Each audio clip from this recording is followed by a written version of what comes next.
low, they're all low. Let's finish them off. On a cut. Soldiers are scoring, Nice, nice. Zarya, why is it taking so long? Go Zarya. Teabag Nemo, get him. Easy. Good job, guys. Easy.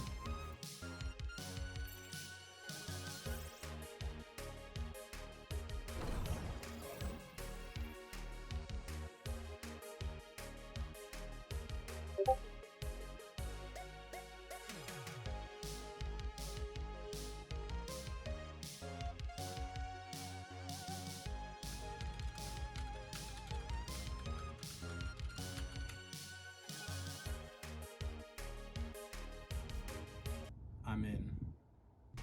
Who the fuck are you? Ayo, what's up, fucker? What the fuck are you doing here? I'm the ExpressVPN made fairy, and your data is not encrypted, which means your files can be seen by anyone.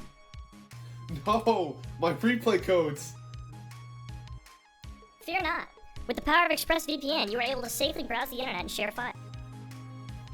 That sounds like it would cost a fortune. No, you stupid bitch. If you use this link, you get a 30-day money-back guarantee and 3 months for free. Wow, what a deal. Thanks, ExpressVPN Fairy. I'm always here to help.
Hello, everybody, and welcome finally to mid-season of the BPL. I'm joined by Taylor and Invictus here on the desk. Before we get into it, I hope you liked that intro.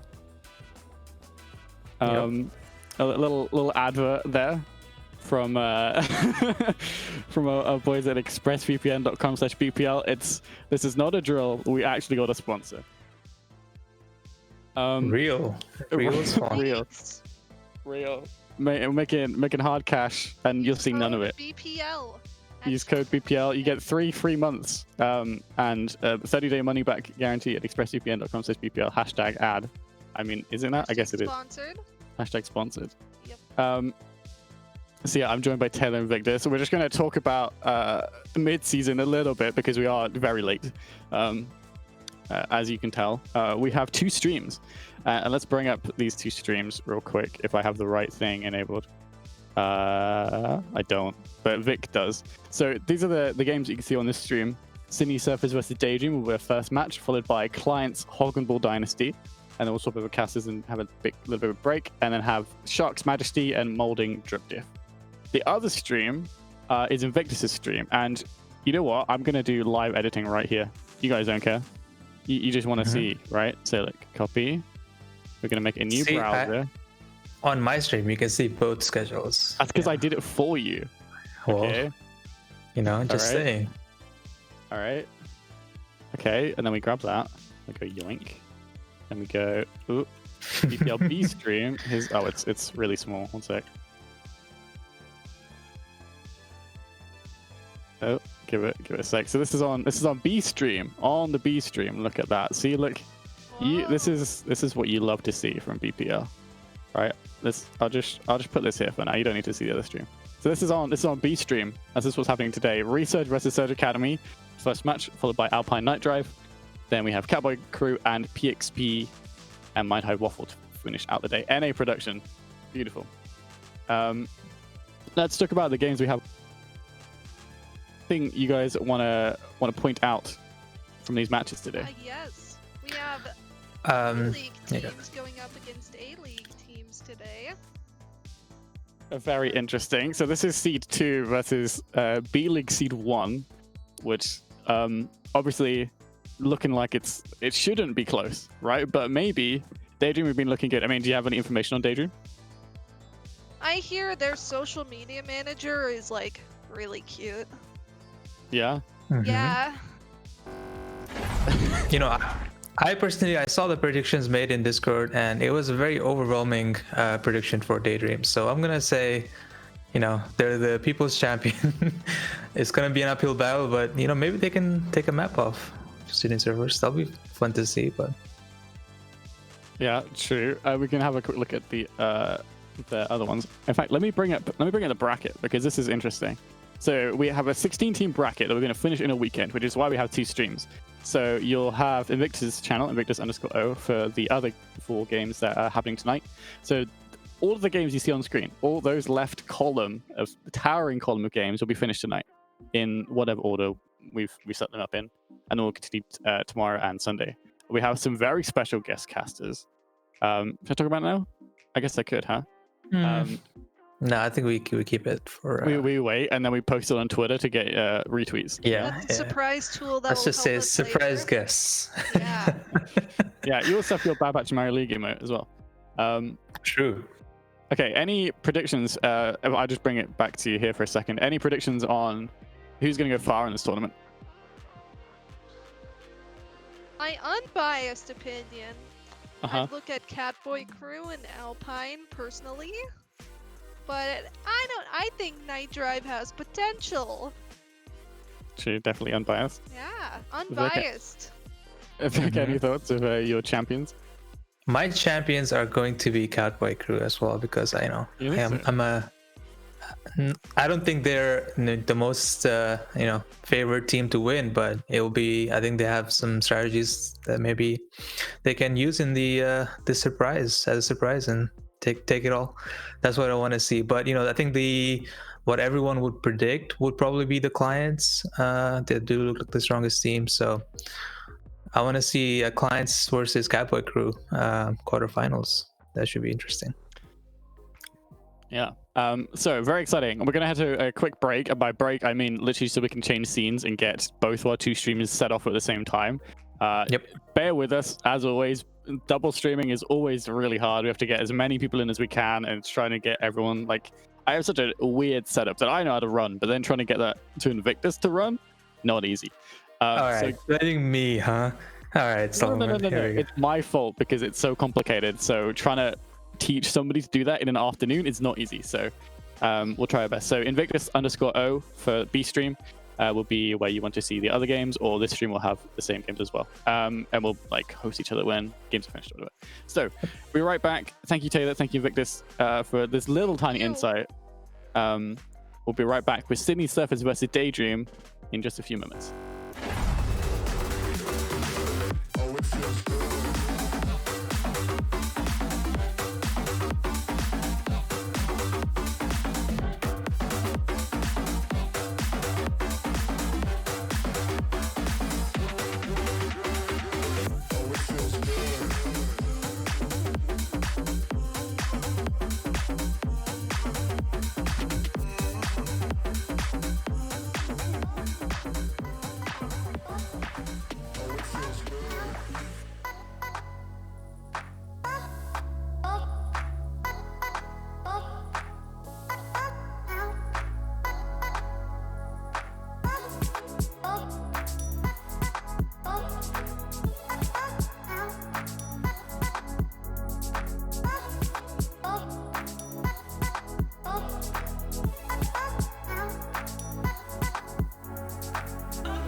Just enough, baby.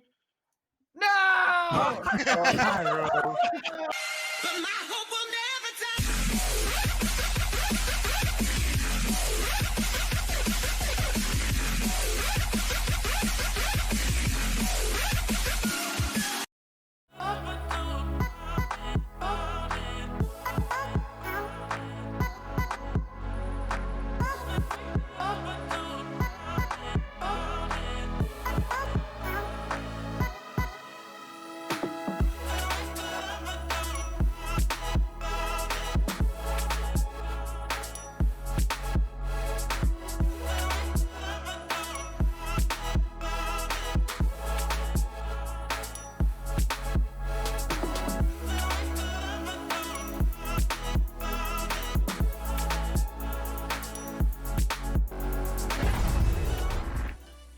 Hello, everybody. Welcome to the first day of the Midseason Tourney for the BPL. Our first match today will be DayDream versus Sydney Surfers. I'm Panther here with Drayton. We're going to be your casters for this game. And then also the next game, so tune in for that one. Both of these, I've got some stake in, so this is going to be absolutely interesting to watch. I've been coaching DayDream for about a couple weeks now. And also, I was on Hog and Ball previously, and they will be going against the clients. So both of these I have some sort of like ties to, and it'll be fun to watch. How you feeling today, Drayden? Feeling all right. Feeling like these are gonna be some good matches. We got Reaper Friday coming up, so True. Reaper Friday is happening right now, so be expecting some Reaper. We got the top seed from the B League versus the second seed from the A League, so DayDream gonna try and pull off an upset. I think if any team could do it, it's going to be DayDream. Yeah, so going into this, there was a gentleman's agreement that Hayden, captain of the Sydney Surfers, would actually play, because he doesn't, I don't think he plays every map in the series. But I don't think he plays very much, or maybe he's in for like one map. I don't know the exact statistics here. But also, that's, you know, that could be a weakness, that could be an exploit for DayDream going into Sydney, the match against Sydney. Going in here, our first map will be Blizzard World, so it'll be interesting to see what compositions we see. I'm sorry. It'll be interesting to see what compositions we see, because Blizzard World, you can run it several different comps to some success. Obviously, we might see meta here. We might see something weird. Looks like we got some spawn comps coming in. Something really weird. Monka W. And making sure we plug expressvpn.com/BPL. Make sure to please go to that link. 3 months free. I did not know we're sponsored, but I want to cut up the money, so please go to BPL, expressvpn.com/BPL and get a subscription, and then do that. I was here for 100 gifted subs, and I'm also here for the first sponsorship, so hopefully I'll get paid at some point. But gonna be coming out with... So I said spawn comps, but it doesn't seem like they're changing. Yeah, it looks like double bubble is gonna be coming out from both teams. Slightly different. Gonna be having the Lucio for Hayden instead of the Zenyatta, which is gonna be run by Paracelsus. So it's gonna be interesting to see how these work out. But it's gonna be the flank immediately taking out Paracelsus by Texas Money Jr. Able to find both supports. That's gonna be a dead push immediately for DayDream. Texas Money Jr. is gonna be taken out, so this could be a potential chance for them to speed in here once they get that. But Blink has also fallen as well, so slight spawn advantage. Texas Money Jr. is gonna have to come back from spawn fast, but it's a slight advantage for DayDream to push off of, but they can do it. Yeah, and if Reaper wants to come back faster, he has to use both of his abilities, which makes him a pretty easy target to kill. So hopefully DayDream are paying attention to that and realize that that's an easy target, and they should push the advantage while they have it. Yeah, gonna be taking that high ground position. Ninja Monkey falling low, gonna be healed up. Jack does have that Discord orb. They're gonna have to be focusing him down. Is now moving over to False Swords. But again, Texas Money Jr. finding Fanta early is gonna be traded out. So both teams now without their Ana. Zenyatta has fallen for DayDream as well. Even trade so far, but DayDream doesn't have their healers, so it's gonna be a very difficult team fight for them to pull out as the rest of their team does fall. Jack, it looks like the fight might be flipping for DayDream, even though they have so little HP. They're gonna have a very quick recontest here if they're able to get their people healed up. But it looks like Hayden is going to be speed boosting his teammates back to the point. Still the early dive comes in from Burr. Gonna be trying to get some tick progress in. They are gonna find at least 50%. Slowly ticking up, are going to be giving up 2 ticks. Our Sydney Surfers, now they're going to want to recontest at 79%. Grab out from Saturn, finds 2. Going to have to follow up on that. Is going to find Jack, and he switched over to the Reinhardt as well. No longer running that monkey. DayDream taking a very commanding point here with 4 minutes 26 seconds left on the clock. Ninja Monkey jumping off the map, but still DayDream going to be punishing Sydney Surfers. Somewhat of an even fight here. DayDream doesn't have their healers, but still going to be taking advantage and winning this fight. Yeah, it's funny to see here, but Sydney Surfers now has every one of their ults. Obviously, they don't have Ryan ult because Ryan was swapped to at the end of the second fight. But otherwise, they have plenty of options coming out here. And how will DayDream respond to this? They've only got Nano. They are coming close to copy, but I think they should just take a dry fight here and let the ults burn. If Paracelsus is able to build up that Transcendence, not gonna build it up in time though, as the Nano Blade comes out, that's gonna end that fight quick. 3 have already fallen, False Sword's getting 2, but now the ult economy is kind of flipping. 2 ultimates used, and now DayDream are coming up on 4 of their own. Gonna have both support ults and both DPS ults. They can get a lot done with those. Yeah, that was a great call there. I'm sure one of them had called for a dry fight because as soon as they saw that Nano Blade, they knew it was over. They didn't have trance. They didn't have anything to defend. So they decided not to use any ults, and that was a good play because now they're even in the ult economy when they were way down before. Chance switching over to the Zen. Gonna be running a Zen Lucio comp here. Not sure how well it's gonna work, especially now that the Genji doesn't have the Nano anymore for the Blade. Early grab coming out is gonna be responded to by the Transcendence. Jack falls early, so even though the grab is committed, the early advantage is going to DayDream. They're able to take down Chance as well. Now only have the Lucio beat to potentially heal anybody, but Paracelsus is popping off, finds 2. That are going to be able to take down False Swords, and this DayDream is starting to get some momentum going here. Yeah, so what was interesting there was, Texas Money Jr. uses a Reaper ult and instantly got slept by Fanta. So Fanta was just completely on the lookout and was not off guard. and that completely shut down the play where they tried to bait out Trans, and they did, but the Reaper ult was useless. Yeah, Jack gonna be getting an early pick here onto Blink. Use the duplicate, so gonna be an interesting decision there to not commit the duplicate to keep himself alive, but Hayden is gonna be dropping the B, giving the team a little bit more sustain in this fight. Jack still going on a tear, has taken down Fanta in the backline, but somehow DayDream are pulling it back with 3. Burr and Blink and Paracelsus able to engage there. The Diva copy is going to be coming up from Blink. Chance able to take down Ninja Monkey, but it's going to be a trade, so it's looking like DayDream is going to have a firm control here. Blink to be able to drop that Diva bomb soon. Be dropping it in, not able to find anybody other than Mooby as he was taking out a mech. 4 meters left, and the ball is the only one really to contest. Break falling to 1 HP. City Surfers seems to be switching up their comms quite a bit. They haven't had they've pushed up their main tank twice now, and their support line has changed up quite a bit. Texas Money Jr. able to take down Fanta with the High Noon, and the Transcendence just a stall that might be enough. Grab from Saturn though, and the Pulse Bomb is gonna be eaten up by Moopy. But Paracelsus says it doesn't matter if we lost that Pulse Bomb. We're still gonna win this fight. Able to take down 1, pops the Transcendence to keep his team in it. Really anybody's fight here. Mine's coming out from Jack. Burr has also switched over to the Wrecking Ball to give his team a better chance in this fight.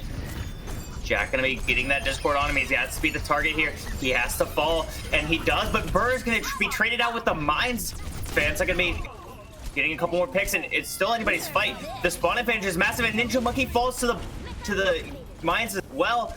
Still even fight here so far, but I think the spawn advantage and the just even trade really advantages Sydney Surfers here, as they do have a much better spawn advantage, and with 0.44 meters remaining, they are going to stall out here. Yeah, so that's just very sad to see. You know, a second point of Blizzard World, it almost works like a 3 CP, and then you have another 3 CP at the end of the map. So unfortunately, DayDream, with how strong they looked going into that fight for so long, respawns were just not in their favor, and that's just, you got to go next. I think they committed a little too long there, and so now they're at a really low time bank going to this final fight. Yeah, approaching 10 seconds left. Burr has also gone back over to the Monkey, and Jack has built up 60% to their next set of mines. Burr gonna be diving in early, receives the nano boost, is able to take down Chance, and that's big, but both Zenyatas have fallen. Now no heals left for Sydney Surfers, as Blink was able to get the better of Hayden. It's looking like DayDream gonna be able to cap it, and they're gonna get some momentum here going into this last point. Now just trying to stall out for the final seconds. Jack dies right before he gets the mines, but Texas Money Jr. is taking down Fanta, so if the spawn advantages come through again, not going to though, but Sydney Surfers did have a decent chance in that fight. False Swords on the Genji still, without a nano. Very risky play there. Yeah, so it's very interesting to see this B League team is really stacking up against an A League team with, you know, that's second in the standings. So I feel like Sydney is maybe not playing to their best right now. Maybe they're just underestimating DayDream, and DayDream's just capitalizing. But something's going wrong here for Sydney, and they've got to figure it out before the map just keeps going. Yeah, and it's going to be another switch again. Hayden now going over to the Mercy. He's been on 3 characters now. Everybody's switching so much. Mooby gets the eat onto the Pulse Bomb yet again, and Jack with the mines are taking down Mr. Monday. And Texas Money Jr. going to be able to get the better of Blink in that Echo duel. Has switched over and already built up 50% to their duplicate, but Blink already has his full duplicate.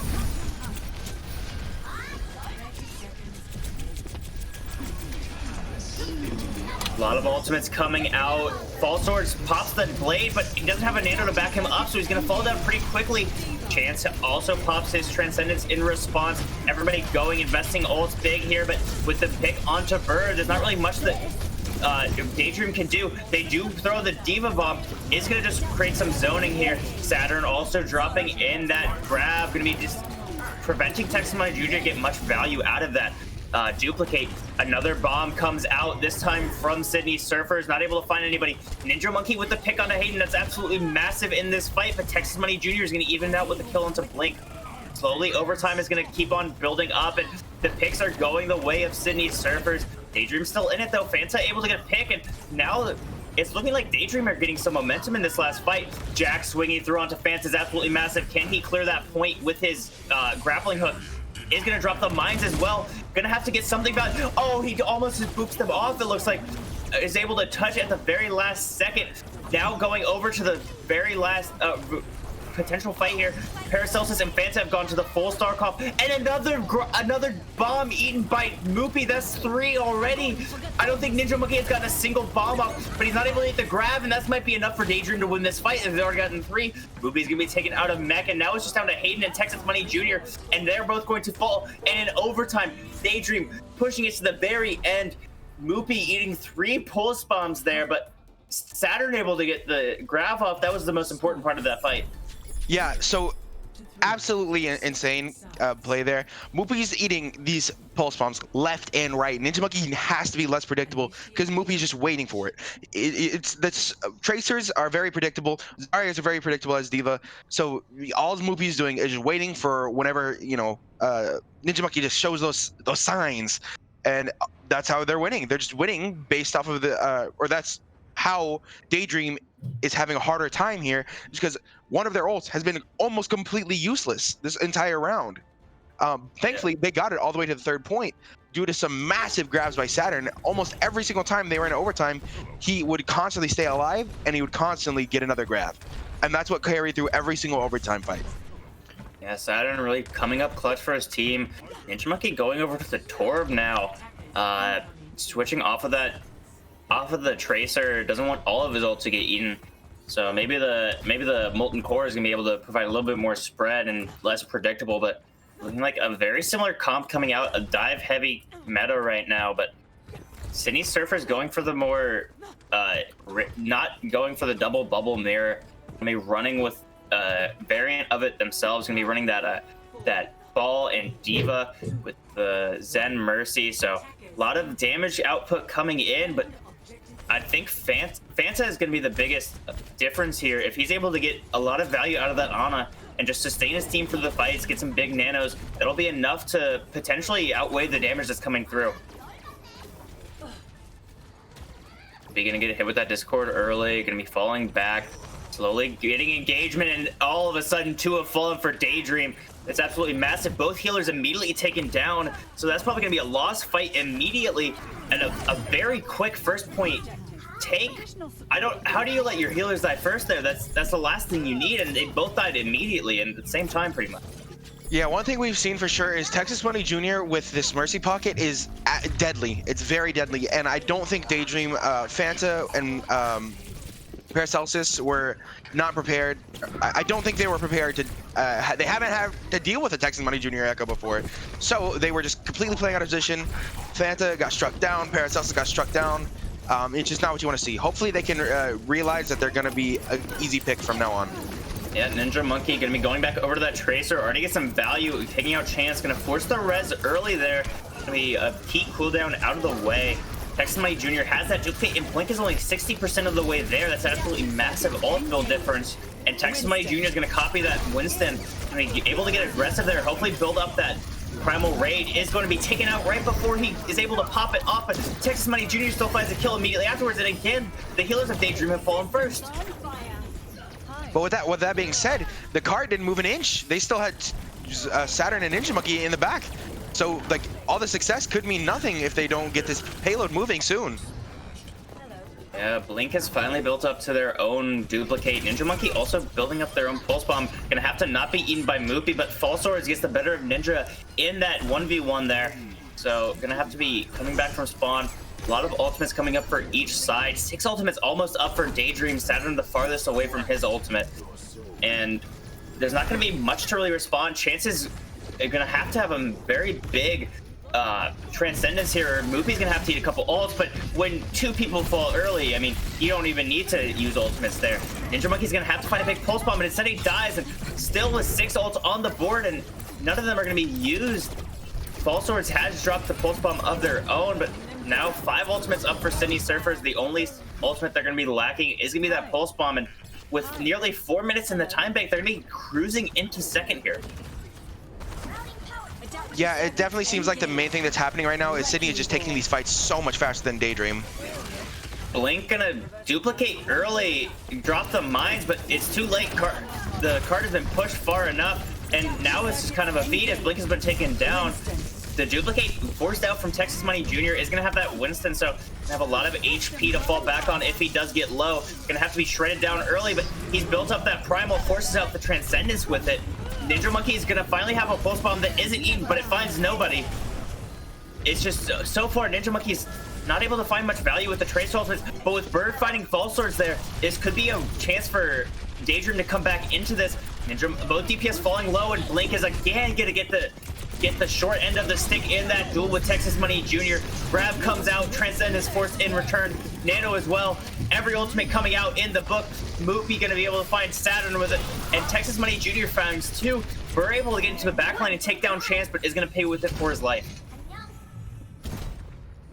Yeah, it just seems like right now Sydney just has a much better offensive edge. DayDream are just not prepared for they don't know how to deal with this. It just doesn't seem like they're able to comprehend how much damage they're taking, or how they're just getting insta-killed and they can't play around it. Blink again falling first. Is gonna first force Bird to go into the backline.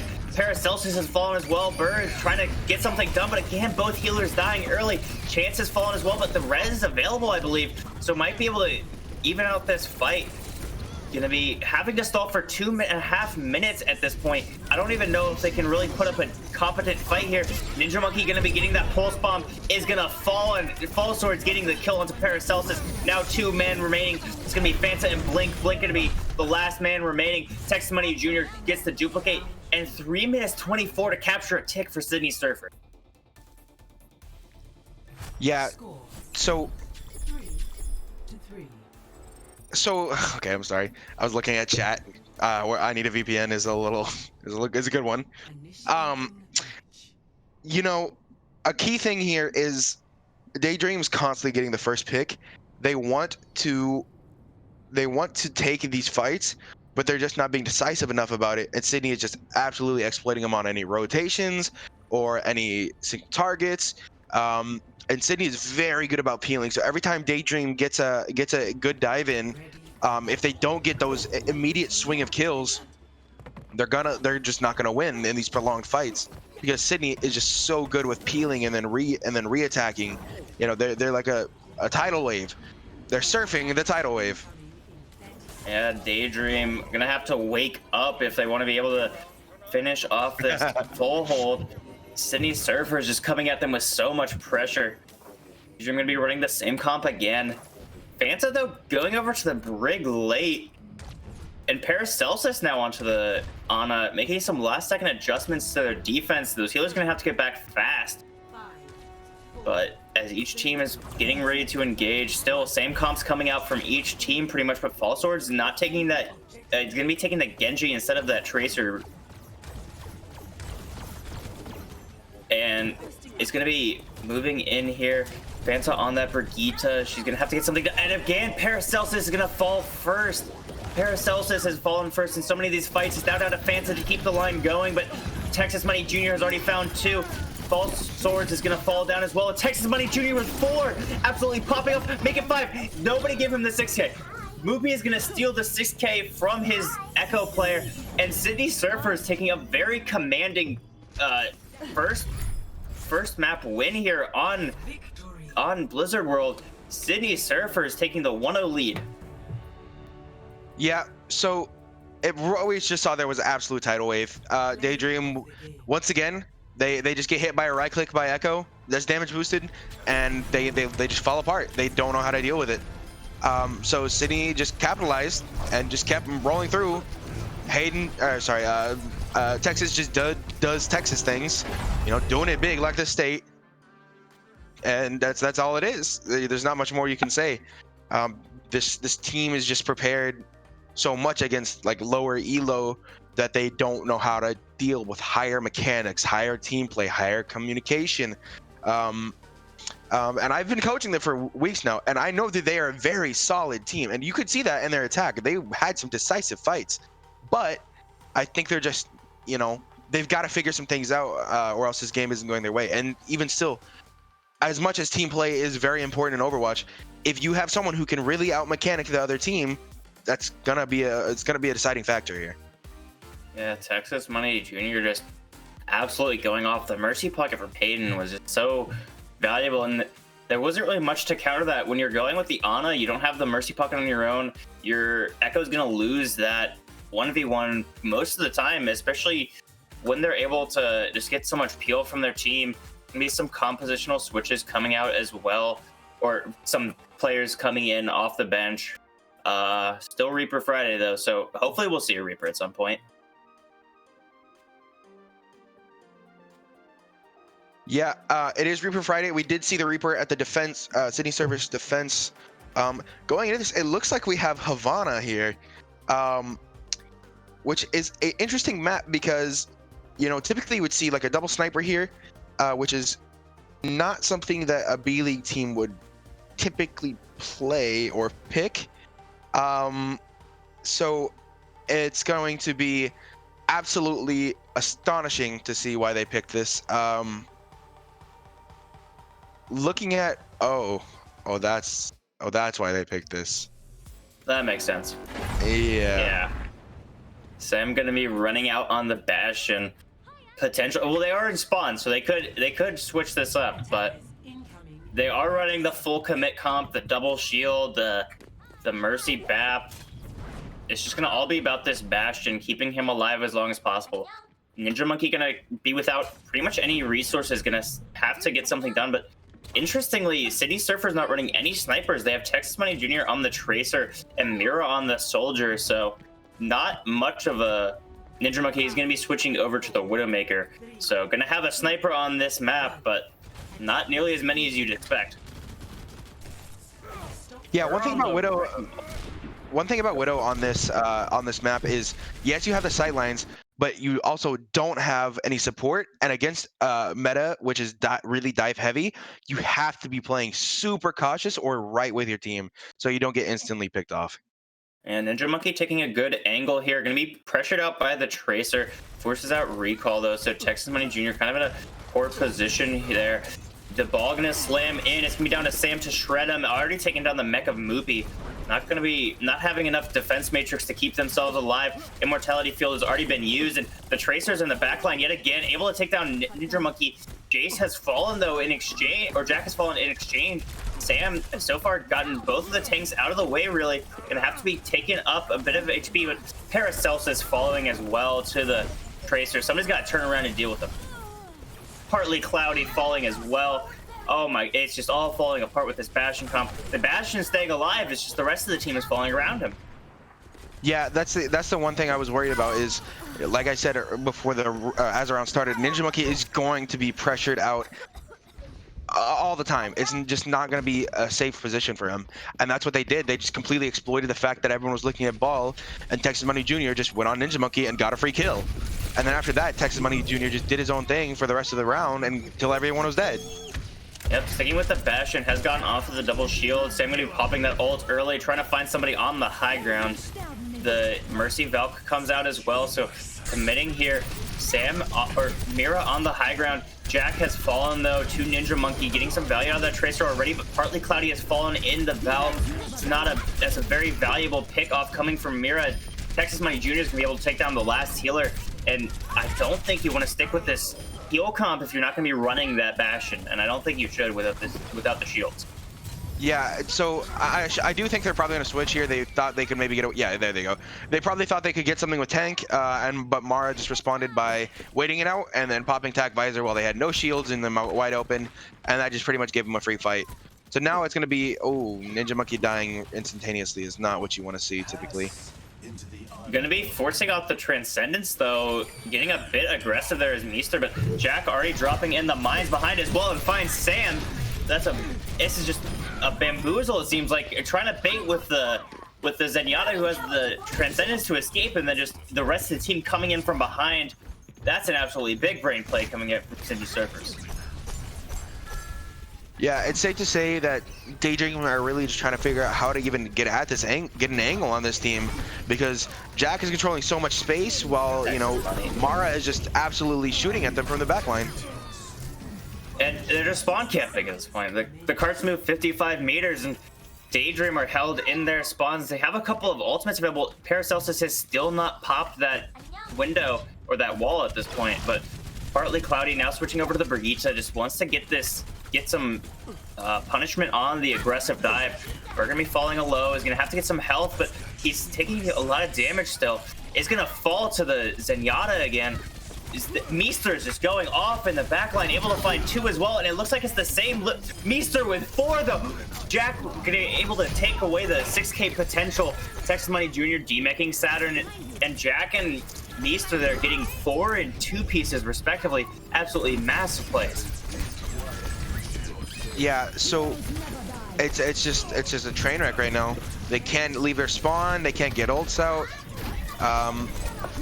It's a disaster. I don't think they can even touch.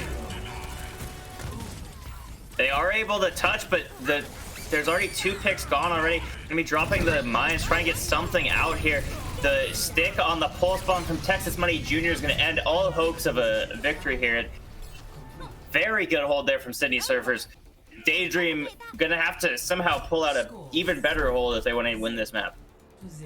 Yeah, so the only thing that you could do now is just go for a whole game spawn, because the payload, it didn't go far. It reached the first corner, which means you have to, like, you can't leave a spawn hold. That means at least one of you can, like, maybe one of you can die, but even still, it has to be like a Lucio or someone like a Winston or a Ball, someone who can come back fast, and you have to have a sim TP. Like, there's so much that has to line up here for you to have a full hold without anyone dying or without losing. Maybe you can get a second fight at that corner, but that's very optimistic. Looks like they're going to try and go for the Bastion comp again. The sim pick is interesting because everyone wants to forget they watch this game. Luckily, with ExpressVPN, your browsing is private to your ISP. Good, yep, good your one. internet service provider isn't going to know that you watch this game. You watch the B League team go against the second best A League team. Yeah, DayDream I guess they got their scrims leaked, so Sydney Surfer is gonna be just pushing it in just a little bit. They're going memes here. The attack Torbjorn, the Lucia. Oh, this is a very aggressive hold. I didn't even know this was possible. It's a very interesting hold. Playing for 2 angles here that you can play your Bastion around both of them. Yeah, Bastion able to find Hayden early, so maybe gonna have to switch off of the memery here, but and he gets hooked. Yeah, but he's able to get peeled by his team. Gonna be slowly walking away from the car, just jumping away. But it looks like it's too little too late, as Saturn is gonna be down for this fight. And although Paracelsus is able to get a pick on the Texas Money Jr., but with Ninja Monkey falling, this is in all likelihood over, as there's not really that many remaining, but Meester falling to Sam, so who knows? But with that pick onto the Bastion, it's kind of over at this point. They got to get around one corner. They've got they're put into this room, and there's not really much they can do to get out of here.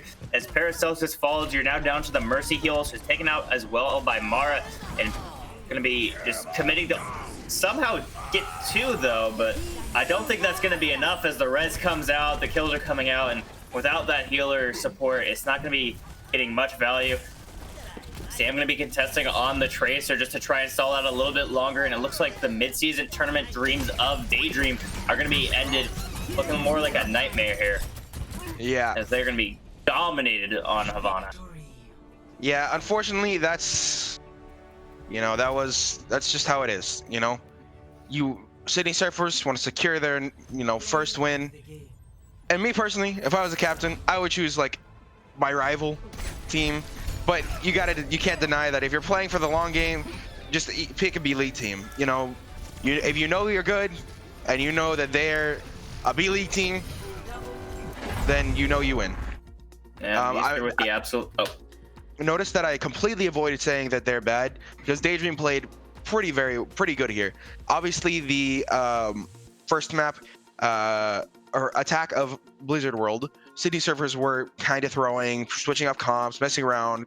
But DayDream showed themselves to be confident and competent at what they were doing, as long as they had enough space to do so. They just took too long on a lot of the engagements, and then when they were punished for that, that's when we really saw it all slip away from them.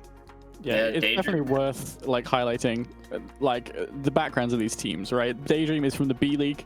For people who are unaware, we have basically 2 leagues. We have our main league and our B League. And DayDream is #1 in the B League, but the average SRs there's a definite difference, and you saw that here today. So while DayDream have been honestly smurfing in B League, this is also the second highest seed in A League, so it was gonna be, it wasn't gonna be close, and we knew that. Yeah, I think there was a 700 SR difference over the teams, so yeah, that's and all that's rank on and a average. half. And this is one of the top teams of those, so the average is going to be even higher. So congratulations, your points and those 7 people who predicted DayDream to win. Unfortunately.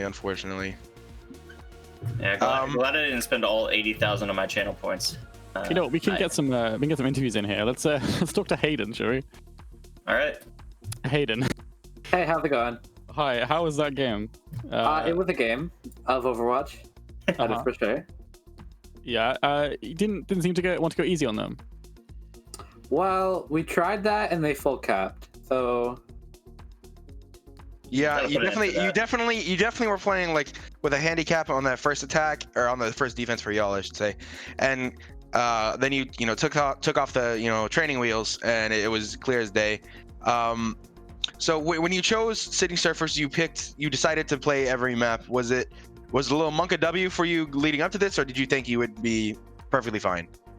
well, as long as I can play Mercy, I'm fine. My Brig was not very inspirational. Mm-hmm. And Mercy is not a very difficult character, so I think I was fine. Yeah, as long as you're just sticking to your echo, you're fine. Yeah. At least in this meta. Yeah, pretty much. Anything you want to say to DayDream after that? I mean, honestly, a pounding. I mean, be nice, but anything you want to say? Yeah. Well, yeah, I was in this exact situation, but except MTD rolled us. I don't know if anyone knows who MTD is, but they were a team comprised of main tanks, and they rolled me. So, it's just a cycle of BPL. Yeah, that's It's the circle of life. The circle of life. We got to have some teams get rolled by other teams, and that's just how it works. And especially in a tournament, that's how the seeding is going to work as well. So unlucky to DayDream, but the odds were heavily stacked against them, shall we say? Yeah. Yeah. Oh, yeah. The casters are not Invictus and Cousin. I have not updated that command. Yeah, I'm not Invictus, and Drayton is not Cousin. Let me drag I might be in Invictus though. We have Blink and Paracelsus, who has a billion names, so they are deafened. If they are hello. Yeah. So this is coffee in game. Yeah, I just got the new account, so I'm no longer Black Coffee. The Black Coffee is dead. Long live Paracelsus. Well, you guys played very well. Blink, what was it? How was it like trying to take a duel against Texas Money Jr. there? Yeah, so this is my first game, first official game in BPL, and I get faced off against a 4.2k insane DPS player. I swear, playing against Echo, when I was in the air at any point, he would just sticky me from across the map in the air. It was massive respect to him. I bet he's been grinding for a while. And I'm new to the whole team environment. I love DayDream so much. They're a great team. They all give me good tips. I've improved as a player. I won 100 SR earlier today. Let's go. Very proud of you, Blink. Thank you. Me. So obviously you're the newest addition to this roster, right? And Fanta too. And to keep it a stack with y'all, Blink, he was from console. He's been playing PC for a month. So to put in enough of a performance to be on BPL, obviously his first official match, but I feel like we should give him a bit more credit because he's transitioned from console to PC and is playing at this level within a month, and I think that's very credible. Thank you. Yeah. True. I remember when I first swapped, I could not hit a thing. So good shit. And now he's still not learned, but he's. I'm bringing Texas in because he's complaining that he hasn't been on. Hi, Texas. I mean, honestly, there's not a whole lot of point for interviews here, right? Because these games were not close and they weren't expected to be close. Anything you want to say, just quickly? They weren't expected to be close. No. What do you mean? They're cracked. I don't know what you're talking about, bro. I mean, Blink, okay, they are. Echo diffed me, bro. What you talking about? Okay, it was stacked against them. Is that better to say? You know what I mean. All right. Nah, bro. They got the 0.3. I don't know. They cracked. True. Okay. Well, thank you everybody who's joined for a little interview. Let me throw you all out because honestly, it's crowded in here. Look at the casters' cams; they're so small. I've had to move. Yeah, dude. I love you, DayDream, and also hi Hayden, hi Texas. But you're kind of crowding my spotlight. So Solomon, if you could. All right. Yeah, I am kind of popular like that. It's just. It is what it is. Oh, Hayden's gone. Get him out of here. I want to move back over. Shout out to Josh. This is the end of DayDream's journey in the midseason. But we will see them, especially in playoffs at the end of the season. They've got more regular season games. They have the B League Championship to try and win, and then they can try and see how far they can get in playoffs with more than just one game. So hopefully get to see you popping off in that final tournament. All right, thank you, Solomon. Thank you guys. Thank you. Shout out to Panther. Also, for the rest of B League, you guys are so screwed. Watch out. Like this is Blink and Phantom's first performance. It only goes up from here. By the way, he stood still and accepted these stickies. You can just do that. Just an update from the B stream. Surge Academy has just taken a map off Research. What? What? Yeah. So if you're not watching, well, obviously, they lost the map to a B League team. I don't know what to say. Yeah, Invictus _O. So yeah, make sure you're watching Drake throwing. All right, let me. Lost to Tree Guy. You're true. Yeah, really did. So next up on this stream is the Clients versus Hoggenball Dynasty. That's going to be an interesting match. Anything you want to highlight before we throw to a break? The main thing I want to highlight is their new player Dust. Dust recently hit GM playing Ball. And there's no shade, but I feel like Ball, you can definitely go up in SR a lot more because Ball is so meta right now. So he's a very vocal person, and the problem that I had when I was on Hoggenball was we really couldn't have a good decision on who was the leader. So I wonder how Dust is actually going to fare and stack up into this team going into this match. Because if he's trying to calm, and Nemo is trying to calm, and Amir is trying to calm, and all these other people are trying to calm, I feel like a lot of times they will have flooded comms, and maybe that'll really affect their gameplay. Obviously, they did pull a map out a win against Seniors last week, but it definitely felt like that was a lot closer than it should have been. So they've got a lot to work on, and I want to see how they're faring going into this. They are the lowest seeded team, A-League team going into this. So let's see how they stand up, and it'll be interesting to see. Yeah, we'll be right back with that game just after this short break, and we get the next game up. Make sure to check out the Invictus stream for Research Surge Academy, currently tied at 1-1. Oh wait, hold on. Dang. Oh, what do you want to say? Oh, I just wanted to say, make sure you subscribe to ExpressVPN. Go to ExpressVPN/BPL. You don't have to throw it on their throats that much, but that was a very ExpressVPN moment. Yep. All right, see you in a bit.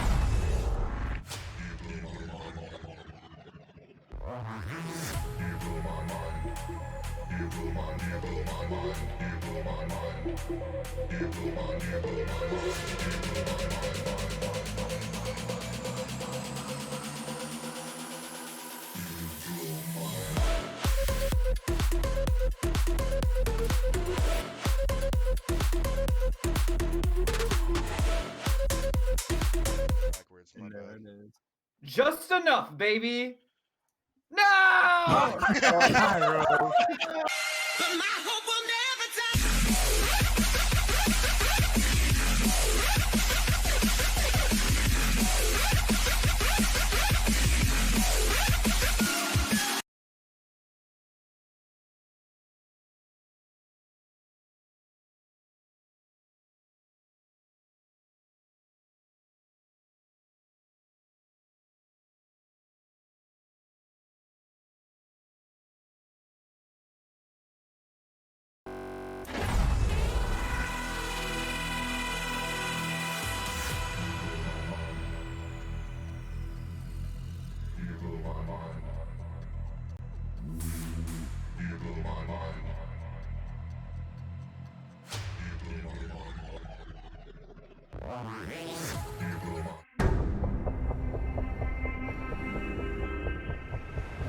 We have to take it.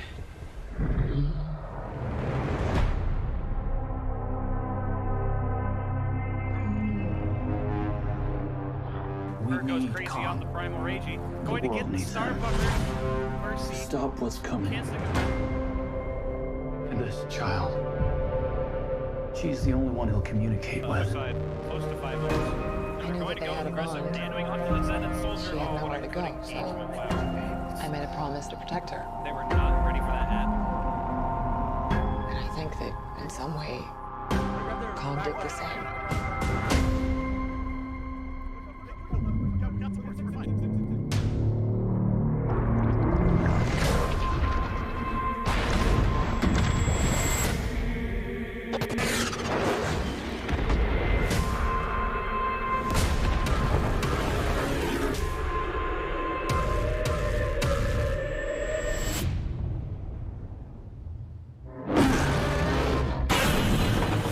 It's Godzilla.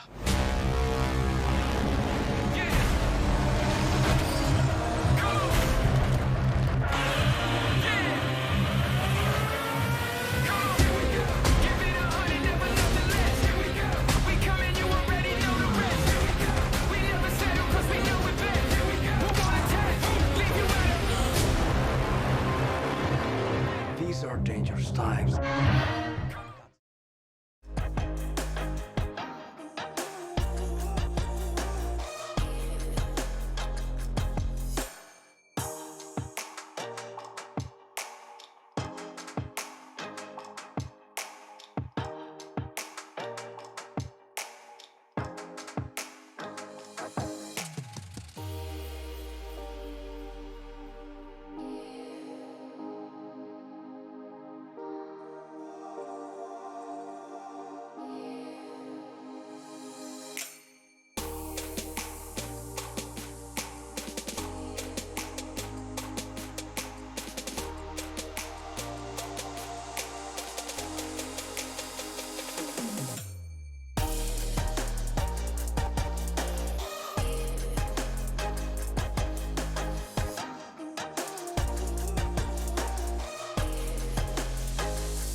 about me. Take it down in 1, 2, 3. I don't like my boys too sweet. I don't worry about you. I just worry about me. So you better run, run. You don't know what I need. Take it down in 1, 2, 3. Phone is buzzing up, beep, beep. I don't care about you. I just care about me. So you better run, run. Take your pretty outfit and go. Show yourself right out of my zone. Now before I lose my control. Grass is always greener, you know. So I used to stand in it fall. Run back home to mama, let's go. Run boy run, run boy run, run boy run away. Run boy run, run boy run, run boy run away. Run boy run, run boy run, run boy run away. Run boy run, run boy run, run boy run away. Run away. Run away. Run away. Run boy run, run boy run, run boy run away. Just go home. Don't you know it's a no? His shoulders tie-dye, homie, then I don't know why. Who you tryna impress now? Why you wanna come out? When you know I ain't got time. Boy, you better run, run. I don't know who I like, but I know it's not that guy. Pretty little suit on mine, it doesn't feel right. And it won't work out, so you better run, run. Take your pretty outfit and go. Show yourself right out of my zone. Now before I lose my control. Grass is always greener, you know. So I used to stand in it fall. Run back home to mama, let's go. Run boy run, run boy run, run boy run away. Run boy run, run boy run, run boy run away. Run boy run, run boy run, run boy run away. Run boy run, run boy run, run boy run away. Run away. Run away. Run away. Run boy run, run boy run, run boy run away. Just go home. Don't you know it's a no? Run boy run, run boy run, run boy run away. Run boy run, run boy run, run boy run away. Run boy run, run boy run, run boy run away. Run boy run, run boy run, run boy run away. Run away. Run away. Run Hello, everybody. It's us back again. If you weren't here for the first one, well, I'm Panther here with Drayton. Also, new addition, we brought Stewie in. We got him in today. He's finally here. He finally showed up. Definitely wasn't on a smoke break for the last one. Hello, puppy. Okay. Going into this match, we have Ball Dynasty versus the Clients. So I believe the Clients are number 3 seed. Let me actually check that. 6 seed. Okay. 6 seed. Okay, 6 seed, and the Ball are the last seed in the tournament for the A-League teams. Ball have a pretty good DPS roster, but the Clients were kind of manufactured around the DPS roster of Coconut and Recurve. So it's definitely going to be very interesting to see how the DPS lines look on this team. I said before we went to break, it seems like Ball have a lot to show. Even though they've got a pretty good team, like individually, it seems like they're having a hard time meshing as a team unit. But Clients seem to be playing pretty well as a team, and they've shown themselves to be very capable. So what do you think about the match going into this? Well, we casted the clients last time, and that went to 4 maps somehow. So, the clients are definitely a lower seed than they deserve to be. In my opinion, they had a pretty good.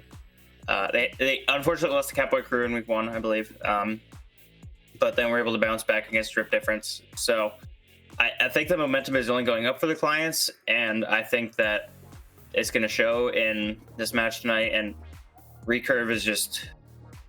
The Farah play is insane, and hopefully Hagenball know not to go to anything where Farah could be any viable, but he also has a pretty good Echo as well. So yeah, so the clients get the first map pick because they are the higher seed, and then Hagenball gets the next one after that. So hopefully they play something that suits their strengths without playing into what the clients want.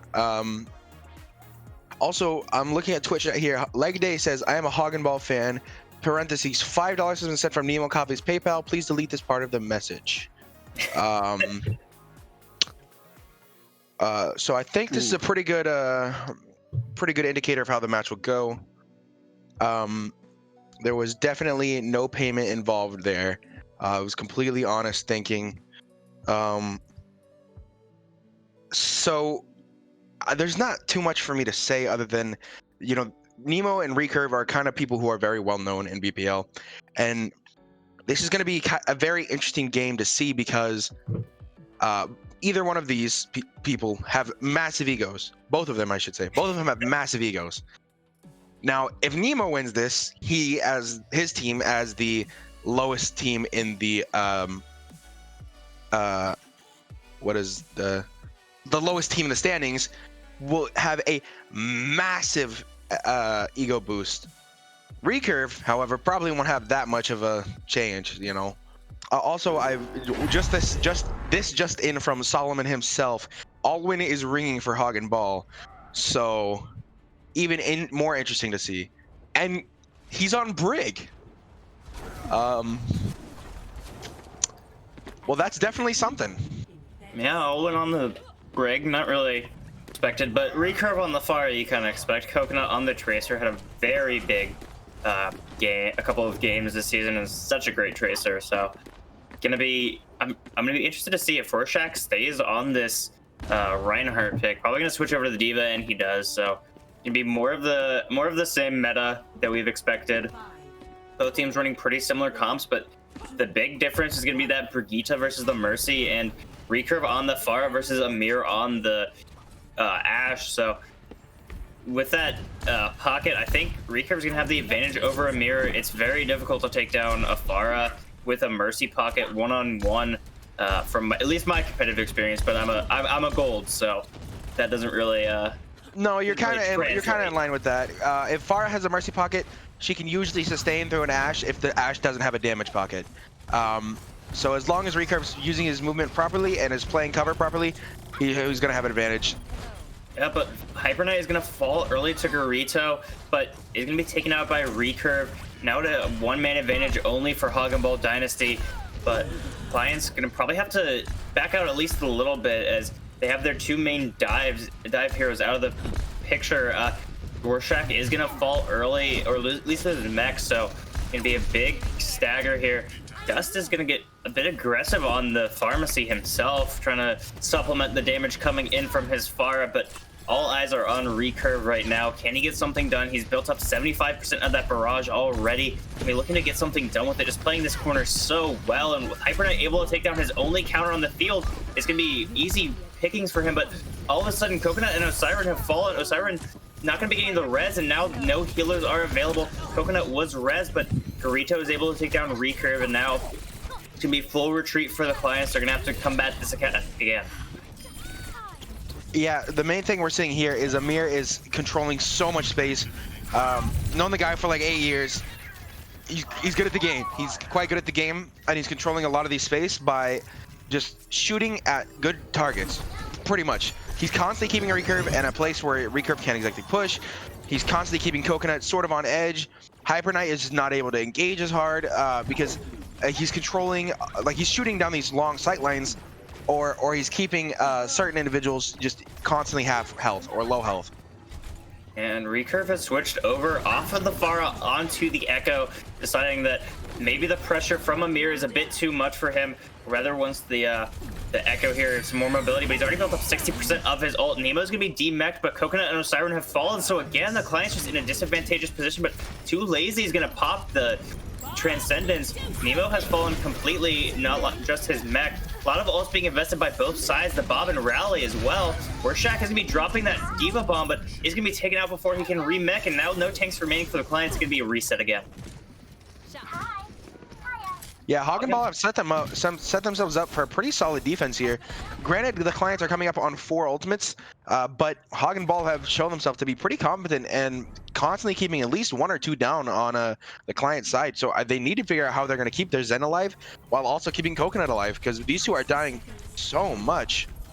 Yeah, only 1 minute left. A lot of ultimates are available, like you said, but if people die too early, that's not going to matter. Gonna be Garito getting a bit aggressive, but Coconut gets the better of him. Now this is the time to go in. There's no res available, and now with the Tracer out of the way, Coconut Recurve can do whatever he wants. Coconut finds the stick onto Alwyn, is gonna trade his life for it. Diva Bomb is gonna take out the copy of Recurve, but he's still gonna be back in this. Hyper Knight getting 2 with the mines, absolutely massive. Diva Bomb insult to injury coming out from Recurve. Amir though taking out Gavin, and now Osiren's the only healer on the board, but he's just respawned. Rorschach is gonna be taken out of his mech due to the lack of healing, and Garito with the stick onto Hyper Knight is gonna fall for it, but all of a sudden, with 13 seconds left, the clients might get full held here. Yeah, they did get a tick and a half, but they've got to get more here. This is gonna be very hard to hold if they don't. Yeah, Transcendence coming out from Osiren. Recurve going over to the Panic. Doomfist. Coconut falls, even though the Transcendence seem to be out. Gavin also going over to the Lucio, so the Minefield is going to have to be getting past, and Osiren's going to be taking down Hyper Knight as well. There's not really much more that the clients can do.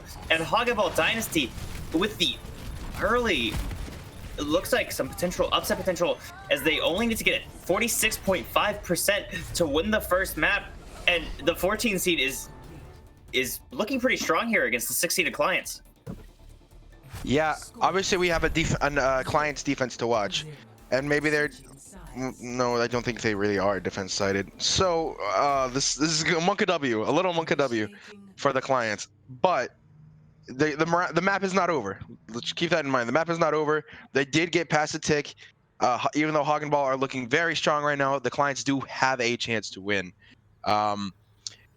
I can't believe it, but the all-in Brig was good enough, and then the all-in Lucio stalled. So we're watching miracles happen. Last time you and I were together, we saw the clients go the distance with some funny stuff. Now we're watching it happen again. We're definitely in a temporal loop here. Yeah, looks like Recurve are gonna stick with the Pharah yet again. He was forced to switch off of it early. Was never able to get off the barrage that he built up. So kind of surprising here. 55% of the people predicted that Hog and Ball were going to lose this first map and the clients were going to take the win, but that 45% is more than you'd expect, really, in favor of Hog and Ball. So going to have to be getting some more value out of this Pharah, I think. I think he did a very good job of controlling points. He just wasn't able to finish off kills. I think Alwyn and Too Lazy were very good in keeping their teams alive with those armor packs and just poking out people. I think Recurve is going to have to control a lot more space if he wants to be able to take this win for his team. And Recurve taking out Garito immediately. My goodness, what is that? Is going to get res, but that's Resurrect out of the way. 10 seconds in the match. Recurve is also at 53% barrage. Of course he is. He's built up ult faster than anybody else on any other team by twice as much. And Hyper Knight taking Garito is just not having a fun time. He's playing Respawn Simulator right now. Recurve gonna be coming up on that barrage, takes down Too Lazy early on in the fight, and if Garito falling wasn't enough to end this fight, Too Lazy falling is gonna be it. Yeah, so not much to say there. A damage boosted rocket does some damage. The other thing to think about though is a damage boosted Ash does some damage, and Recurve almost fell by just getting headshot once. So he's got to be careful here. He can't just allow this Ash to exist, but he also can't allow himself to get hit. Hits a direct on to Garito, who has now swapped to the Echo, but yeah, Dust dying is not what you want to see. Jack, early pick off, so gonna be another reset looking like. Too lazy and Alwyn committing a bit too much, but Rorschach is going to be taking on a mech. Should hopefully be able to build that up. And Coconut just going off, finding 2. So Clients showing a little bit of life that they didn't really have on that offense. Yeah, I never thought I'd really see the day where Alwyn was mercy boosting Amir, but man, I'm kind of happy I did. Rorschach with the late fall off the map to try and get his mech back, and Too Lazy Heal takes advantage, taking out Gavin, but Recurve is going to be able to take down Dust, but is going to pay for his life. Dorito has found the better of him, but Coconut and Hyper Knight are taking initiative here. Both Transcendences out early. A lot of ultimates getting popped here. Pulse Bomb comes out, not able to find anybody. Osiris is going to be taken down in the backline. This is still anybody's fight, really. The re-engage coming in. Osiris is going to be rezzed by Gavin. Hyper Knight trying to get something done here is likely going to fall here. He does have the Discord on him. He's at 1 HP. Somehow survives. Hyper Knight, and he also builds up that minefield as well. Able to bring in a lot of value here at Recurve with the pick onto Amir. He switched over to the Echo while we weren't looking, and Garrido has traded him out. The res comes out as well, able to get Bob onto point. That's going to put a lot of pressure on the Clients. Enough to take down Siren is a lot of damage coming out. Another bomb coming out as well. Nemo has fallen, but is able to get his bomb off. Able to find Coconut, who just taken down Amir. Now Siren is going to be switching over to the Lucio, just trying to get back. Devo Bomb comes out from Garrido, just enough to clear some space onto point. And now Pokeball Torture are only 7% away from capping this point. Slowly but surely, they will likely win this point. Hyper Knight able to come in at the last second, just spinning to win, has the Discord on him, but it's enough for Coconut and Gavin to come back in. Gavin immediately taken down, Coconut forcing the recurve, or forcing the recall. Coconut falling low as well, is likely to be taken down. And the last ditch efforts coming in, 3% away. If the Clients somehow pull this off, it's gonna be incredible, but the kills are just too many, and there's not a spawn advantage for them to take advantage of, and that is going to be with 44 seconds left. The Clients falling to Hog and Ball Dynasty in an upset first map loss. Yeah, I don't think anyone saw this coming. I mean, I guess 45% of the people saw it coming, but I think a majority of people, which is factual, did not see this coming. Clients looked so dominant, or not dominant, but both Drip Difference and Clients looked very strong in the Clients' last game, and no one really expected Hog and Ball to be playing this well after their game against the Seniors last time. So both of these teams do not look like how they looked last week. Clients are just somehow, they just cannot get this out. Maybe they're not used to Amir as a hit scan player versus, you know, Cynex is more known for the projectile. Maybe that's what's happening, but something's not working up here, and Clients need to figure it out, or else this could just be an almost one-sided series. Yeah, I think a lot of people are expecting a one-sided series, but on the other side, Hog and Ball Dynasty able to take a very commanding 1-0 lead. Did have a little bit of a stutter in their offense, were able to end up capturing it, but they had less than a minute remaining, so Clients put up a very valiant defense there. Wasn't enough in the end. They kind of dug themselves in a hole too deep to climb themselves out of. But Hog and Ball taking the 1-0 lead is going to be, I believe, the Clients pick coming up. So they're probably gonna go to a map where Recurve can just pop off on that Pharah. Looking for something like that. The more Recurve can get done on the Pharah, the better it is for the Clients. I think we saw that against Drip Difference. Every single map where they could run Pharah on the or Recurve on the Pharah, they were able to pull out a win. So Hog and Ball Dynasty gonna have to continue that counter against him, and Amir was doing a very good job of that. Yep. So the main thing is they need to put more pressure on this Ashe, and the way you do that is by considerably increasing your output of ball tracer attacks and Pharah missiles from opposing angles, so that you cut off an exit for Amir. And unfortunately, like, either Ball Tracer was moving too soon, or maybe Ball Tracer was discordant, or Recurve was taking too much damage and couldn't fight. You know, there's so much that happened here that didn't allow them to get pressure onto Ashe, and Amir was just able to maneuver himself out of pretty much every situation. Yeah, Amir didn't get many kills onto Recurve, but he created so much space that Recurve couldn't operate in that it effectively shut him down. He was able to get a lot of poke damage in, but he was never able to get able to confirm kills, and that was the biggest thing that held back the Clients. When you're running that far, you kind of need to be getting the pickoffs. And without the picks, with two people invested on it with the Mercy pocket as well. You're kind of just investing all in on Recurve, and if he's not able to, if he's getting pressured out of his points where he wants to do damage and find kills, it's just not worth it. And I think the Echo swap was good, but I don't think it was enough. I think Recurve just wasn't able to find the value that he's found in earlier weeks, and Ball Dynasty just doing a very good job of shutting him down. Yeah, I guess there's not too much to say. Looks like teams are still readying up. As Alwyn has said in chat, he will not be playing this map. Unfortunately, we won't see any more Alwyn support. Well, at least we might if clients win this. And we go to a map 3. So say goodbye to Alwyn temporarily.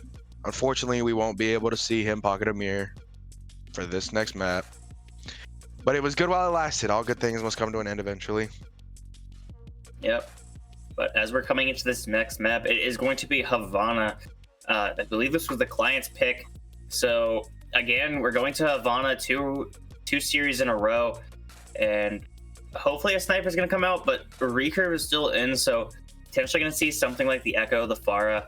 Not entirely sure what to expect out of him on this map. It's kind of a sniper's paradise, and Amir was able to do a lot on Numbani, which he was sitting on that opposite high ground, giving him a lot of angles to shoot at him from. Something like potentially a double sniper coming out from the clients, putting Coconut and Recurve on the Widow and Ashe respectively, but that could all change as they are on the offense. Yeah, so a lot of times when you see Havana picked, the team has a competent sniper, or they have two competent snipers. And when you think about the clients, Coconut is mostly known for his Tracer, and Recurve is mostly known for Echo Pharah. So I was quite confused as to why they picked Havana, which is a double sniper map. And now it's starting to click for me. If Recurve can get these shots out on Echo, or on Ashe, I mean, and Coconut can just hit heads, which is what he's pretty good at, this is going to potentially be very dominant, because even though Ball have a ball and Tracer, if they can't deal with both of the snipers, they're just going to be at a disadvantage the whole time. Yep, it's going to be Mustard pocketing Recurve. Dong has come in on the, oh, and Too Lazy finding Recurve early. That's just a nasty right click, I think, but it is going to be evened out by Coconut, able to get the headshot onto Amir. I mean, taking a very aggressive angle here, entirely in front of his team. Be able to get the healing from his Mercy, be able to just get some more pot shots in onto this team. And Coconut in just a very good position to click heads. Recurve coming back, gonna be trying to get something done on this Ashe, try and prevent the ball from diving onto his teammate, but is able to take down Panda, but not before Coconut falls. So both teams now even. It's gonna come down to the damage output. Mustard is able to take res up Coconut, and with the Brig, you're not able to do that, but Recurve falling again, just not able to get much out of this Ashe. Yeah, the main thing is it's kind of hard to get angles on this first point, and you can see that happening here because Ball just have a Sigma who can cover one angle, and then a Ball that can just roll through the front and keep pressure in. So they're playing this comp pretty well with Sigma Shield. And even though Amir doesn't have the a Mercy pocket, unlike Recurve, Amir does also have like a solid defense because they don't have to be dived on. Coconut able to get the early headshot onto Amir. This should give Recurve much more space to operate in. Amir almost built up that bob, and Recurve's at nearly at just under halfway. Lots of ults coming out early. Is gonna be the invested by clients, popping out the Transcendence as well. Coconut getting the better of Panda. The uncontested Gravitic Flux is able to get Coconut or Focus in the end, and as more picks go in this fight, the Bob has come out as well. Both balls down, but Focus can be able to come back faster. Osiren going to be getting the better of by Too Lazy, and he's taking out both healers to make that Coconut as well. Too Lazy popping up for a 3K. Finally, the tyranny is ended by Focus. I mean, Nemo is taking himself out as well, so it's a very even fight. Recurve throwing in that Bob has built it up. Amir's going to fall as well, and the heroics from Too Lazy might not be enough, but Recurve falls. I believe it's going to be a hold here by Ball, all off the back of Too Lazy, but still, the clients are coming back in early. They know they have that spawn advantage. Recurve is going to get res as well. The mines just to try and prevent anybody from recontesting. And it looks like it's going to be the clients pulling into first point into that garage. It is going to be the mines coming up from Dust. They want to commit to this fight, but as Panda and himself fall, it's likely going to be too little too late. But Dong pops the rally, is going to be just trying to contest for a little bit longer. Mustard has fallen to a mirror, so this might be doable. This Brig is staying alive for so long and stalling out for so long. Too lazy finds focus, and somehow, some way, Hoggenball have come back in this. So many picks. Dong Waggler has finally fallen, but it's too late as the clients have been held here. And with 47 seconds remaining, they don't have many ults to engage here. Yeah, there's one thing that needs to be said is when I was on Hoggenball, it was clear as day that Too Lazy to Heal was an amazing support player with very good mechanics, and you're just seeing that shine. Trans is up so fast because he's constantly getting these good headshots off, just shooting from so far away and hitting so many shots. It's something that you don't see very often. It's amazing to see. And clients are coming up to 6 ults here, so how they use them will definitely determine the fate of this series. Recurve with the early pickoff onto a mirror. That's exactly what they needed. Focus is going to fall before he gets that Transcendence healing, though. The Bob is going to be coming out from Recurve, just trying to put some pressure into that back line. Too Lazy is now out of the Transcendence. He falls low. Dong is going to be the one to fall early. And the pulse bomb comes out onto Recurve, is able to take him down, but Osiren is able to punish it. Mustard gonna get that res off onto Recurve. So now still 6 men strong for the clients, and Hoggenball needs to come back into this. The Bob is out to contest, but it might be too little too late as Rorschach and Recurve are still finding the picks. And Focus is able to take down Amir's Bob, and now it should be a free walk into that first point capture. Very scary there for clients. Could have been full held 2 maps in a row. Coconut taking down Amir at the very end of that, giving him bad spawn. Recurve again on Too Lazy. Yeah, it's very interesting. I say that a lot every time I don't know what I say, but I can't really say much. The clients are just kind of pulling through by the skin of their teeth at this point. They do have the better ult economy going into that final fight, or after that final fight. But how will they? What will Yusua do? Because there's not much room for double snipers to work on this second point. Yeah, but Coconut is able to use what little space he has to take down Too Lazy early. The kind of hard carry here. Bob coming out from Recurve as he falls a bit low. Focus is going to win that ball duel. And now Recurve and Coconut are just kind of able to reign free. Nobody's able to dive them other than maybe the Tracer, but he's a bit too far behind to do that.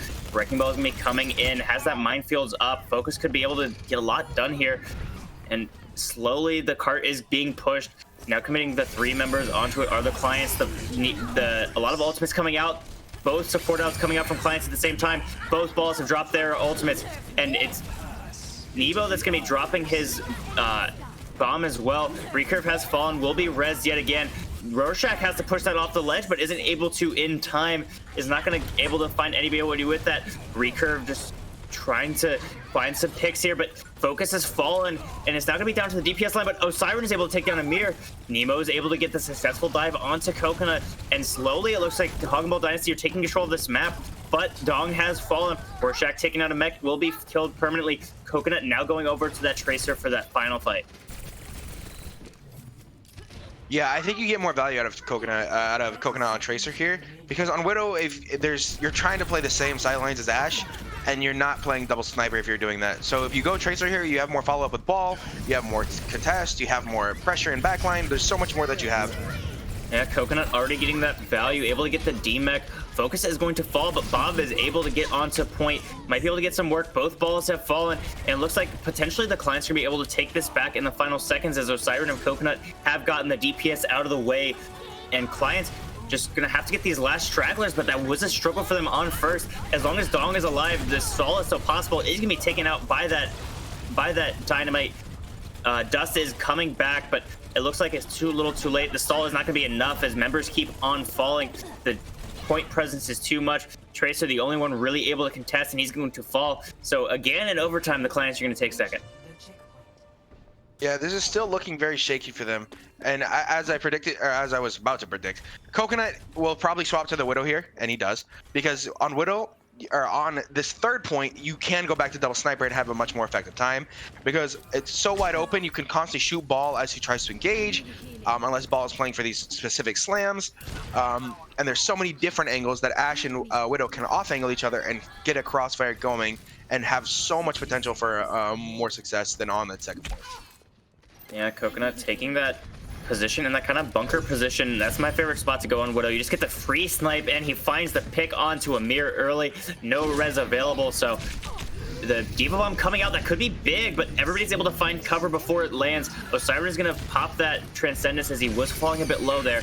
Coconut still taking free shots. Dust drops in the mines, but kind of in a bad position. Nobody's really in there and is going to be forced out, so Mine's not really getting much there. Coconut just still free sniping Recurve, and it looks like a lot of ults are coming up. Amir gets the better of Recurve. Panda is going to pay for it with his life, but Amir is taking out both snipers. It's now going to be up to Recurve to avenge his Widow. Is going to be dropping in the Bob. The Transcendence has come out to clear the minds of focus. Might not be enough, but Amir again just taking down the DPS 3 times for the Clients. Absolutely massive plays coming out from him. Looking like with 1 second remaining, it's going to have to be all or nothing. Recurve now over onto the Tracer. Focus has fallen low. Warshak is going to have to do something massive with this bomb. Might just use it as a remech tool. Would be the smartest decision here. Is going to use it for that purpose. Not going to be able to find anybody with it, though. Just creating a little bit of space on point, and Amir is absolutely popping off, taking down Recurve. Coconut is responding with that D-mech, though. Recurve is going to be rezzed, and Coconut gets the better of Amir finally. Focus is going to fall, though, and Coconut is still falling off. Absolutely insane. Finds 3. Can this man be stopped? It doesn't look like he will be. Focus has fallen, but it's not going to be enough. Recurve able to get the better of the Ash, and Coconut with a 4th kill in this fight. Absolutely massive plays from him. Has built up another another wall hacks, and he used that early in the fight. Immediately going to pop that to try and get these people coming out of spawn. Ultimate's coming out. Transcendence just to try and save himself, but Mustard has fallen to the Diva Bomb. A very well placed bomb by Nemo. Bob coming out, that might be enough, but Coconut again popping off. Osiris has fallen, so now there's no heals, and this might be the stop at 1 meter remaining, and it is an absolutely massive play there from the DPS line of Hog and Ball, just able to end that fight there. Yeah, quite. What my favorite time in Overwatch sometimes is just watching 2 Widows duel and just get 3Ks, 4Ks, 6Ks. It's so satisfying to watch these amazing titans of hit scan players just click heads good, and at that final point we just saw it. We really just saw it. Amir popping off, Coconut responding with his own pop off, Recurve doing something, I don't know what, probably doing something. He's good, I guess. I think that Hog and Ball are feeling confident with Amir on Widow, and they're gonna put it back on. Yep, they're gonna try and take this double sniper duel because Pandemon was building Bob fast enough, and Amir was showing himself to be capable on the Widow. So they're gonna try and take this double sniper duel, and we'll see how it goes. Because now the Clients appear to be not running the double sniper, and that's might actually be very scary for them. Because a McCree cannot outrange either of those DPS due to how severe McCree's damage drop-off is. Yeah, we have seen Recurve pop off on that character before, so McCree might be more of a comfort pick than the Ash. I think Panda was getting slightly the better of him on that in terms of Bob ult charge. So Recurve trying to not play into that mirror. It's gonna be a full mirror match otherwise, though. Although Neo's on the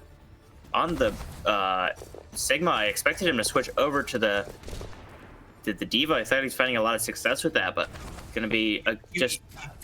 Yeah, sorry to interrupt, but you play the Sigma here because you want to give your snipers the best time possible. If you drop your shield in front of whatever sniper is threatening you more, then that sniper has to either reposition, or you just get a free kill, or they have to somehow burst through that shield. Yeah, I think Hog and Ball are investing in protecting their snipers, but Recurve takes down Amir. It's exactly what you need on that pick from the McCree. Is gonna be taken down, and there's no res this time, but Coconut also able to find Dong, so likely gonna be a reset here, but Rorschach has been demeched. There is a chance for the Hog and Ball to get in here aggressively, but with Too Lazy falling, like they're just trying to push the cart a little bit. They are deep into the back line, but Panda kind of uncontested on this cart is gonna finally be seen by Coconut, and when I was trying to get a Coconut getting taken down by Amir, every time I want to go back to my main point, somebody gets killed. But what I wanted to say, Amir popping off with 2, though. Dust is going to fall, but Hog and Ball just have such a good position here. They have 3 on cart. There's not really anybody in position to contest, and they might just waltz into first. Osiren is going to come in with that recontest, and Focus has fallen as he tries to do the same. Osiren now has the Discord on him. Might not be able to stay alive for much longer, but if Coconut's able to find more kills like that, this could be the Client's fight. Recurve has fallen, does have that high noon, so unfortunate that he falls, but now with no heals, it's likely gonna be the Clients losing this point, as Coconut just doesn't have much room to work with. But what I was saying with that Sigma is they're investing a lot into their snipers. They believe that Amir and Panda can get the better of Coconut and Recurve, and they want to invest into that by giving them the protection rather than the straight peel and straight distraction that the Diva would provide. But Amir going over to the Hanzo here, now to the McCree, trying to make up his mind here. Yeah, I think a McCree is a suitable pick here because, like I said in Client's attack, on double sniper you don't get too much value on this point. So if you go McCree, you can now play to kill ball easier. Yeah, Dust has built up his ultimate, but Focus is not far behind. Looking like a lot of ultimates coming in. Rorschach waiting for that that shield to be committed by Nemo. Is gonna unfortunately have his bomb land onto that catwalk, and Focus has fallen, and so has Recurve. Recurve hasn't been able to get this ultimate off. Coconut looking for something. The ult from Nemo is gonna be likely enough to pressure out Mustard. Might need to pop that rally to stay alive. Coconut is gonna be dove on by Dust though, and it's slowly falling apart for the Clients. And Hog and Ball, they have such a better time bank going into this third point.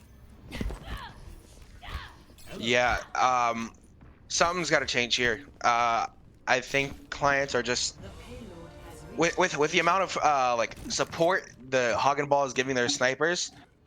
The Clients just can't really keep up because Focus and Rorschach are more so split on deciding like, do we contest? Do we save our supports? Do we go on their supports? Do we put pressure on their Sigma?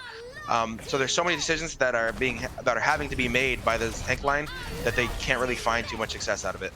Yeah, both rallies gonna be used. Focus falling very low, gonna be stuck in this corner, is not able to get away, and Nemo closes out the kill onto him. Amir taking out Coconut as well. Both have switched back over to the Widowmaker, and this is just looking like a roll from Hog and Ball Dynasty. This is the last thing I think anybody expected, and they don't have to go onto a second attack phase because they were able to stall with less than about a meter left.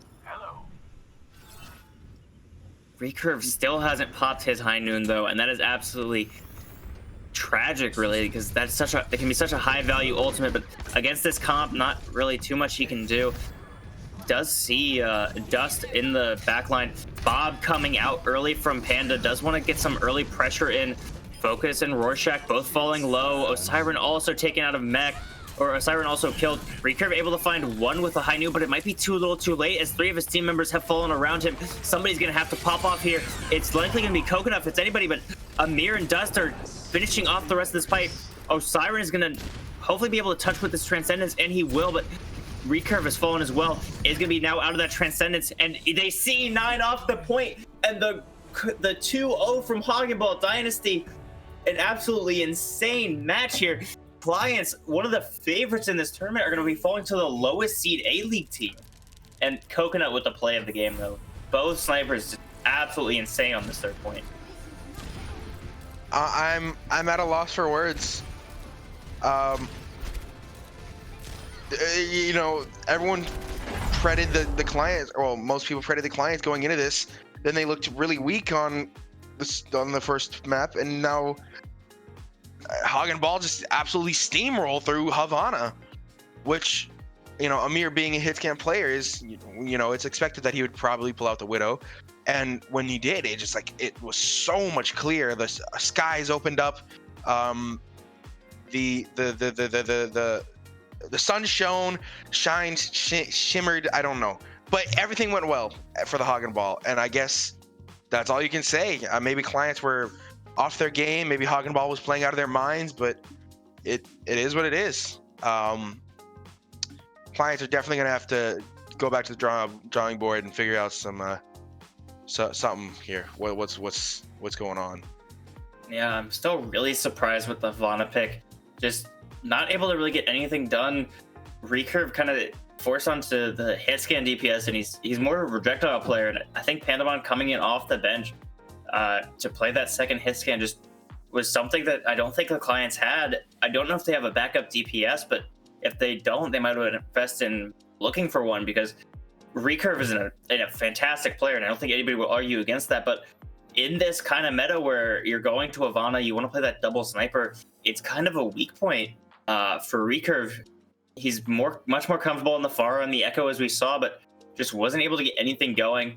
Maybe wanted to switch over to the hit scan to try and see if he can get a little bit of momentum, see if he's just off on the projectile today. But a very surprising 2-0 from Hog and Ball in the first round, and the clients are going to be knocked out of the tournament already. Yeah. Solomon, do we have any interviews we were doing? Looks like we got Alwyn in the waiting room with the name Brig Player. He did play Brig. Let me bring, we've got, and we've got Alwyn.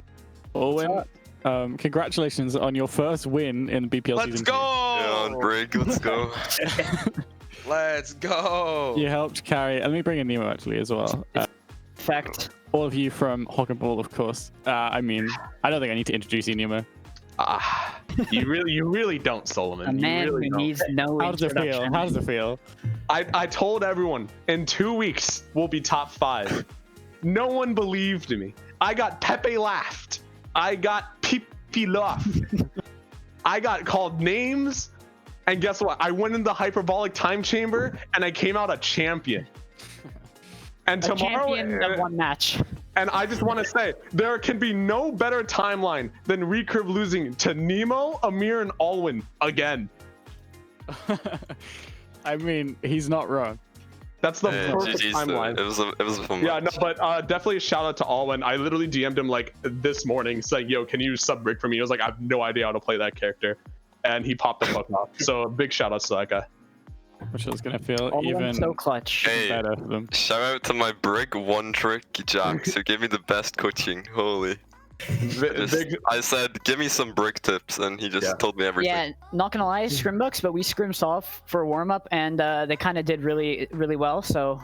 Yeah, they kind of did better than our actual match. Yeah. Got it. But took naps. But GG's, and honestly, GG's declines. We really scrimmed this whole week with the sole purpose of playing clients, and I think it really showed. It did. And I'm really happy to see how far we could push in the mid-season tourney and show everyone that we're not a bottom 3 team and we're actually a top 3 team. And in fact, let's have a look at the bracket, shall we? Here is the bracket as it currently stands. Alpine, DayDream. Currently, where is Sovereign? Yeah, Sarasota as well, I think. Maybe it's bugged. I'm not sure.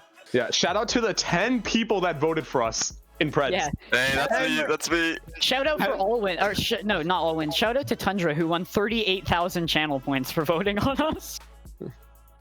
Yeah, interesting. So as you can see, clients knocked out, and Hog will be facing the winner of Catboy versus PXB, which will be happening later today. Alpine Nitro, as I said, is currently on the B stream right now, if you're interested. Just kicked off. And biggest shout out to Lazy, because like this man's at 4 a.m. Oh my god. Lazy. It's like 4 a.m. for him, and he's flanking and killing for it. Like that man doesn't even do that in scrims. That man's just different. I'm gonna give one shout out as well to ExpressVPN, the best VPN for gaming. Get the #1 rated VPN. All BPL people can get 3 months free if you just go to the link in the chat, I'm sure, which is there. Azzy Jazzy swapping his Pred to Hog and Ball as we speak. I just seen it swap live. That's Beautiful. Thank you, sponsored view. ExpressVPN.com/BPL, of course. Cass, is there anything you want to ask these two? Pick their brains before we send them on their way. I have a question, if you allow me, Drayton. Go ahead. My first question is for Alwyn. Alwyn, I played on your team. Sovereign was a great time. I played on Nemo's team. It was a time. I played on Malding. It's been a great time. I played on all these teams. Don't lie to us. And now that you've seen now that the epic anime crossovers happened, that Alwyn has been on Hog and Ball. How was your experience? I don't know. I just kind of didn't listen to anyone, and I did my own thing. Oh, fuck off. I think that's probably how you win on that team. Like Nemo would talk, and I would just yawn, bro. Holy. Yeah. I told this man, I don't care about you. Keep Lazy live, and he was like, alright. and you know it worked. Oh, Yeah, I played tier 1 subs, 10. I 10 played of them? so passive and it worked. I just kept that guy alive and he is insane. He's probably the best flex player in the league. I would agree. say. Easily. Yeah, but when I was on Hog and Ball, to myself I was saying this guy is like the Jay Jonak of BPL. The way he clicks, yeah. This is my last mid-season game, but it was fun. You know, I told you guys I would be in mid-season. I told you I would make it somehow. Yeah. All right, Jaden, what you got for it? What you got for him? My one question was, were you surprised when they decided to go Havana? Incredibly. Yeah. Yeah, because we thought they were going Dorado. Yeah, I knew, but I also knew that they were probably screaming Havana a bunch because they're like, we're gonna win map 1 and then they're gonna go Havana. So I was surprised, but I wasn't surprised that they played it. But it was our most scrimmed map, so I was really happy they picked it. Well, Yeah, there you go. we were quite an ecstatic, dude. upset here on the first day of mid-season. I mean, I'm kind of speechless because obviously this was not predicted. I mean, some of the predictions predicted it, but only to like make money, not necessarily. I think the disco predictions. Really? I actually think when we looked at it the first time, Hog and Ball had less people predict it than they had players on their team. Yeah, at one point, yes. The people who. I guess it's not a fair comparison, but I was about to say the people who bet on the Hog and Ball here are definitely riding the GME stocks, holding diamond hands, hold. Keep holding. We're only gonna go higher. One last thing, after being in the Hog and Ball team environment, it's not as bad as you think. I think there's a lot of like bad rumors, but it's actually not that bad. So. Do we have a high turnover of players and staff? Yes, but that's because I demand excellence. Nemo, you had a good word that it was just said about you, and then you dive bombed it. Like you had a good word, and you absolutely plummeted it. Exactly. I can't have these people get wrong about HBD stocks to the ground. Yeah. Nemo needs to make sure that nobody's shorting his stocks. All right, I got a ring for a scrim, so I'm gonna but again, thank you for all the supporters. I'm gonna have a great victory stream tonight. It's a lot of fun, yeah. So you guys will face a bottle of champagne, even though I'm not legal that big of an Boys' PXP tomorrow. Who do you think is gonna win? And which one do you rather face? I would rather face PXP because Wi-Fi junk Pepe laugh. But they also don't have Chasey. That guy low-key carries them. That's all I'm gonna say. I don't know. Taco's kind of a maniac from what I've heard. But I'm fine to play either of them. I don't think either of them are anywhere near as strong as Clyde, but I'm still gonna prepare for them like they are. So I'm enthusiastic to play either. But if I had to pick one, I'd choose PXP. Well, there you have it. That is Nemo Coffee, the victor against Rico. You have won. Congratulations. We'll see you tomorrow for the semifinals. See you. Quarterfinals. GG's. Goodbye. Thanks, Owen. So there you go. Not what we were expecting, huh? Yeah, no, it definitely caught me off guard. I'm pretty sure it caught a lot of people off guard. Just like you could catch your ISP off guard if you were to subscribe to ExpressVPN. ExpressVPN.bpl.com/bpl/.com. Got it on one. I feel like that's not that's definitely the link. It's close enough. Yeah. So if you didn't see it, we're gonna play a video, a little advertisement, perhaps. And after that, we will have our third game of the night, Tillman Sharks versus Majesty, on the B stream right now, which is Invictus channel, Invictus_O on Twitch.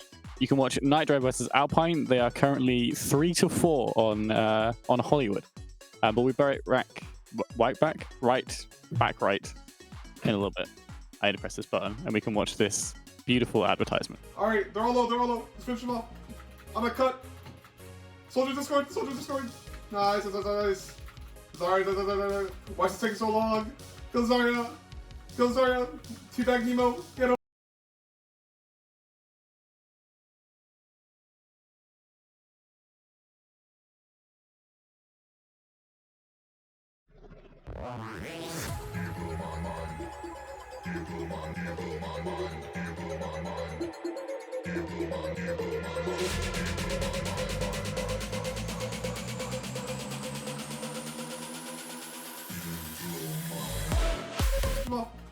I'm a cut. Soldier destroyed. Soldier destroyed. Nice. Nice. Zarya. Why is it taking so long? Kill Zarya. Kill Zarya. Teabag Nemo. Get him.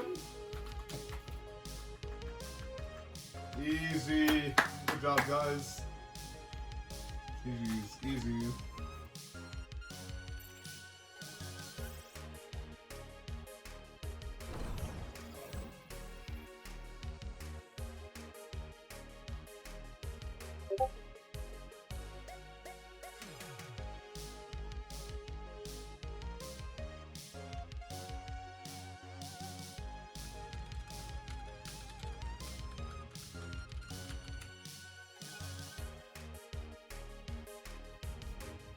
I'm in. Who the fuck are you? Ayo, what's up, fucker? What the fuck are you doing here? I'm the ExpressVPN made fairy, and your data is not encrypted, which means your files can be seen by anyone. No, my replay codes. Fear not. With the power of ExpressVPN, you are able to safely browse the internet and share files. That sounds like it would cost a fortune. No, you stupid bitch. If you use this link, you get a 30-day money-back guarantee and 3 months for free. Wow, what a deal. Thanks, ExpressVPN Fairy. I'm always here to help.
grooving.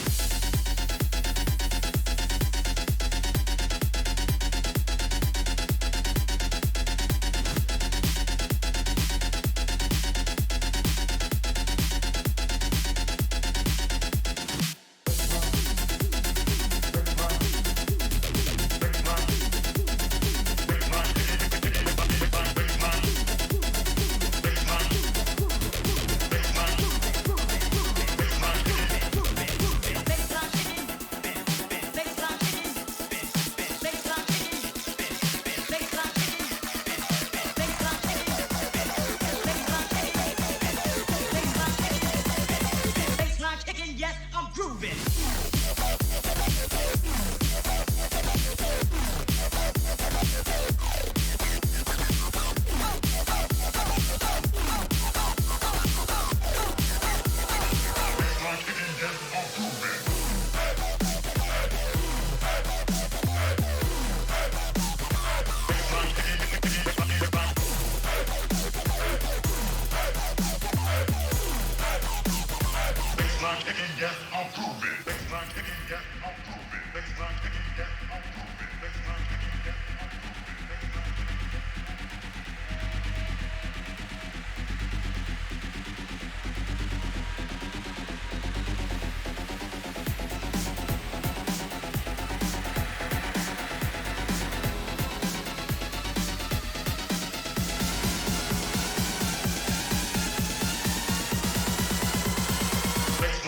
Yes, I'm grooving.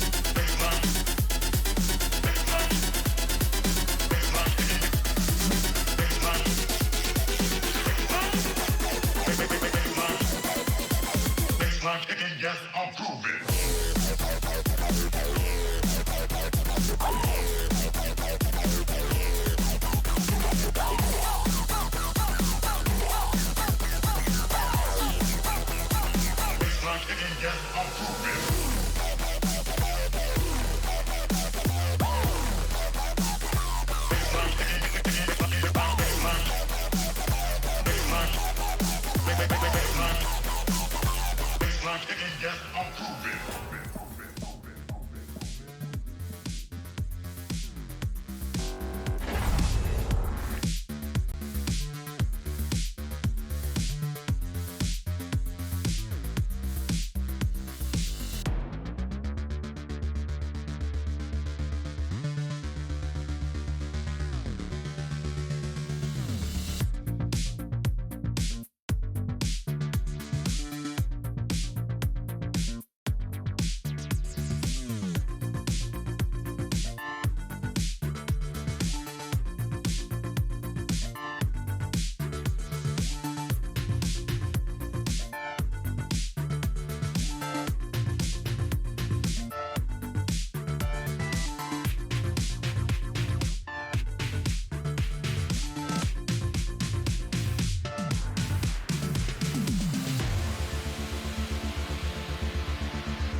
Now T's about to go down. She got real low and stunned and just gone. Oh my goodness. Where's this Night Drive been? T's health just dropped like an anvil. It was gone instantly. This is I wish we could have been seeing this Night Drive for the past 2 weeks. They are looking so much better than they have been. Right, yeah. And Alpine are a good team. Right, yeah, no, they're good. They beat Catholic Crews, who are ostensibly like I would say one of the top 3 teams in the league. They're really good. Now coming in, they do get the res in the T. They're trying to make sure that they can keep those shields alive, make sure that Hanzo doesn't have free space. And now as Dilby pushes out, make sure to get some shields for his team. That way, in case the shields break, they have a little bit of extra staying power. But Wadet just gets burned by having that stand there to do anything. The res immediately comes out from Pandemonium. They have window. They're dropping dragons to their card. They make sure to drop the immortality field, but it doesn't get any value for anyone. And now they have their Sigma split off from the rest of their team. They have to make sure that they don't accidentally push too far out against the Hanzos. Now Flux comes out. They're going to be looking to make sure they get no kills, but it drops the Risk again. Now coming out, the Flux does get good value, making sure that Pandemonium has to pop. Oh my goodness, Pandemonium has to drop the Valve, but they just can't kill anyone. Alpine is struggling right now. Yeah, like. Oh, and Flux is out now. Not that it doesn't matter because the T just decided that she wanted to walk out using her super cool gold ability. Pomku does make sure to get this then. Marlon drops Pomku, and now Marlon is cleaning up the big DPS damage dealers for Night Drive. They'll be make sure to get Cousin so they can't use a lamp or window, which means they should stabilize here, make sure that they can keep the game going. And with that, I mean, Night Drive are stabilizing. Alpine has to come up with a strategy in the next minute and a half that's going to break this hold. What do they have to do? Well, Alpine managed to get a couple good DPS picks, just not like early enough into a fight. They were already down so many and couldn't push on it. Oh, the boosted beam from the bongo gets to make sure that they can't do anything, and they instantly get Cousin as you drop the window. Boosted beam from the bongo. And now T's down. They're struggling. They have to save Trans for the next fight here. If they burn Trans right here, I think it's over. Like, they lose. They have to just get out right now. They're just going for picks, but there's nothing they can do. I think the Mercy pick was so good just to make sure that that extra DPS can be done against the shields. And Drive's right now is so good. And these Hanzo is cleaning up right now. He's doing so much damage. PP. Elno Sabe indeed. Oh, PP. This is. That was a PP moment. That was a PP moment. I mean. Yep, PP. Oh, he does it again. He gets another pick. And now they have window out.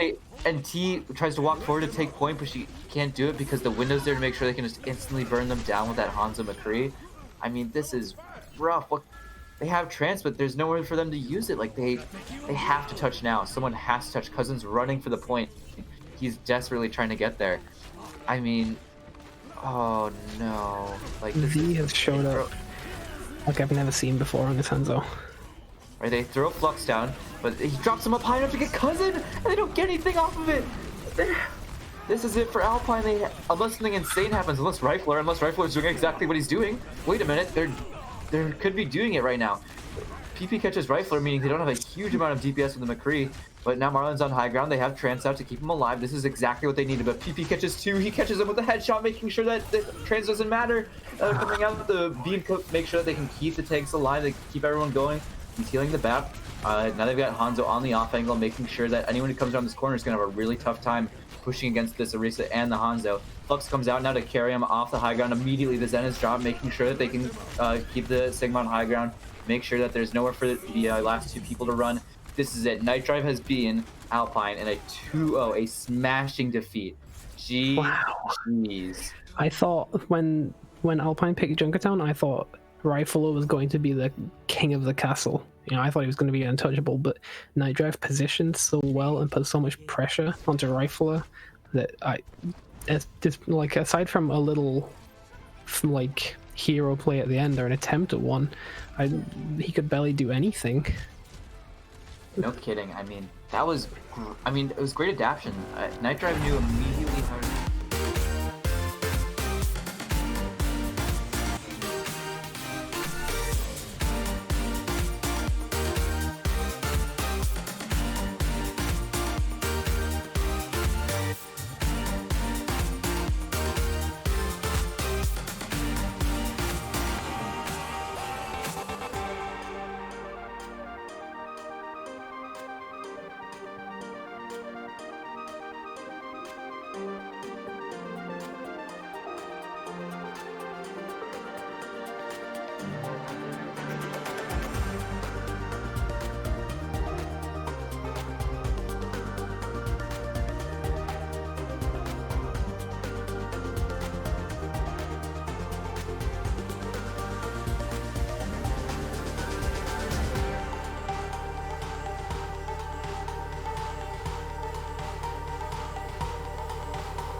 Oh, that's the wrong one.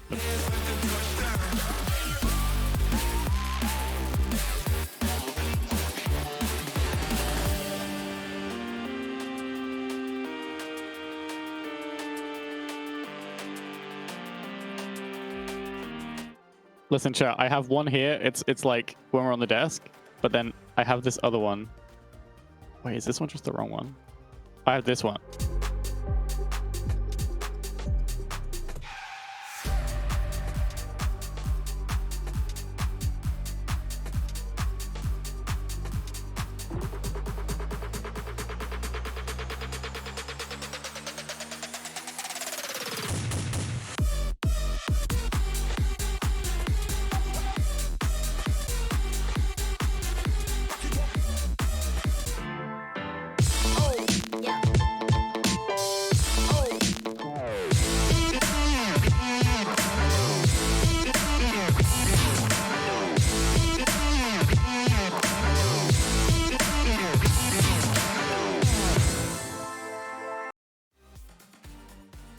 Hello and welcome back. After a little bit of a delay, we're back with our last two matches of today.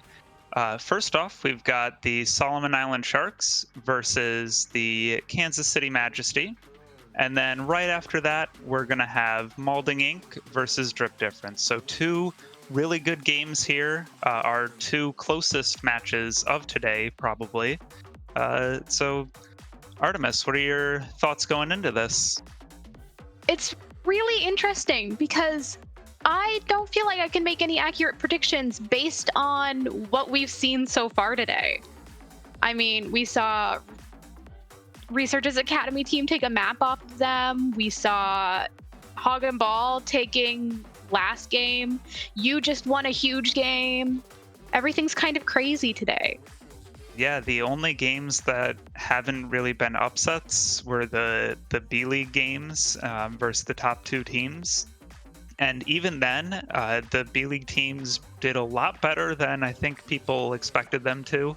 So it's kind of been a crazy day, and I'm excited to see if we're going to continue that trend of upsets or if things are going to sort of stabilize going into the end of the day. But even with these two teams, I'm not really sure if you could say it would be an upset.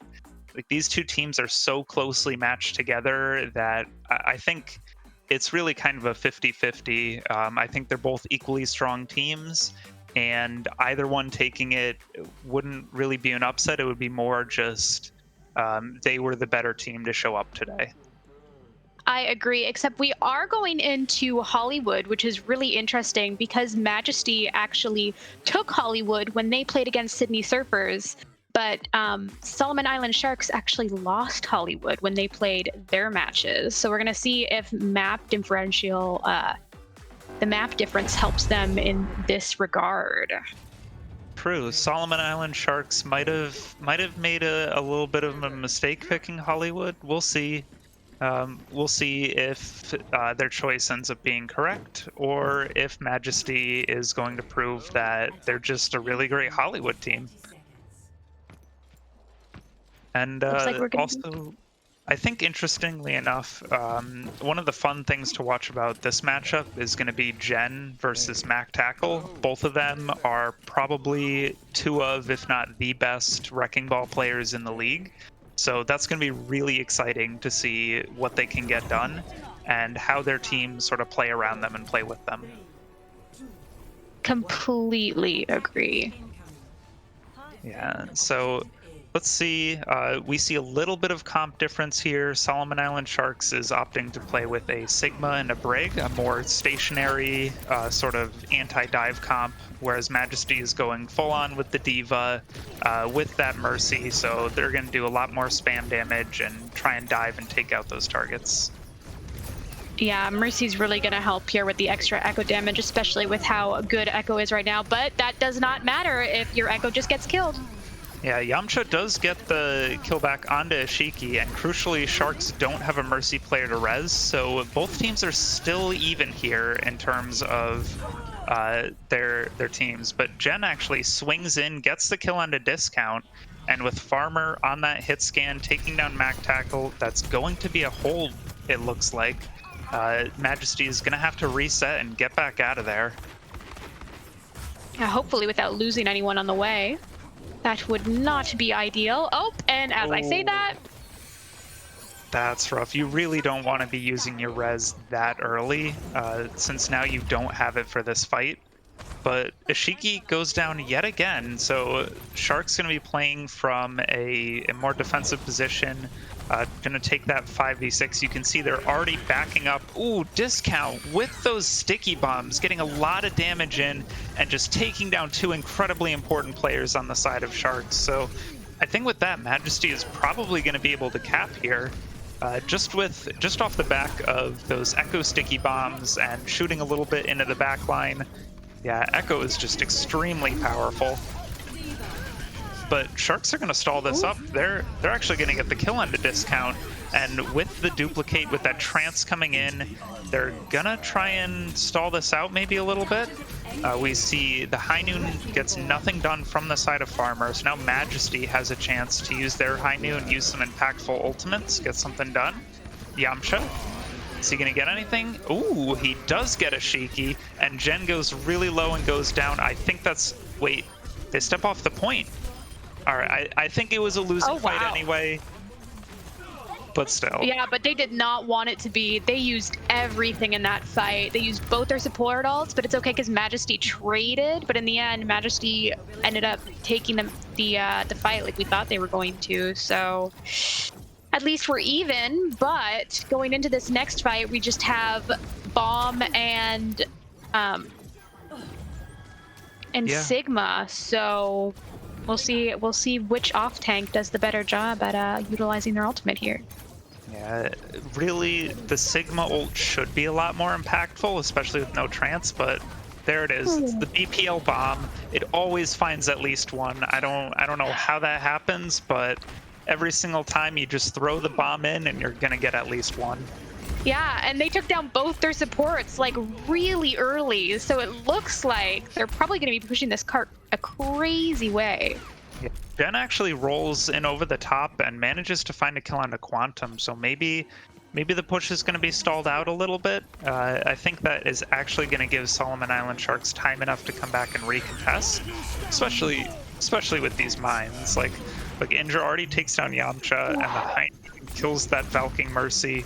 That's definitely going to be a hold. But they expend two crucial ultimates for it. Very true.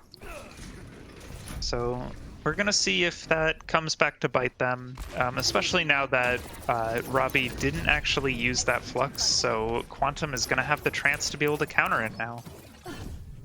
Yeah, and it looks like Majesty do have a pretty... maybe not. They're pretty even on ults. Majesty does have one more, but they both have copy. They both have trans. Yeah, Ishiki's going to go in very aggressively, very early. We see the trance is forced out already from Quantum, but Yamcha, while he's lifted up there, he just presses Q and takes out Robbie. They find the trade back onto Pirate Spy, but I think this is going the way of Majesty so far. And Mercy can get back somewhat quickly, and they still have discount up there. He's out of the copy now, but I think this is favorable for Majesty. Maybe if they can get something done here. I would agree with you. Oh. Well, okay. Farmer does kill discount though. Oh, but it's a trade right back, and we still have Farmer and Jen just coming out of it, just holding down the fort. I say this should be winnable for Majesty, and Farmer, he hears me, he says, okay, I'm just gonna click, click, click, get some kills, and just hold right there. Yeah, Farmer's been doing a really good job shutting down pushes on this McCree. It's been nice to see. We love a good hit scan. Yeah, Farmer is definitely an incredibly strong hit scan player, and he's also even better on the support. So it's interesting to see like that his flexibility is really allowing Sharks to play to their full potential here. Let's see, we've got Majesty. They're wrapping around the back. They're going to go up for that high ground, so it's going to be a high ground versus high ground push. I think the shield from Sigma is going to make this a lot easier for Farmer to get this high noon off. Oh, that was a beautiful pile drive into the high noon. Just absolutely incredible play from both Jen and Farmer there, really taking advantage of their heroes' strengths. Yeah, and that is going to stop their push there, but at least Bing Bong did bomb out and killed Farmer with that bomb because they just needed that extra, like, no, I will not let you disrespect me like this. You also get killed. We trade in this house. We share. Yep. So we're going to see Majesty. They're going to have to touch the point. So, oh, Yamcha gets the kill onto Farmer. This is suddenly very, very winnable for Majesty, especially if Ashiki just jumps right into the mines. Yeah, they have to do a good job cleaning up here and not let that respawn advantage come to them, and I think they're gonna get this fight win. But the Trance is gonna stall it out. Trance coming back from Quantum, but he doesn't manage to save discount. That's huge. Robbie lifts them all up with that Gravitic Flux, slams them down, and slams down Majesty's chances of getting this second point cap. Yeah, we were sitting here thinking that the lack of mercy on the side of Sis was going to make it so that there was no ability to save that point there, but they just came back around and they said, no, I think we've got this. Actually, this is our map. Actually. Yeah, I was sort of wondering which team would come out ahead, whether the more strong dive composition would be able to break that sort of bunker that Solomon Island Sharks had set up, but it turns out no, they can't. They did a good job on first point of really getting in there and getting those kills with the Echo, but on second point they could not compete with the high ground advantage that Solomon Island Sharks had. Yeah, and this is looking very, very, very winnable for Solomon Island Sharks here. But we have breaks coming out on both ends. Oh, never mind. I say that. Solomon Island Shark might be going with a Mercy and maybe an Ana, unless there's a spawn bait. Unless I'm getting baited.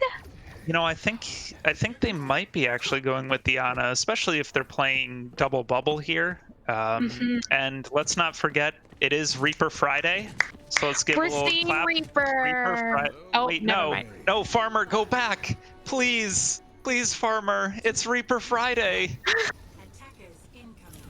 Oh. No longer the double bubble. We get two big chonky boys rolling onto the point here. Let's go, Super Monkey Ball. All right, you know what? We'll see what we get. We'll see what we get here. This is definitely a composition.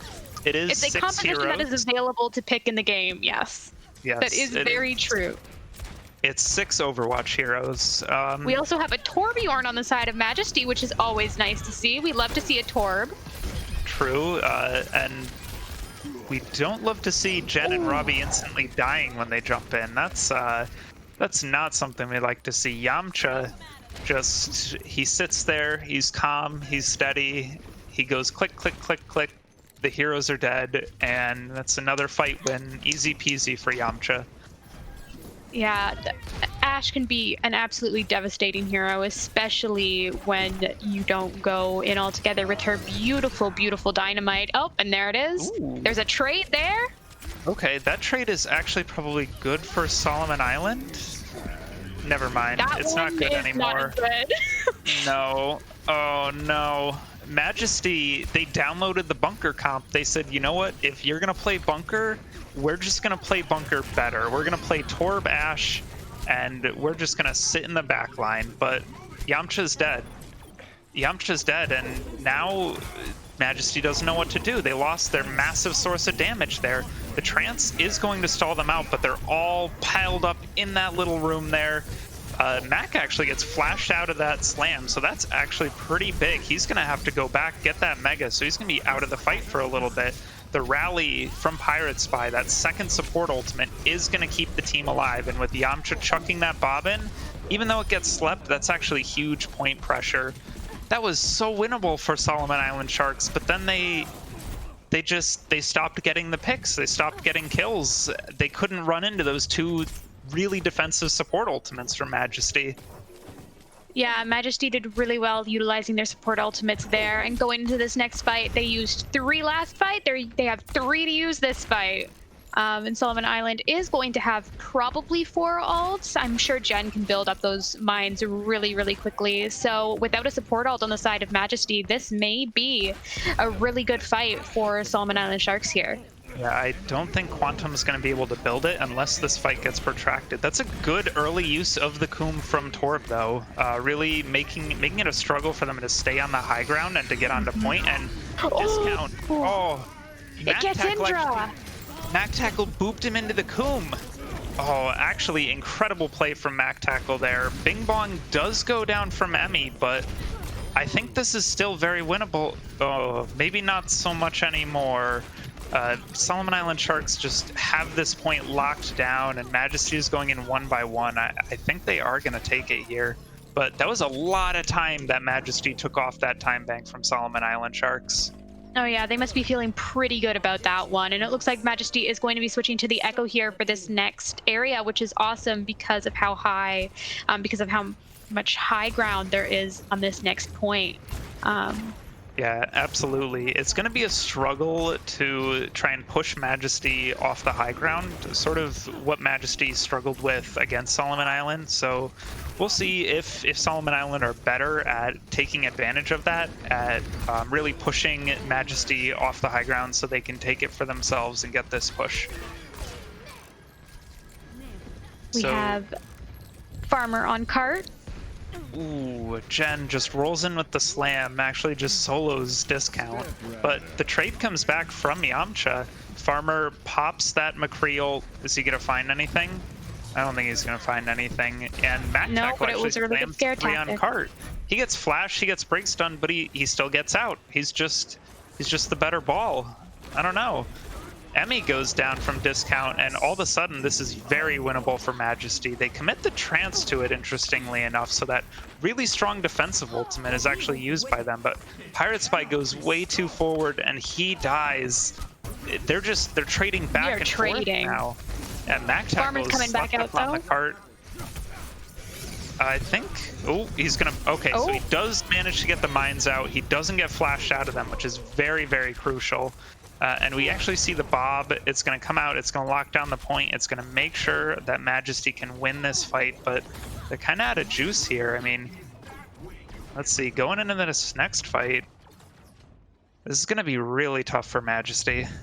Oh yeah, for sure. I mean, just look at the ult banks on these two teams. I mean, Solomon Island Sharks have Rally, they have Zoning Noon, they have Sigma, they have Mines. They can just press Q, and Majesty just doesn't have what they need to counter that. It's gonna be Farmer.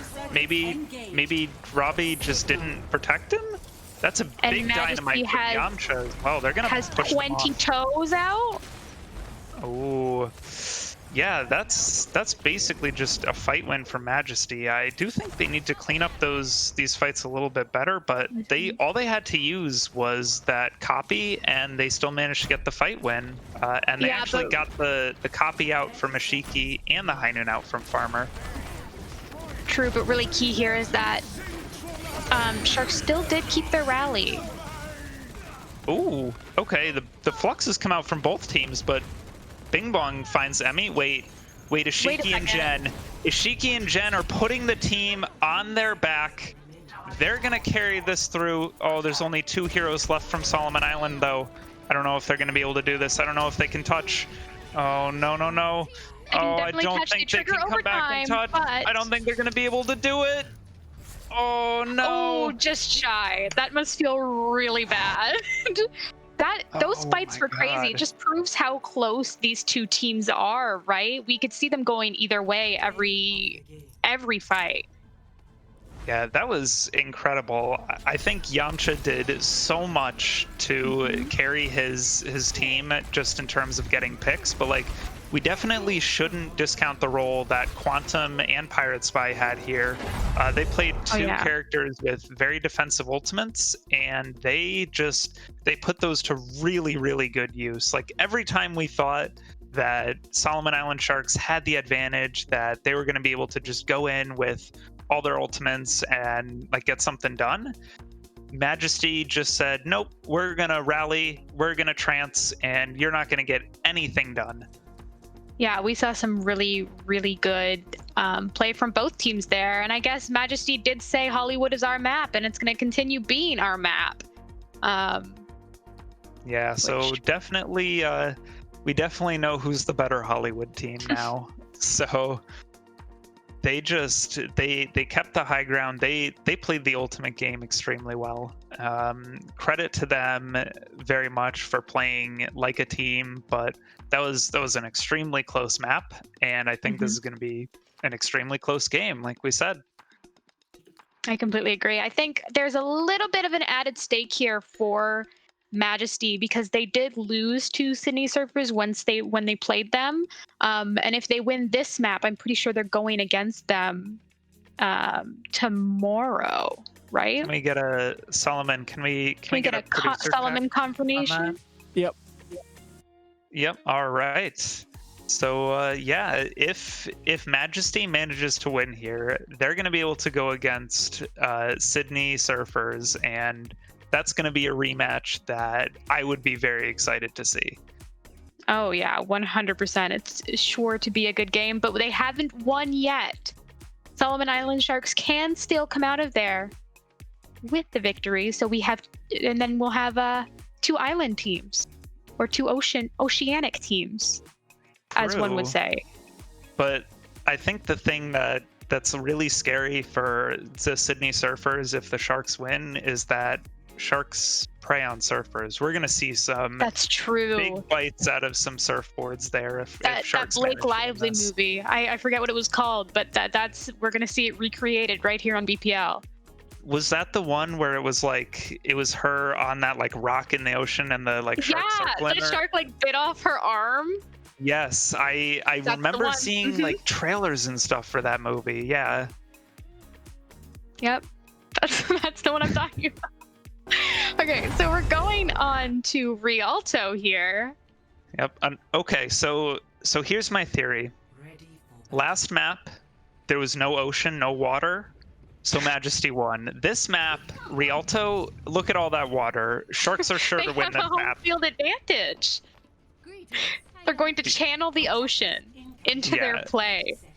Absolutely. This is it. This is where they hit the power up. We're gonna see Jen, Zazlak, Garden, Farmer, Emmy, Indra. They're all gonna take a dip in the water. They're gonna get that power boost, hit that Express VPN power boost, and really turn on and win this map. We will love to see it, truly. They are starting off on defense here, and they are going to be running Diva Ball. Both teams are, which is always nice to see. We love seeing Diva play. The only difference between these comps is the Tracer versus the Echo right now.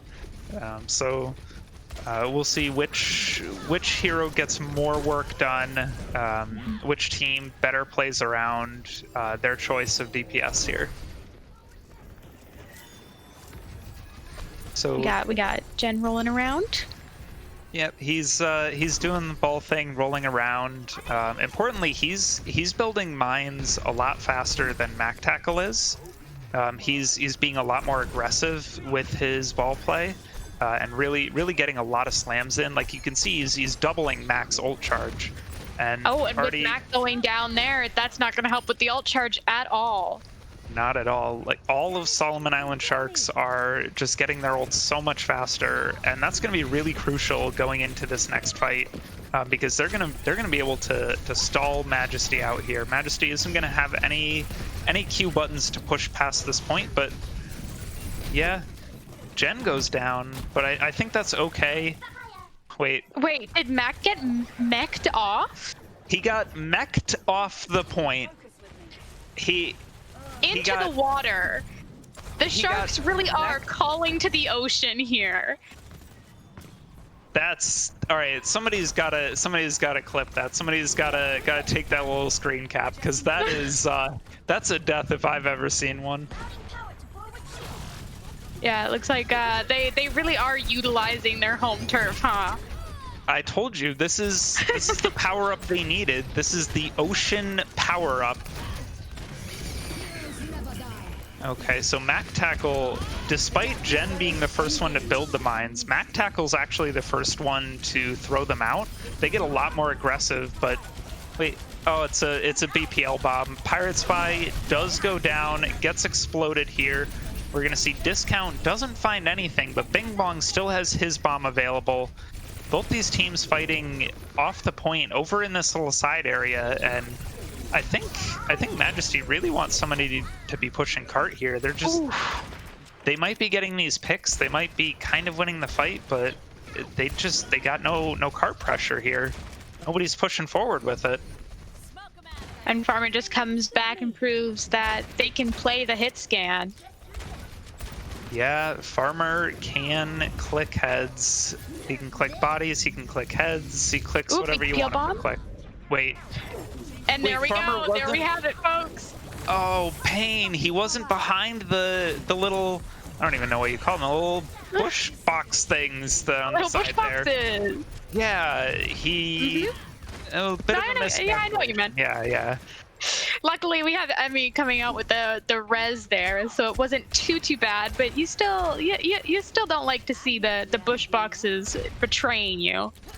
No. Oh, this is so bad for Majesty. They have to get basically just full cap the cart with this next push, and they're dealing with the same amount of ultimates on both sides. They're really gonna have to play extremely well here if they want to take this point and probably this map. And we have both balls battling it out together, hitting each other with their rounded bodies. Yep, we see already Majesty takes a lot of poke going in, so Pirate Spy and Emmy are both going to pop those Valks. They're going to get the damage boosts in. The mines are dropped by Jen and by Mac Tackle. Bob is going to roll out onto the point. Yeah, Bob is just going to start shooting away, and that's going to be a lot of damage put into the side of Majesty. Pirate Spy, Yamcha, Mac Tackle, all being taken down by this DPS duo of Garden and Farmer, doing just a really good job keeping Majesty contained, not letting them push past really this second corner here. That is huge. That's an insane just first round there. They didn't get far at all. Is the Freya pred true? I'm just a 5-head. Yeah, your brain is just massive. You saw this coming. You could see into the future. See, my preds are just on a different plane. I can read the tea leaves. I know exactly what's going to happen. Make sure that if you guys are cashing in your scrim bucks, you consult with Freya first. Yep, because I know. Just listen to me. I'll tell you exactly what you need to know for these maps. And will 110% keep your preds safe and secure with ExpressVPN. True. All you have to do is go to expressvpn.com/BPL, and those 89% Solomon Island Salamanders preds, well, those are going to be safe and secured. Yeah, that's crazy. Let's see if Majesty can go against the odds and against the map itself and see if they can fuller hold. We've seen it done before. We have seen it done before. That's true, but if they lose one fight, it's basically over. They're gonna have to play really, really well and just play out of their minds to be able to stop this push coming in from Solomon Island Sharks. So already, okay, that's important. That's a good first pick. Jen goes down, and Garden is shortly to follow, so they're doing a good job so far. They're heeding our advice. They're actually sort of stopping Majesty. Majesty is doing a good job of stopping Solomon Island from pushing over this bridge, getting around the corner. Yeah, and we actually didn't mention it, but we are seeing Sombra and Hanzo out from Majesty, which is really, really interesting. That's going to help shut down Jen a lot. No, Pirate Spy is booped off the high ground, and that's going to be a quick death for him because of that. Jen rolls into Yamcha to secure the second kill, and the cart's already so close. Oh, the cart's already so close. Are they going to touch? Oh, it's right there. Okay. Max Hackle goes in, they get Jen down, but he's so low. Wait, Max survives there, and they can. Oh no! Even through the EMP Garden, Zazlak Farmer, they get the kills. The EMP doesn't matter. That Solomon was Island. Very quick. That was extremely fast. Wow, that was a map. That was a map. Yeah, no. Jen saw the Sombra. They saw the counter in their eyes, and they said, "Nope, nope. I'm going to channel the water. As Freya foretold, I will bring it to reality." Yeah, you'll never go wrong if you listen to my predictions. I have 100% success rate, so just let me guide you to the path of obtaining those scrim bucks, those points. Yeah, and we knew going into this game that it was going to be a super close game. Honestly, it's the closest game we have today, and these teams just aren't disappointing. Yeah, it's crazy that on the first map we had like a really close Hollywood game where Majesty just sort of showed up in the second half of their map and really dominated, put the brakes on Solomon Island. But then Solomon Island, they must have known holding that defense on the first point can really solidify their momentum, keep things going, and they did just that. They turned it around. They won that map in a dominant fashion. We're gonna see, depending on the map they pick, can they hold this? Can they really keep going with that momentum that they've built from this map? Is Majesty going to make the mistake of picking a map with water on it? Well, we're going into control maps, right? King of the Hill? Yeah, and the last one? Yeah. I think we'll see. Is there water on Oasis? There's water on Oasis. Yeah, so don't pick Oasis. Water on Oasis. There's water on Busan. There's definitely water on Ilios. Oh my goodness. Pick Lijiang Tower. Lijiang. Does Lijiang have water? I mean, it rains in the night market. True. Does that count? Are we counting rain as water? Okay. What about Nepal? Nepal has snow. That is also water. Oh, look at that. We're going to Nepal. We're going to Nepal. So apparently they decided that solid matter was different than liquid. So yeah, it's our thing best bet here. The thing is, sharks can't actually like swim in snow. So I don't know if this is going to be beneficial to sharks. I think for this one, ooh, this is difficult. This is very difficult. I guess it'll all depend on whether or not these sharks swim under ice. I don't know what I'm saying at this point. I'm just excited to see some... Wait, what? Did Reaper just ult? Did I just hear a Reaper ult in my ears? Happy Reaper Friday. Happy Reaper Friday, everyone. I'm gonna pred Majesty. Yeah. I'm gonna pred Majesty. I think that the sharks, they can't swim on the snow, so they're not gonna be able to actually take this map. They do have the Sombra out on the side of Majesty once again, hoping to shut down that ball. Probably Jen is proving to be pretty difficult to deal with. Already Pirate Spy goes down. They trade Jen, but I think that's actually better for Solomon Island Sharks here.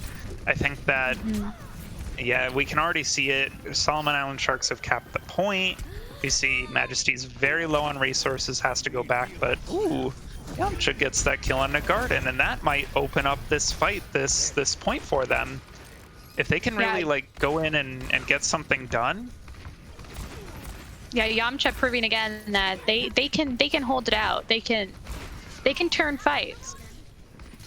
Absolutely. I think Majesty's playing a little bit slow here, but Yamcha gets the high noon, gonna force them back, get the zoning. Ooh, Emmy peeks out and gets zoned here, but Pirate Spy is not able to protect Quantum from Garden's Tracer. And we see Farmer actually use the high noon as well, so now things are rolling back to the side of Solomon Island Sharks. They drop the bomb in, don't manage to get anybody, but Farmer gets the click on the Bing Bong, gets that kill, and oh no. Yeah, they're already at 55%. That is insane. Yeah, it's a good thing that I definitely predded Solomon Island Sharks here. That's what happened. I remember hearing it. I 100% said that Solomon Island was going to take this. Yeah. Yep. Ooh, nice kill from Indra there. Yeah, Indra just doing a really cool. That was huge! Oh my god, he trances the EMP, hears Discount coming out of stealth, and presses the Q button before Discount can actually get that EMP off. Indra, the god Zen, absolutely just save Solomon Island Sharks there, and just probably just won them the map, because Majesty's gonna have to come back and touch one by one. They must be feeling really good about themselves there. And Indra's already 40% to his next trans if it's necessary. It doesn't look like it's going to be, though. Quantum pulls out the trans, but I don't think it's going to matter. Yeah, even though Indra dies here, Emmy's got the rally going. Solomon Island Sharks are just unkillable, and they just dominate on this first point. Yeah, that was beautiful. That was a beautiful play from Indra. Yeah, Indra just incredible. You guys were 84% map percent predictions to Majesty. People are really taking your predictions to heart. Yeah, that's because what's going to happen is Majesty is going to win this point and the next point. So it's just what's gonna happen. Like, y'all aren't ready for Majesty to just dominate on this rush comp, really make it work for them. Yeah, I love seeing Reinhardt play. I am into this right here, right now, and we're seeing Reaper on Friday, everyone. Oh, finally, Reaper Friday, let's go. That is amazing. We're seeing Bap, we're seeing Lucio, we're seeing Reaper, we're seeing Rhine. This has been an absolute treat for us. Majesty is really treating us today. They're feeding us good, but it does not matter because Garden takes out Quantum already. Garden a little bit swaggy on that Pharah there. Gets the opening pick on the Quantum and making sure that Majesty cannot set up inside that point. Really doing a good job of playing this sort of more spammy dive comp into the rush from Majesty. It's the power of women loving women. They brought out the lesbians, Farah and Mercy, and they really did their job here. Absolutely, it's that power, that lesbian love. It carries them. It carried them to that first victory, and Garden. Oh, Garden actually finds Bing Bong and doesn't get traded out for it. Okay, well now I say that he dies, but little bit. I mean, but it's okay. The res there. Yeah, which is really key because Majesty does not have that res, and so they really got stopped in their tracks there. Yeah, Majesty is going to have to make these ultimates count. Mac Tackle has not managed to get like anything done on this Reinhardt hero here. They walk past the mines from Jen, kind of interesting mines there. They're gonna take over this point, and Farmer, nope, gets nothing done. Crucially, actually does manage to take out Bing Bong.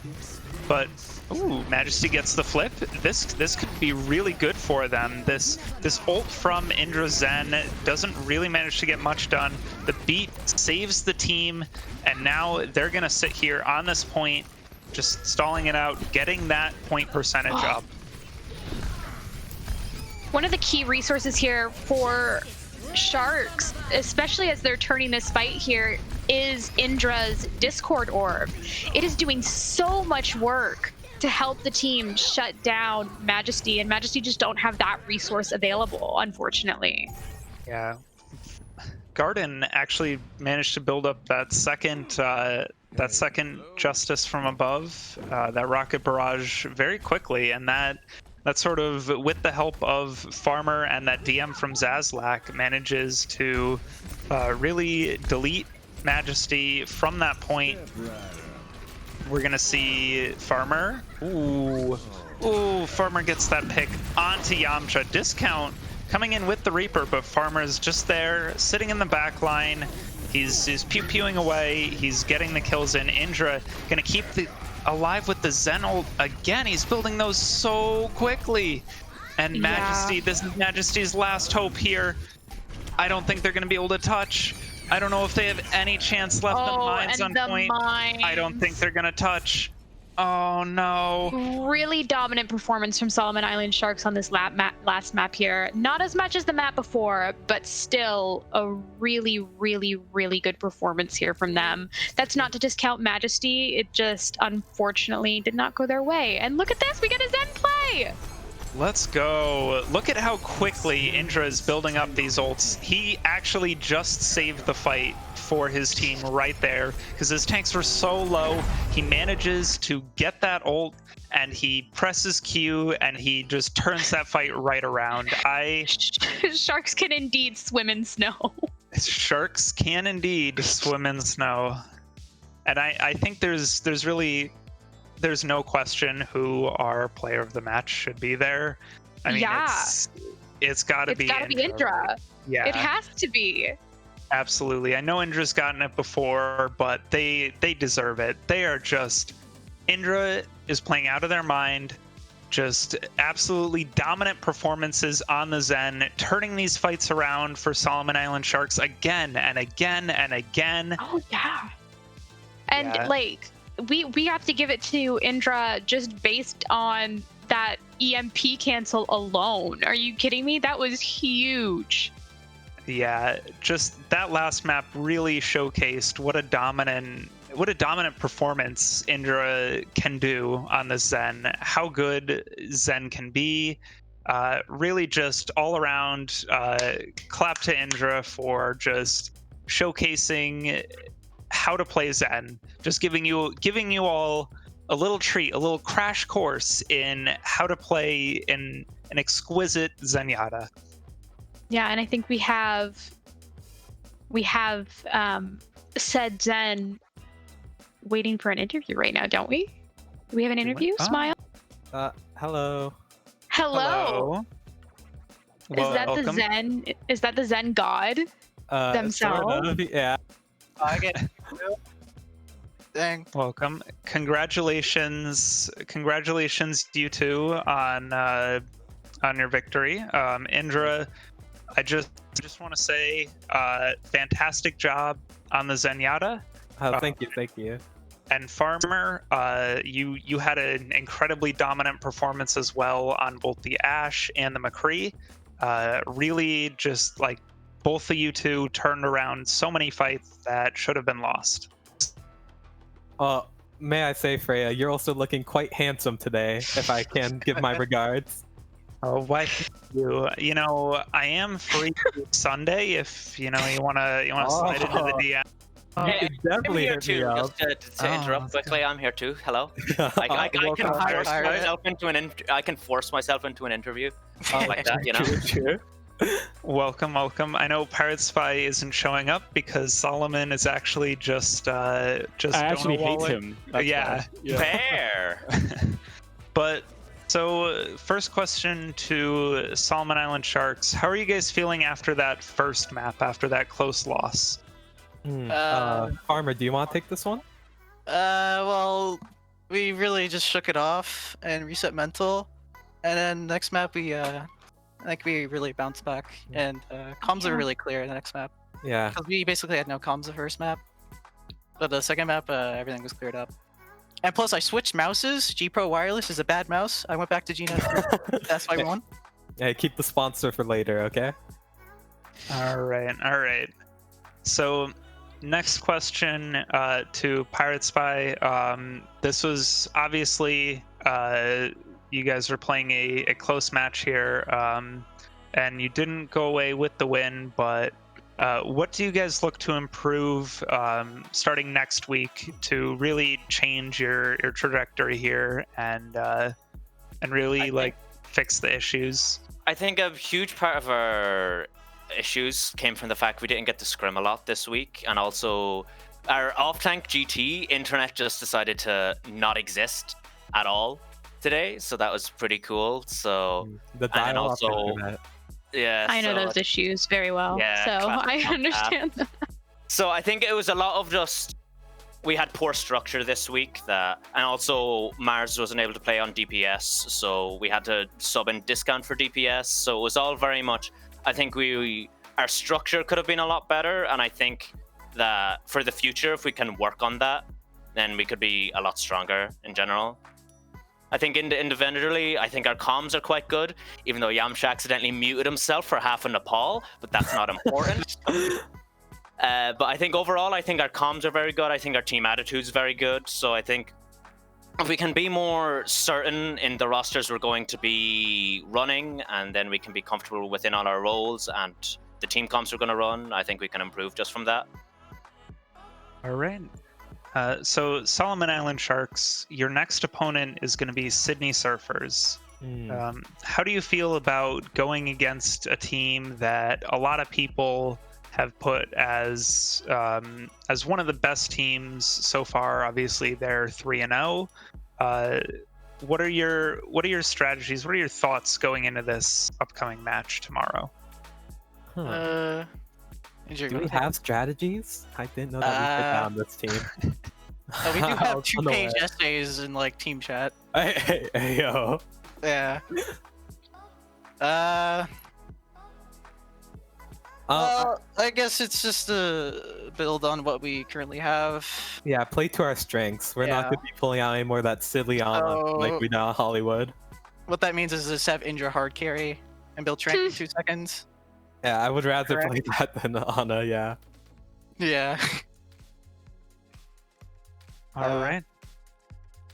So Well, thank you guys so much. Very insightful.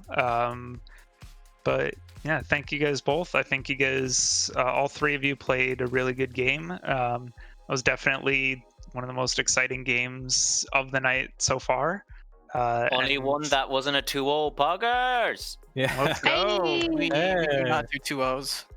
Yeah, we do not do that on this team. We like our map differential to be dog shit.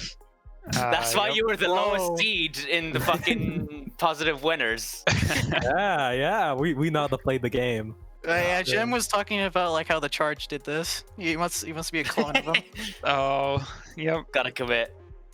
Okay, well, thank you guys so much for all your time and for your answers and everything. Next up, we have Malding versus Drip Difference, and if you tune over to the B stream right now, they have PXP versus Catboys going on, which is sure to be a fun map. Both animal teams, bunny boys.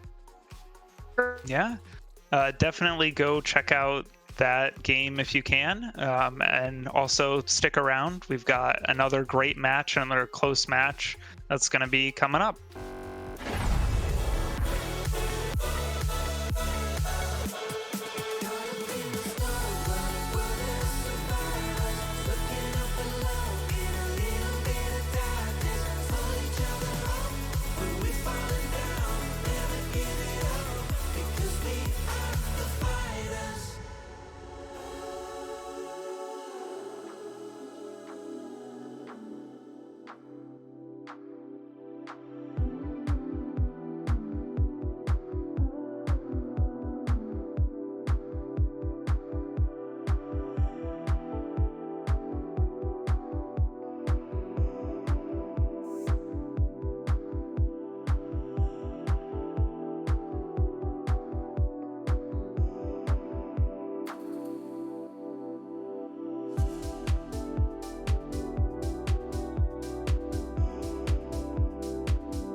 No one ever sees me, I'm losing every battle. No one ever sees me, I'm losing every battle. No one ever sees me, I'm losing every battle. Can somebody save me, I'm losing every battle.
Welcome back.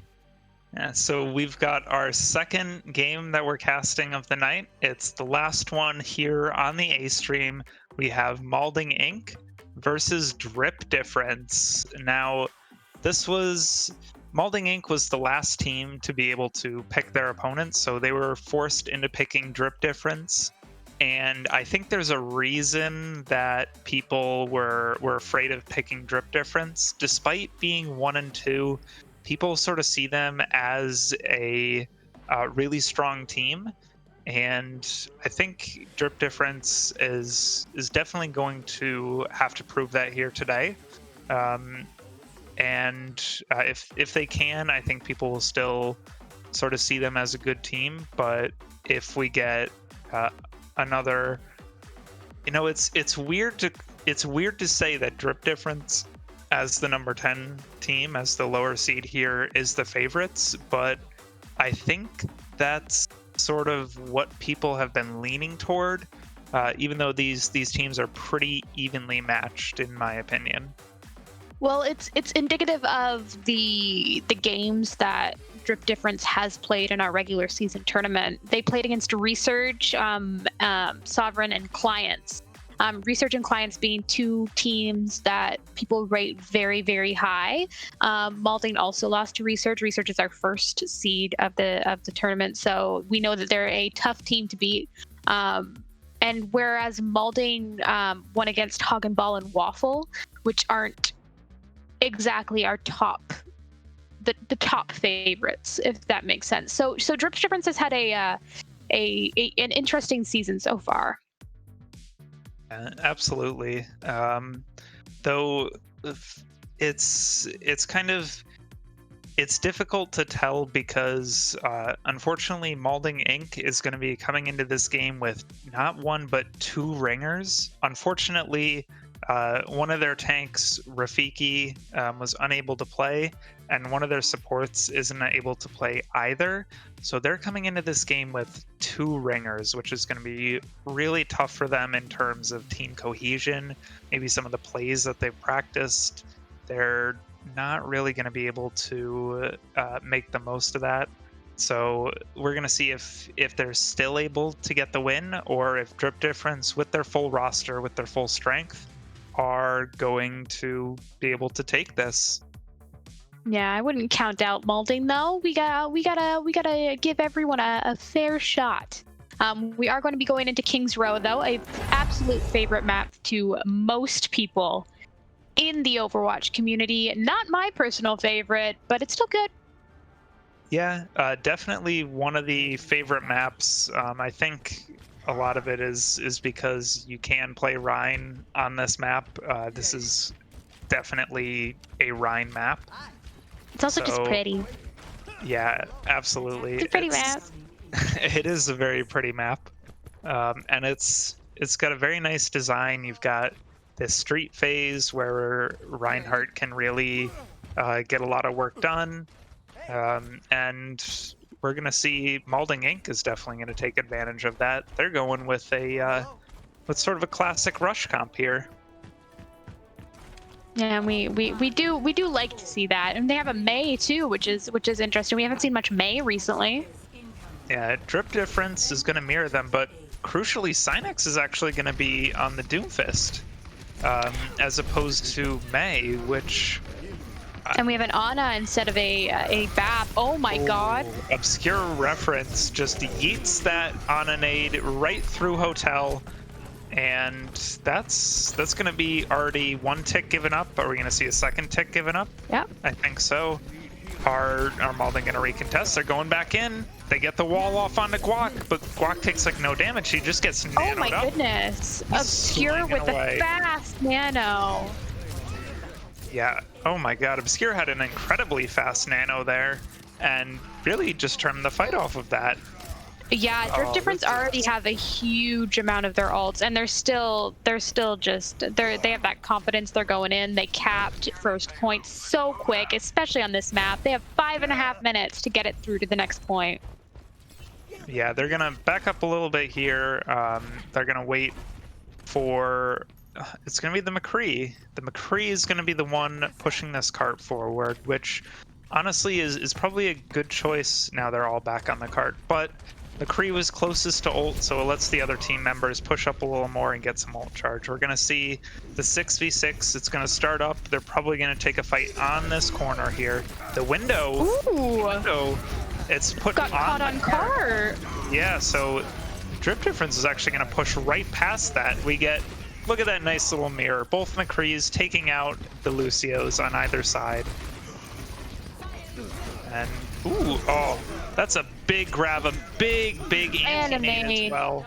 Oh, beautiful. Lux does get 2, just proving that Lux can still make a difference here. 3 before getting taken down.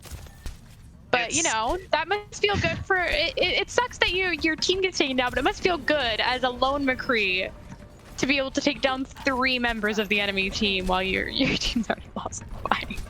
Yeah, Lux.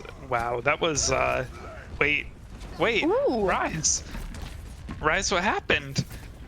He eats the fire strike, gets headshot from Joshin, and that's gonna be a lot of momentum lost for Drip Difference. They just have to reset and back out, and now we're on third point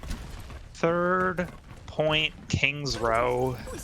We're gonna see some legendary stalls come in, especially with this really nice blizzard, and Jack manages to take advantage of that. Guac is nanoed up. He finds Alwyn. He swings away, murders him in the back line, but they lose the fight anyway. And Lux does take out Cynex. Yeah. Wait, Lux is going to use the McCree ult? Interesting. I don't think they really needed it there. I think they would have rather had that to zone out. Yeah, I'm not sure how worth it that was. Yeah, they do still have a good ult bank here, and the grab does come out, countered by the B. Okay, Guac uses the Shatter, and it's really effective, actually. It stops them from pumping all that damage into the grab with the combination of Grunt's beat, keeps them all alive, and makes sure that almost none of them die in that crucial fight. And now we're coming up to this last little point in King's Row here. They're going to go around the corner here, and we're probably going to see another fight. Jack does have Shatter. We're going to see if he can lay them down. Oh, that's a nice... into the back line, but just taken out by Panther, though. Ooh, the wall from Joshin! Still dies, but I think he protected the rest of his team there. Yeah, that wall combined with the blizzard was crucial for letting Malding hold here, because they stopped any momentum that Drip Difference had being able to go in. Cynex? Oh! Cynex? Listen, I love seeing a Lucio take out a Doomfist, though. Can I just say, we love to see it. Definitely love to see that. I'm not sure. I think Cynex would be better served on a hero like Echo or even Pharah. I just think Doomfist does not have very good. Really, just can't get a lot done here. Even like the Hanzo would be fantastic. He's going in and dying, and I think he really needs to swap to something that is better in this rush comp. Guac is going to be taken down as well, and yeah, we're going to see Malding is doing a really good job holding here. They're really utilizing all of their advantages they have playing the Mei, and Joshin is doing a really great job. Really great job on Mei, enabling Lux to get a lot of those kills and helping his tanks. Yeah, Drip Difference is going to have 5 of their 6 ultimates going into this fight, though, so it may be just okay. Oh, but the grab comes out, and so does the window. Ooh, the Grav finds Guac, but I don't think it's going to be enough. They push right on past that window using the beat. Sage is going to drop that high noon, and that's going to be a nice fight win for Drip Difference. They get a lot done there. That was really, really good play from them. They went in, they used their ults at crucial times. Oh, Synex gets a nice punch onto Lux while he's high nooning. The beat only catches 3 of the members of Malding Inc., but Panther actually cogs Sage right off the map. Oh, nobody touches. Oh, nobody touches. Oh, they just left the cart. Lucio's just pushing on his own. He's sitting there and he's like, I will just sit here. I will sit here and I will push the cart. It's like a good little Lucio boy. That's absolutely a C9. That, oof. Ooh, and we have a pause. Yeah, so let's talk about that for a second. Props to Grunt for just recognizing that nobody was on the cart, running right up to it, plonking down on it, and pushing that cart to the end, while his team had Malding Inc. pushed to the sides and really occupied in different spaces so their focus wasn't on the point. Really, really good job from Drip Difference there. Just really fantastic play, and definitely kind of a misstep from Malding. Yeah, for sure. I mean, at the end of the day, the Doomfist switch didn't matter because they just didn't touch point in order to capitalize on the fact that they were killing the Doomfist. Yeah, absolutely. So now looks like we're going back in. Just a little match update from B Stream though. Punk's Passion and Catboy Crew are 1-1 right now. So interesting. Pick your favorite furry. Oh. Okay, well, on that note, put your bets in, folks. Well, okay, I guess pick your favorite furry, folks. That's that's what we're doing now. We're doing that now. That's the narrative I have decided to go with, and I'm sticking to my guns. I'm not taking it back now. All right. Well, more Reinhardt play. Let's go. We're gonna see Drip Difference is the only one to switch up here. Synex is gonna switch onto that Junkrat.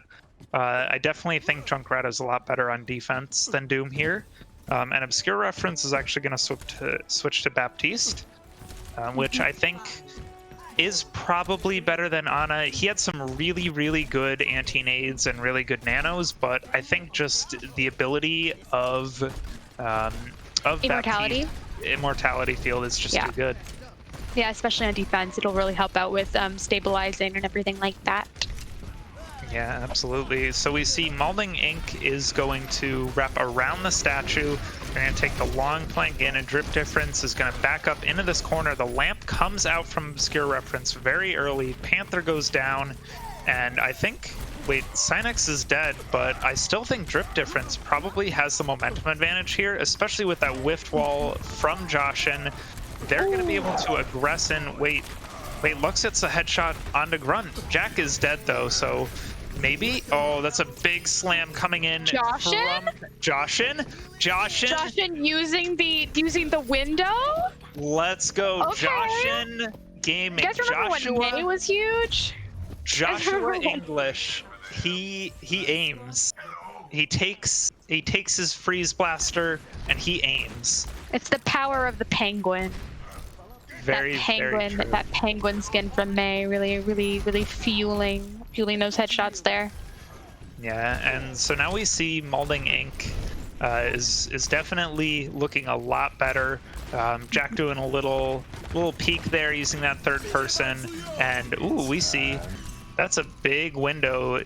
I don't think the wall's going to be able to hold for long, and oh, Malding Inc. is pushed into this little bookshop here in the side. They're playing tiny Overwatch. Oh, that's a big freeze. It really splits up the oh, Synex with a big tire. It doesn't matter how big your freeze is, Synex is just gonna get a bigger tire. True. The freeze did get obscured there, but key fact there, he pulled out the lamp. You know that Baptiste ability we were mentioning earlier? Yeah, Yep. I got that. English? Yep, got that one out. Yep. English. Yep. That's why. Ooh, that's a big yeah. We see tiny Overwatch. Things are happening. So many effects. I can't even tell. Lux. He clicks. He presses Q. He gets 4. Things just happened in that fight, and Lux said, "I don't know what's going on. I'm gonna press my buttons," and gets 4 kills. Whew. Sometimes it just be like that. Malding is going to have Malding and Drip both have their Lucio beats. But beyond that, there's not very much on either side in terms of ultimates. Yeah, absolutely. Oh, Joshin is gaming. Gets the headshot on the Sage. They're gonna beat aggressively. Run in there. They don't manage to get Rise. Oh, but Panther kills Synex. He just got 100-0 really quickly.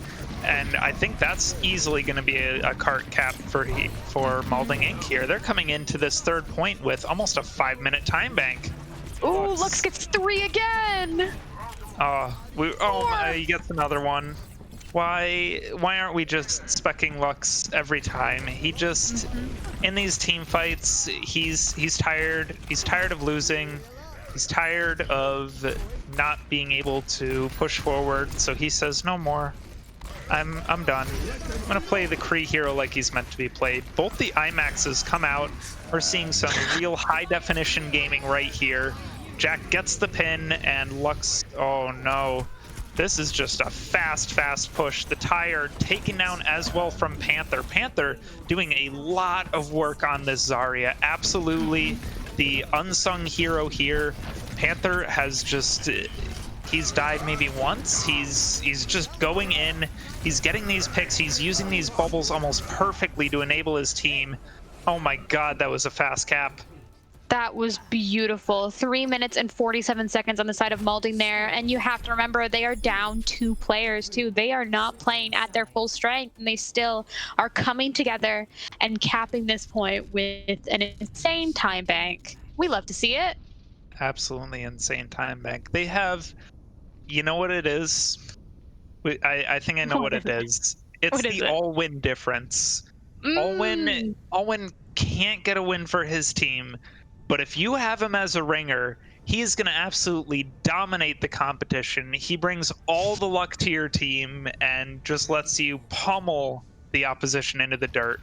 If you ever get a chance to get a ringer, you pick All-Win every time. You stick him on support, and he just, whatever it is, his magic aura, that T2 energy, just, it'll get you the dub. Yeah, that's my theory. That's your hot take for this match. Absolutely, that's my hot take for this match. I want everyone to know, All-Win, what a Chad, playing alongside Synex at what is it like? It's like 4 a.m. right?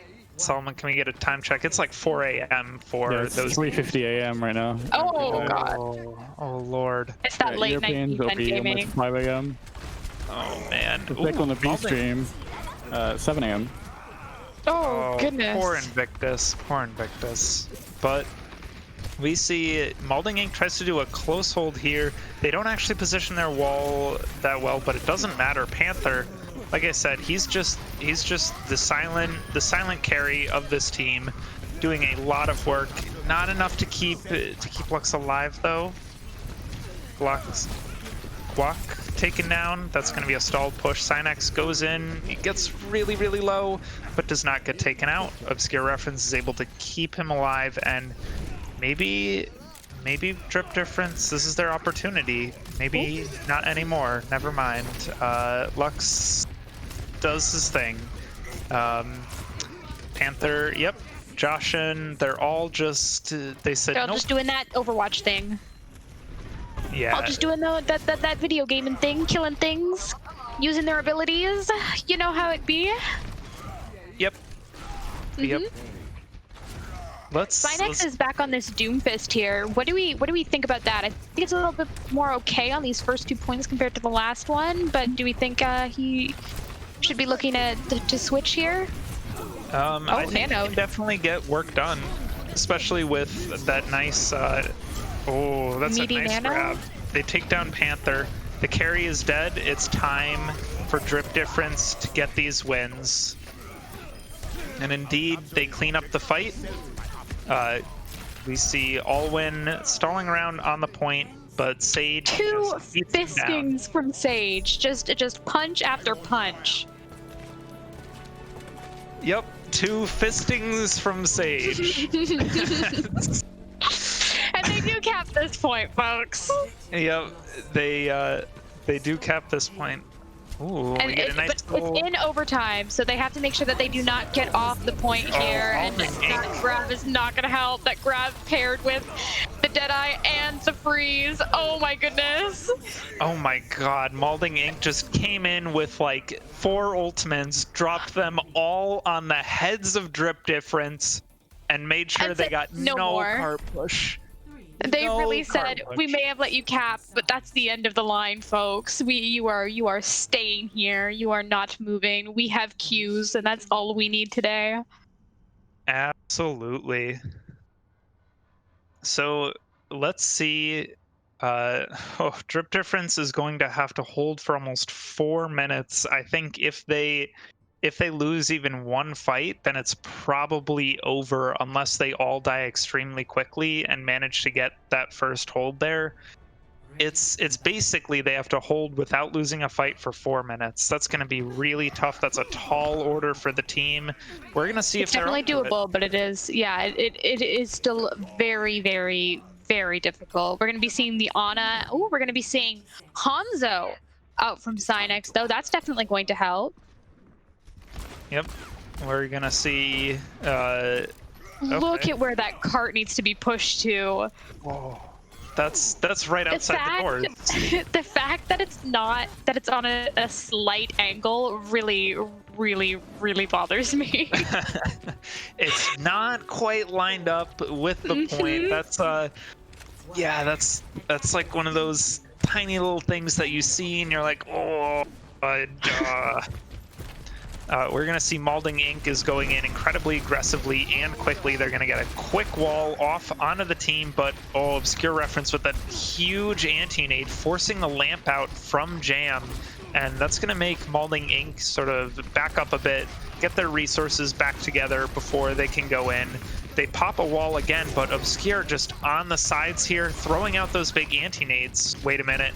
Wait, Guac is dead. Oh, Rise is dead too. Synex. That's it. Oh, that's gotta be it. They can't come back fast enough. I don't think they can come back fast enough. I think this is just a loss right here. They don't have time to touch. They need to go now. Wait. Oh, thank God. I did not see. Wait, are they gonna touch? Do they know? I did not see Do they Jam realize? on the point. Oh, the ball. Guac on the ball. Ooh. Oh, he's gonna have to do his best. He does draw the entirety of Malding Inc. back to the point, so now it's time for Drip Difference to come on in, but it's not enough. It does not matter, unfortunately. It doesn't matter. But that was a good stall there, doing the ball thing.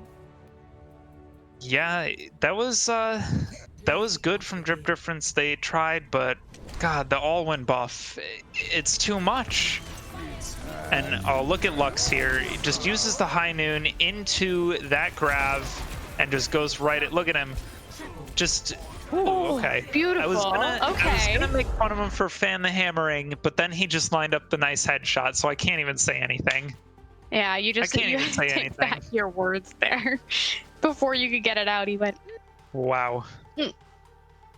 That was, yeah. Whew. And I think that was a good map. Just an update from the B stream. I'd just like to let everybody know that Punk X Passion won 2-1 over Catboy Crew. These games are insane today. Are there any brackets that are intact? No, I don't think none. so. There has to be absolutely none. Nobody nobody could have predicted this. This is just everybody's boomed. There's My bracket's safe, absolutely- Smoil. Okay, well. Your bracket's safe? Yeah, I don't believe it. I'm gonna press X to doubt that one. I'm gonna doubt that one. It's That's crazy. Whew. Yeah, Wow. I don't know what else to say except for wow. I mean, I guess because of the people that are winning versus the people that are losing, we're still getting the matches we thought later, just in different standings than we predicted. Is that right? If my brain is working properly? This is wow. All right, Solomon. I think the only matches today that haven't been upsets are Resurgent and Sydney Surfers. Though even those you could probably call upsets just based on the fact that they were playing B League teams and it did not look like they were playing. Let's say B League teams did a lot better than they probably should have. Yeah, and we had Sharks and Majesty as well. I mean, a lot of people predicted either way, to be fair, so I don't know if that was necessarily an upset. I don't think it's an upset. I don't think that's a game that could be an upset either way. Yeah, that's but fair. But look at that third quarterfinal, Punkix Passion versus Hoggenball Dynasty. Did anyone predict that? No.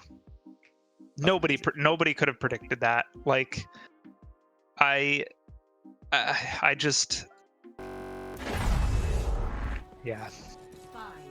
Okay, well, we're going into Dorado here, which is a nice map. It's dark That's out right. there. We still have Malding Inc. versus Drip Difference going on here, where Malding Inc. is sort of dominating Drip Difference. Yeah, this is something, all right. We see Malding Inc. is actually playing Double Bubble, which I think might really suit their playstyles a lot. Drip Difference is on that traditional ball echo comp. You know what? I'm gonna make a pred here. I think Drip Difference definitely take this map. I think they're not one tricks, but they're definitely a lot more comfortable when they're playing Guac on the ball, Sinex on the Echo, Sage on the Tracer, Obscure Reference on the Zen, when they can really like play to their strengths. And I think Malding Inc. might just not be ready to deal with Drip Difference at their best. And I think this comp will be Drip Difference at their best. We're already seeing, look at this first point, Dorado. It's just, as we're talking, Drip Difference is just winning. Yeah, it really helps on the side of Drip Difference. They have both the Mercy damage boost and the Zenyatta Discord Orb, so there's a lot of damage coming in from them that is just amplified to the T there.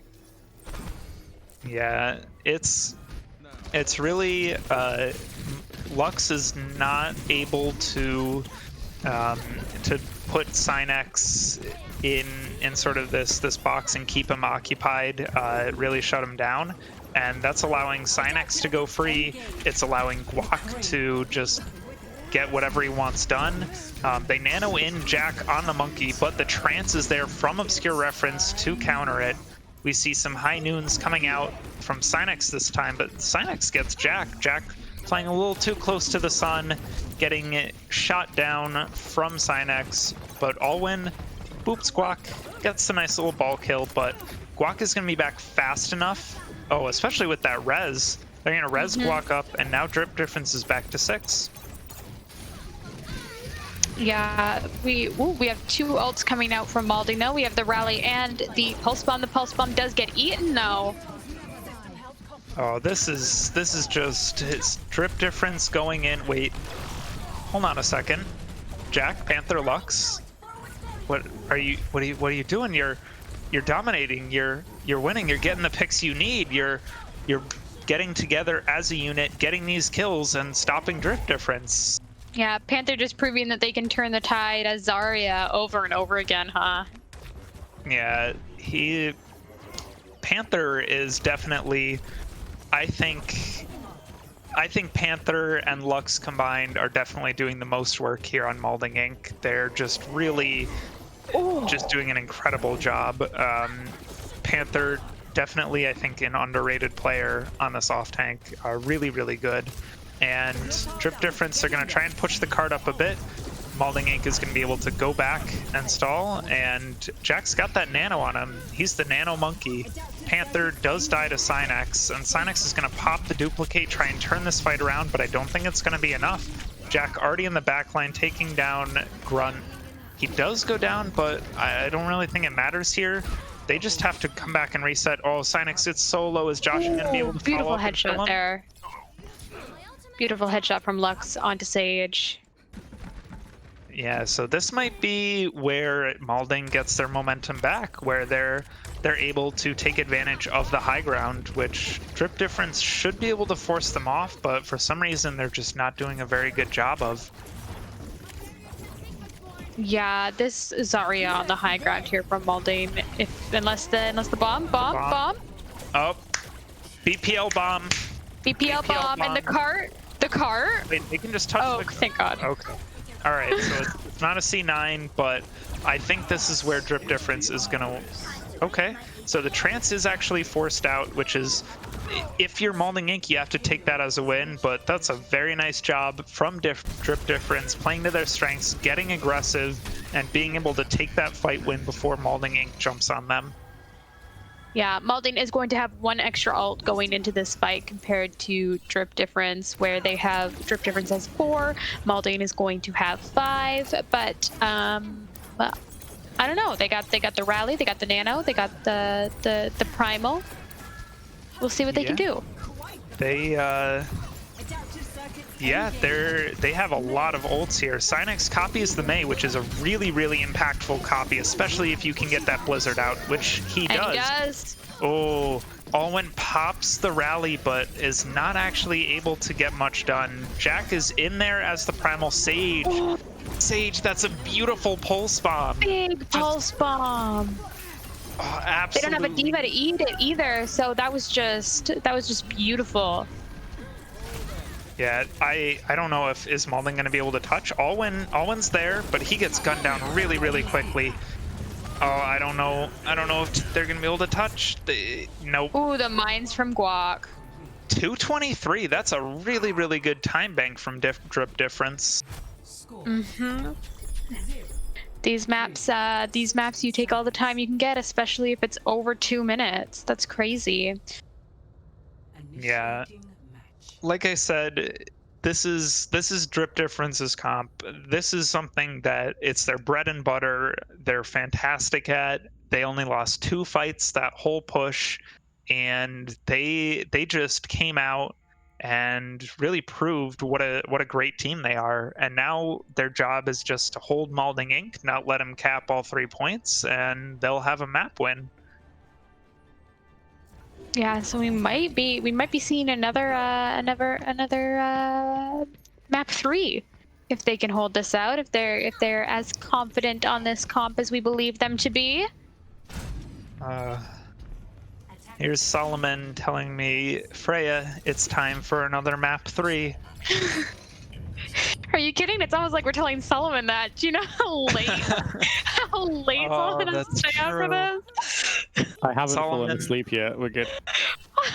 Solomon, I just want to say, absolute trooper. You and Everyone Vic especially. is, yeah. Vic especially, yeah. He's new tech for him. He's never used before, and he's going to do it all by himself. Absolutely. Round of applause to Vic. But To we're the going to see. commissioners. Ooh, Malding Inc. They're going to take the long wrap around. We've seen this flank before, and it worked wonders the last time it was done in BPL. I'm blanking on which team was doing it, but they're taking the long wrap around with all their teammates, and there's some ball-on-ball action on point.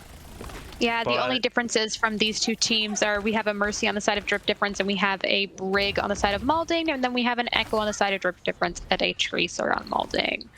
Josh and Artie does take down Guac, though. Yeah, so that might be really important. Malding Inc., for whatever reason, they're not pushing in through that spammy choke, probably because they don't want to take a lot of damage. They just want to take this little high ground in the corner here, set their Zen up, and let him... Oh, just barely gets out. Cynex almost beamed him down, but Panther's out of mech, so it's going to be really hard to mitigate all the spam damage coming in. We see the duplicate. Oh, already a copy. Beautiful. Gets the copy and immediately kills Lux, who he was duplicating. Now Cynex on the high ground with the high noon. Gonna get bullied out of it, though, by both the tanks from Malding Inc. And let's see, Malding Inc. is not going to be pushing up any further. Drip Difference might be out of resources here, but they do have the Trance. They have both their support ultimates. The Trance is going to be forced out very early. Right away, yeah. Trading transit? Oh, important. Sage pops Panther's mech with the help of Cynex. Oh, that's a nice slam from Guac. Making a difference. Stopping that push from Malding. They're just going to do a little bit of cart cleanup here, and they're going to be... Wait. Oh, no. Oh, no. It's okay. I think Grunt's going to have enough time to come back, but still, that's a big kill from Josh in there. As long as somebody taxis Grunt back, they should be fine. All right. Do we have any taxiers? Any taxiers? If Drip Difference full hold, I will quack on mic. You'll quack. I'll quack. I'm seeing some. We got a meow last time. We get a quack now. Yeah, we're getting some requests for them. I really want to deliver to the people, but ooh, Guac going down. That's not good for the chances here. Oh, Obscure. Oh no, I don't think it's gonna happen. No. I don't think it's gonna happen. Malding Inc. is pushing in, and Drip Difference is gonna have to touch, but I don't think they're gonna. Nope. It's not no to quackers. be. Absolutely no quackers. Very unfortunate here. Apologize to everyone in chat, but not right now. Going into this next fight here, Malding do have a slight advantage. They do have more ults. Joshin does throw the pulse farm. It doesn't actually get anyone, but Cynex does die. Oh, we're seeing some top-down view here. We've got. We are the streamers, right? Okay, so Malding Inc. is able to take advantage of the high ground. They're really pushing up, doing what they did on defense, where they're just staying up top and forcing Drip Difference to get them off. But Obscure Reference is on the flank. Nice kill from Obscure there. He said, "I say Zen Difference," and went doink doink. Yep. Drip Difference on 6 ults here. They should be able to just dominate this next fight. I think they should just go in now. Yeah, we see Cynex already copying. He's almost got those mines on the duplicate. Oh no. Panther. He does it. He actually just turns this fight almost single-handedly with a massive, massive Diva Bomb. Oof. We love to see it. Panther has been having a great game. Yeah, Panther has been just doing a fantastic job here. They flashbang in, force out the trance. We see both trances out now. Sage finds Jack, so both balls are going to be traded and also going to find Panther. So now we see both teams are running low on players, low on resources.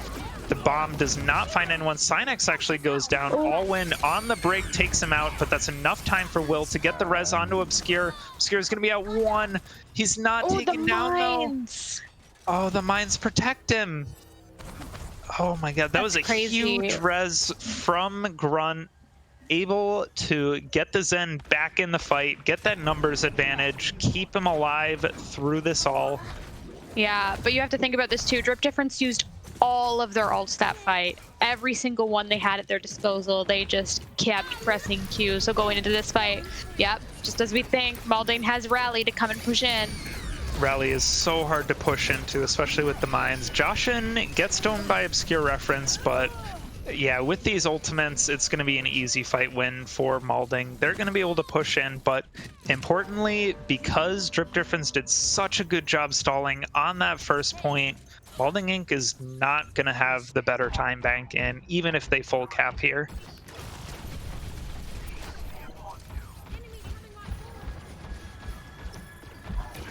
So we see Drip Difference is forced to play back toward their spawn. Malding Inc. up on the high ground. They're getting close to some pretty crucial ultimates here. And actually, Joshin manages to take down Guac. So Guac is going to have to come back. Luckily, he is on that ball, so he'll be able to come back very quickly. Synex sort of freely flies up there and pops, but ooh, Obscure Reference just domes Lux. Absolutely dominates him, and I think we see Guac going in, trying to get on those squishy supports. He says, nah, I'll just slam onto cart, get rid of Panther's mech. And Panther with the Glock does find Obscure. So Synex is going to drop in. He's probably going to get the mines really, really quick here. If he doesn't get popped out. Oh, he gets popped out before he's able to use mines. Oh, that's a huge, huge victory for Malding Inc. there. They used the trance as sort of a tempo play, really just to be able to push in more. But Obscure is going to get back with his own trance. He's going to drop back really quick. Oh, ouchie. Panther, he's coming back in. He gets that BPL bomb. He manages to get one. And I think Malding Inc. is probably going to be able to cap this with some time. Drip Difference is just going to have to stall here. And they're getting bursted down very quickly. Some nice focus fire coming in from Malding Inc. And From wait, Lux they're not too, yeah. pushing the cart? Huh. Okay. Now there we go. There we go. It's okay. It's okay. We're fine. They got off guard a little bit, but they're back. They're back on. Yeah, some very interesting play from Malding there, but they did. I'm gonna be honest. My brain just cannot comprehend all of the information that's being put through it right now. But yeah, that was good on them for capping with time. That's what I have to say. Good on them. Yep, we'll give you know, it was a little rough there, especially that first point. We were kind of wondering if Malding was even going to be able to get past there, but they got it with time, which is incredibly important. Yeah, Panther proving that off-tank play really does count, and Lux adding some of that McCree flair to that one, and being able to bring it through here. Yep, absolutely. So we're going to see not much is changing from either of these teams in terms of their compositions. They're sort of comfortable with what they're playing. It's working for them, and they're just going to keep on running it. And yeah, if you haven't checked it out, Mind.Hive versus Waffle is live on the B stream. They're playing King's Row. They're playing some classic Ryan Zarya Overwatch. Give it a watch. You can watch both these games at the same time. But we're gonna see Guac is up on the VOD and just get BPL all weekend. Absolutely. Sage going down very quickly. Jam doing a good job keeping Sage away on that Zen. So Malding Inc. is going to have to sort of stall out for a little bit. They're not going to be able to push in without their Tracer. Or actually, that's Drip Difference that is going to have to back up. Malding Inc. is going to push in. They find Obscure as well, but Guac rolls in, rolls through Jack, gets the ball down, and this might be the fight that Drip Difference needs to hold, or it might not be. We say that, but here are Lux and Panther. Oh, I'm caster cursing them every time. Every time. Malding Inc. is going to be able to cap first, which, considering how tough a time they were having with their push last time, this is definitely a victory for them. Oh yeah, they are coming together as a team here for sure. Yeah, they want to win this. They absolutely do. They're playing really, really well. They are just they're doing a fantastic job here. Drip Difference is having a really, really tough time. Oh, and the BPL bomb. How does that happen every time? Panther just manages to find him. And that's a nice res, keeping the tempo back for Drip Difference. They're going to want to pop some ultimates here. Malding Inc. is actually going to be the first ones to drop that trance, but Obscure Reference does not pop the trance to save Synex. Synex on 99%. That's a nice pulse bomb from Sage. They're just... Oh, can they get him? No. Oh, they used the cart as cover. Oh, they hide behind the cart. They keep on pushing. Oh, they keep on pushing through. I think they're going to be able to cap second here. Yeah, especially with Obscure reference and then Rise going down. Oh, Synex, he's going to try his best. He's going to try and stall, but it's not going to be enough. And now Malding Inc. pushing in through second point. They're already on third point. They only had a minute in their time bank. This is absolutely insane. Even if they do get stopped here, that is an insane way to push with 1 minute left. Absolutely. That's crazy. Like, it's just unreal. And Drip Difference doesn't have anything but Trance to be able to hold here. We see Jack already drops those mines. Sage is going to be taken out, but Synex is on the Hanzo. He finds Joshin. Is he going to be able to find more? Make this pick worth it? Ooh, Malding Inc. almost gets off the cart there, but the Trance is enough to keep the team alive. Obscure Reference is going to go back with his own Trance, not in time to save Synex. And Malding Inc. is going to keep pushing that cart through. Grunt, he's trapped all alone on the cart, but Jack is taken down as the bomb. Oh, I shouldn't even ask anymore. Please. I shouldn't even ask anymore. Panther just finds them with the bomb. Panther just, oh my god. This is just, I don't know what to say. Malding Inc. is pushing this cart all the way to the end here. The mines coming down from Guac, they almost get off the point again, but they do touch. Grunt goes down, Sage goes down. There's just 2 members of Drip Difference on the cart. Synex dropped up, he's the only one left. It's a full cap. It's a full cap. Oh my god. 1 minute in their time bank, and they full cap. 6-3. Whew. Oh my lord. That's insane. Wow. Drip Difference have 3 minutes to replicate that, and of course all the overtime push that they can muster, but this is going to be, even with 3 minutes, this is going to be a difficult push. And yeah, this is oof. We have seen Drip Difference do this before though. On their attack, they only really got tripped up on second point. So we'll see, can they make the difference again here? Can they do the push? Can we get the fabled escort draw? Solomon, what happens if we get the escort draw? Then I don't know. We cry. Pick the next map, I think. Yeah, but like for your sanity and your sleep schedule, what happens? I mean, we're technically ahead of B stream, so it wouldn't even be that bad. True. We probably Very end the true. same time as B. But that would be something. Is Drip Difference gonna pull out the 4-map special yet again? They are mirroring Malding on this push here, though. Yeah, the Synex. They are electing not to go for the Mercy or the Echo this time around. They're going for Tracer and Briggs. We're going to see how that aids them or hinders them as they're fighting here. On the Kree, how will he do? Is Synex going to be able to mirror Lux, get a lot of play in, get a lot of damage in, make these crucial picks, or are we going to see Lux just the more dominant McCree, already getting the pick on the Sage? We see Joshin is going to blink into the backline, but especially with that Brig, it means that Joshin is going to be able to be taken down with the peel, but Grunt goes down too. So all of a sudden, Malding Inc. playing very far up on the cart, just diving in, but Jam's going to be taken down here. May have gone a little bit too far in. I think Malding's supports got a little bit too greedy, jumped down in, and that's going to be a crucial mistake that's going to cost them this fight.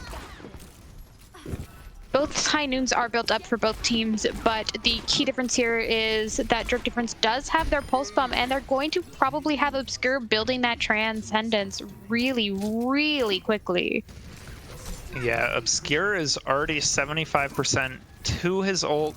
He's probably going to be able to get it in this next fight. We're going to see. That's going to be key in dealing with Jack's mines. Absolutely. He's really the only one that can clear them, but we're going to see the mines. Oh, Oh, the mines do come out though, but he's just and they kill absolutely Obscure. dead. That's big. That's a lot of healing lost. I think. So I they don't think do it matters. manage. Wait, Synex, don't jump It into does mine. not matter. Oh, okay. Now he's just playing a little shooting gallery, popping those mines down, and we see a minute left on the time bank, so they can theoretically lose a fight quickly here and still be able to come back and touch and win. But they're gonna have to do a miracle push through. Honestly, I think they have the ability to do that.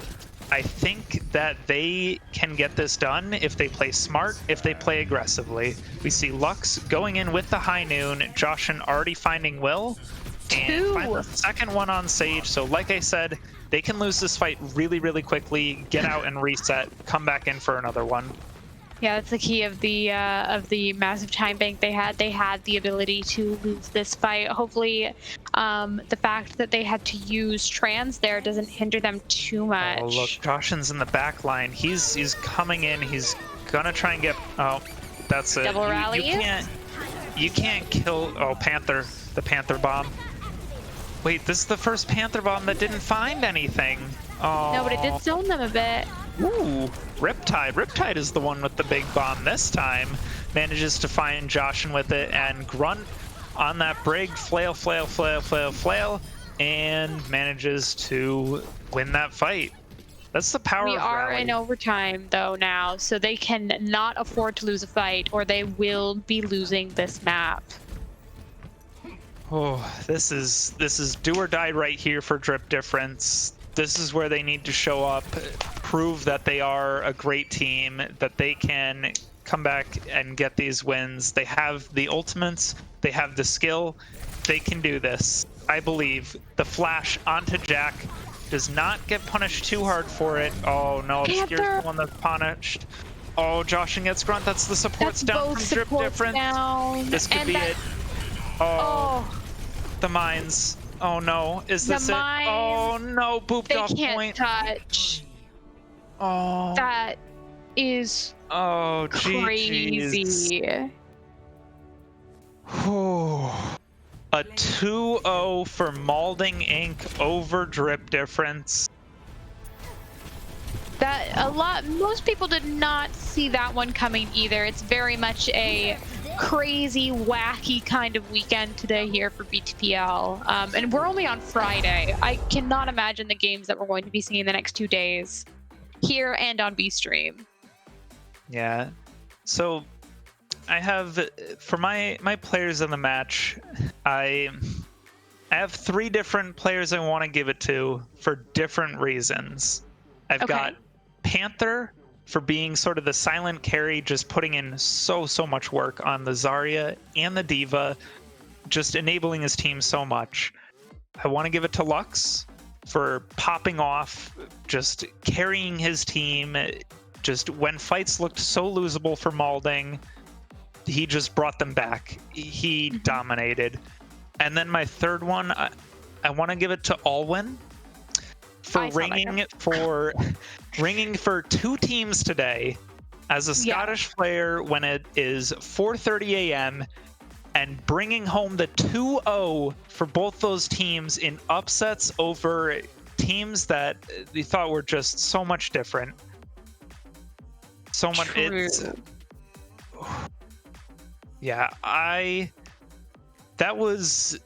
Those are 2 incredible matches that we just casted today. I love both of them. That was so much fun to watch. My heart goes out to Drip Difference players. They've been looking for a win. They really thought they had it here. Oh, just. I mean, we have to think about time zones though too. I'm pretty sure Drip Difference had a rough go at it in terms of time zones, but yeah, just really hard for them. But you know what? Mad props to Malding Inc. coming in with 2 ringers and still putting up the performance that they did. So it's Freaky Friday, Vic. Everything's turning around today. Yeah. It doesn't look like we have any interviews in the waiting room unless teams are. Oh, they're in the wrong waiting room. That's why. Oh. Do you wanna? Amateurs. I'll just shout. Okay. So it looks like we are going to get some interviews. You can take your pick of who. There's like 5 of them in there. Are they Probably all just 2. Malding Inc? Yeah. Okay. Let's bring in Malding. Owen again. Let's bring in Josh again, and we can sort some people out if we need to. Yeah. So, Alwyn, how do you do it? How do you? Oh no. How do you do it? I play Brig and I win. It's easy. What? He plays Brig. What magic potion did you drink this morning to just let you carry 2 underdogs to a dominant victory? I asked the fucking 4.3k Brig one trick on my team. I said, give me some tips, and then I don't know. It just kind of worked, and I played Brig and I won. It's that easy, really. Play Brig and win. Also talk. A lot of main sports struggle to do that. Just like Alwyn talks. Talk. Use the vocal cords that you have. Yeah. My vocal cords are fried from screaming "Let's fucking go." Same. Josh and Panther and Alwyn, just congratulations to you coming in as the underdogs. What was your mindset going into this match? I'll take the question, Josh. I'll take it. I got it. So in our scrim, our warm-up scrim, we pretty much hard ran rush, we hard practice it. And we didn't really have anything else for. We kind of were just planning to lose map 2, and we were like, okay, we run rush on King's Row, we should win that. Map 2, their pick, they're gonna pick something beneficial to them. We probably lose. But map 3, we pick Li Jiang and we rush it because that's what we seem best on. We've been trying to experiment with all sort of stuff over the past week, but rush has just give us consistent results. And then when map 2 happened and we played double bubble, it wasn't doing too hot. And then we just played ball and we saw an actual chance to win, and then we focused up and we won. Well put. Profit. Easy. If you had to pick Play ball profit. If you had to pick one player on your team who you think went above and beyond, me. I honestly, I don't know. There were moments for everyone in today's game, I think. Obviously I'm gonna be biased. But my Diva was going crazy. I was actually. Your Zarya was going crazy too. Yeah, no. You had some really good, consistent play on Zarya too. Yeah, in Rush, I was getting caught out by Mei a lot. Yeah, I overextended. I was getting walled every fight. Yeah, but then they didn't play Mei, so then I could just in my brains out, and it was okay. Yeah. So your next match, who's your next match against? Resurge. That should be Resurge. Another tough one. That's gonna be. I believe that's a rematch for you guys as well, right? Yes. I don't want to get too overconfident because we just lost, but I hope we have a good game. I think if you show up like you did today, you'll definitely have a good game. And you had 2 ringers as well, right? You had Jack and Alwyn, yeah.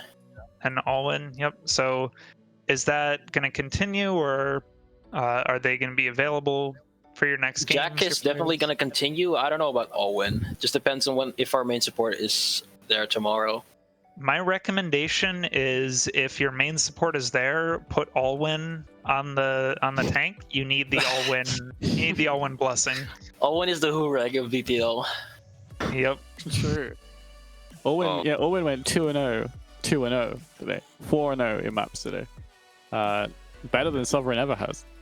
I don't know. I finally won. It's a crazy feeling. At the end of the ring of Hog and Ball, everyone was saying 1 win, but now he's 2 win. True. Very clever. At the end of the tournament, he's all win. And then he'll be all win, yeah. Yeah. Alwyn, I hope you end up ringing for the finals, just so you can just win the finals ringing.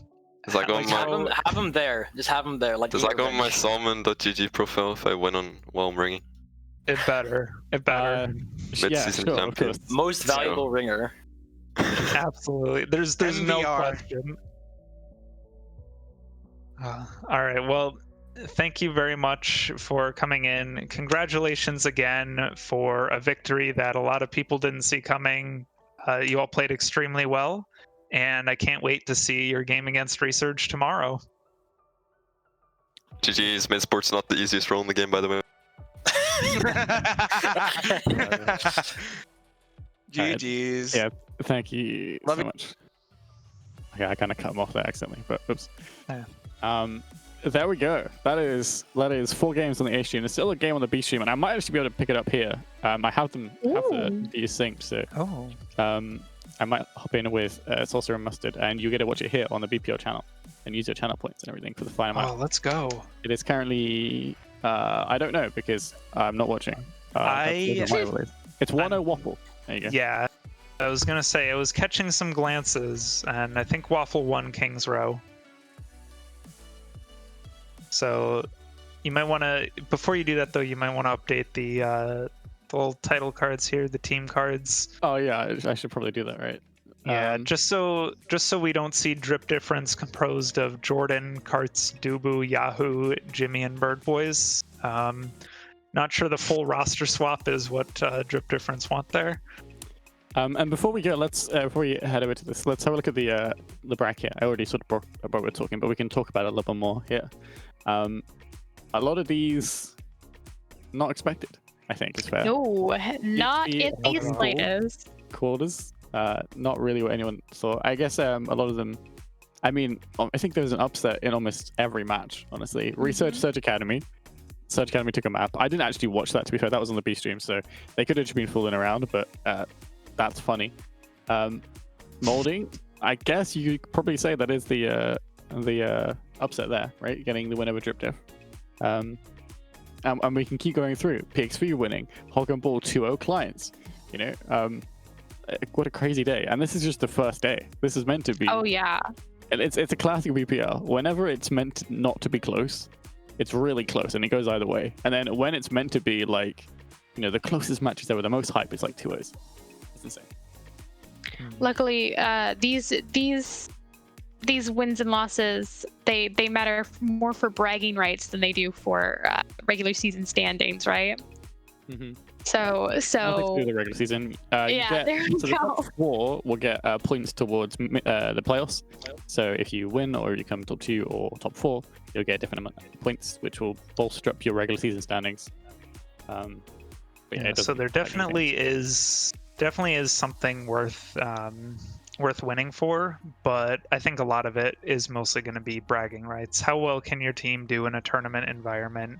How well can you get through the gauntlet? Can you prove that your team is better than what people expected? And everybody's doing that today. Malding showed up today. DayDream showed up today. We saw Sharks really proved how dominant they are. We saw Hog and Ball show up today. Just classic, fantastic game of BPL. Fantastic day. And brought to you by ExpressVPN. True. I'm gonna have to go back and watch some of the B League matches that I missed because I wanna see what went on. Yeah. Yeah, I just bring it up. This is the live game that's kind of the B stream right now. This is Mind.Hive versus Waffle. You can watch that here. I mean, we can talk about it here if you want, if you're not brain dead. Yeah, we could do instead of a cast, we could do like a more casual sort of couch stream. Yeah, for sure. Because I'm definitely my mouth is a little bit dry, and we've both been casting for a lot of maps here, a lot of games. Yeah, and you've had an exhausting day too. DayDream and DayDream both That's played. True. I've been involved in all 4 games today. Yeah, it's been such a busy day. Yeah, that for some MFG BPL companion stream for BPL. Yep. Yeah, so Can I join the couch stream? You have joined the couch stream. Hello. Fantastic. Welcome. This is Mr. Proster. Won't be on the overlay obviously because we currently have no overlay. We have in-game. Hi. Yeah, I'm actually gonna fix the B stream because it currently says map 1, so I'm gonna go internally and fix that for them. Solomon doing some tech wizard work behind the scenes. Yeah, if you want actual casting, you can head over to Invictus' channel. He's doing this with Salsa and Mustard. We're just gonna kind of run it down for the potentially final map here. Ooh, Mind.Hive. That being said, it looks like they have stalled here. Yeah, it's a little bit stalled out. Switching Yahoo switching to Doomfist? It does not matter. No. And they have held here. You know what? It's still winnable for Waffle, though. They just need to do the fuller hold. True. Just a note for tomorrow's games. We'll be starting tomorrow at 6 Eastern, I think. Is that right? 6, 7, 8, 9? I think those are the full match times. Yes. Yes. The order of them I'll do after the stream is ended, and I'll ping it out. Just needed to wait because the teams have really, really bad scheduling this week. I don't know what it is. Availability, really, really bad. Vic, if you're listening, which I know you're not, then I can take over if you want. If you want to go to bed, if it goes to 3 maps, and we can hop over with Salsa and Mustard here on the mainstream. But yeah, so we'll be setting those up tomorrow. We have Valentine's Day. We have some special guest casters tomorrow and on Sunday. Ooh. So get excited for that. Keep tuned to our Twitter because we might just plug them because why not? Wink, wink. And happy Chinese New Year, everyone. Happy Lunar New Year. Happy Chinese New Year. Happy Lunar Year. Year of the Ox. It is, yeah. Year of the Ox. See, the reason why DayDream won is we embraced the Year of the Ox. We ran it down on Orisa. Did you have the ox skin on? Yeah. Did you have the ox skin? I don't know if Wadit had the ox skin on. I think I might need to ask him that, but we channeled it. Dubu. Stays alive. It was really close there. Yeah, it's interesting that Mind.Hive is back to the ball comp because like they seem to be doing pretty good on rush, so I don't know, maybe they just feel more comfortable with this. I don't know. Yeah, as you can see the little blurb there, full cast with Salsa and Mustard is live on B stream right now. If you guys would prefer to watch that. We're just chilling. We're just chilling. So whoever wins this match will be playing DayDream next round. Yes. Freya. Oh. I see Freya, who would you rather play? Honestly, out of the scrims we've had, I would be comfortable playing either of these teams. I see. I think we have a very good matchup against both of these teams. I think that like Mind.Hive likes to play rush and we like to play rush, so that would be like really fun to play rush versus them because I think we both have like really strong rush rosters, so that would be like really fun. But Waffle, it would be like a more traditional game, but I kind of feel I think I would feel more comfortable playing against Mind.Hive because I think I know what they will play better than I know what Waffle will play. Bob just got pushed out by the mines. That was crazy. I think both of these teams have absolutely earned their spot. They've really proven over the past few weeks they have really strong pieces. Like, for example, Andrew. I just cursed Andrew because Andrew has just Good died. night, sweet Andrew. Yeah, literally. And then you have the DPS on Waffle. So I would really love to see either of these teams go into the next round. Yeah. I think whatever team goes into the next round is going to be a very worthy opponent and a great matchup against DayDream. For sure. And that'll be at some point tomorrow from 6 p.m. Eastern. Nice and late, because why would we have it early? Playing the teams. It's still crazy to me that the 3 commissioners are not in EST, but the games take place in EST. Yeah, it's rough. We're like 2 UK time, and then one that's like 3 hours ahead of that. So it's currently, well, it's almost 8 a.m. Pacific. So yep. Oh my god. I can't remember if he's on a DJ schedule or not at the moment. So I'm on PC. I'm actually not. I'm kind of on a weird EST because I have to wake up for uni now. It's awful. Oof. Are we about to get the fuller hold? Pausing and champing? Let's see. Oh, Ooh, it could happen. 2 big punches. Oh, it could very well happen. I think Teku dies here. Oh, No, actually, Teku's just Teku gets 2. Rolling. He is the best ball in BPL. He pops the primal, but I think he's just going to use that to get out. Oh. Going right in the mines, and they're going to cap here. Look at that, just going through Trying all to the clear the mines. mines. This is Mind.Hive on their attack here, I see. Yes. Okay, Should well, I change can their press the name button. to Mind.Hive. Does that work? Hey, look at that. They're on attack now. I never use those because I always forget to change them. So I just don't bother. I barely remember to change the map 1 in the middle. So look at that. B-Stream now has it as well. Perfect.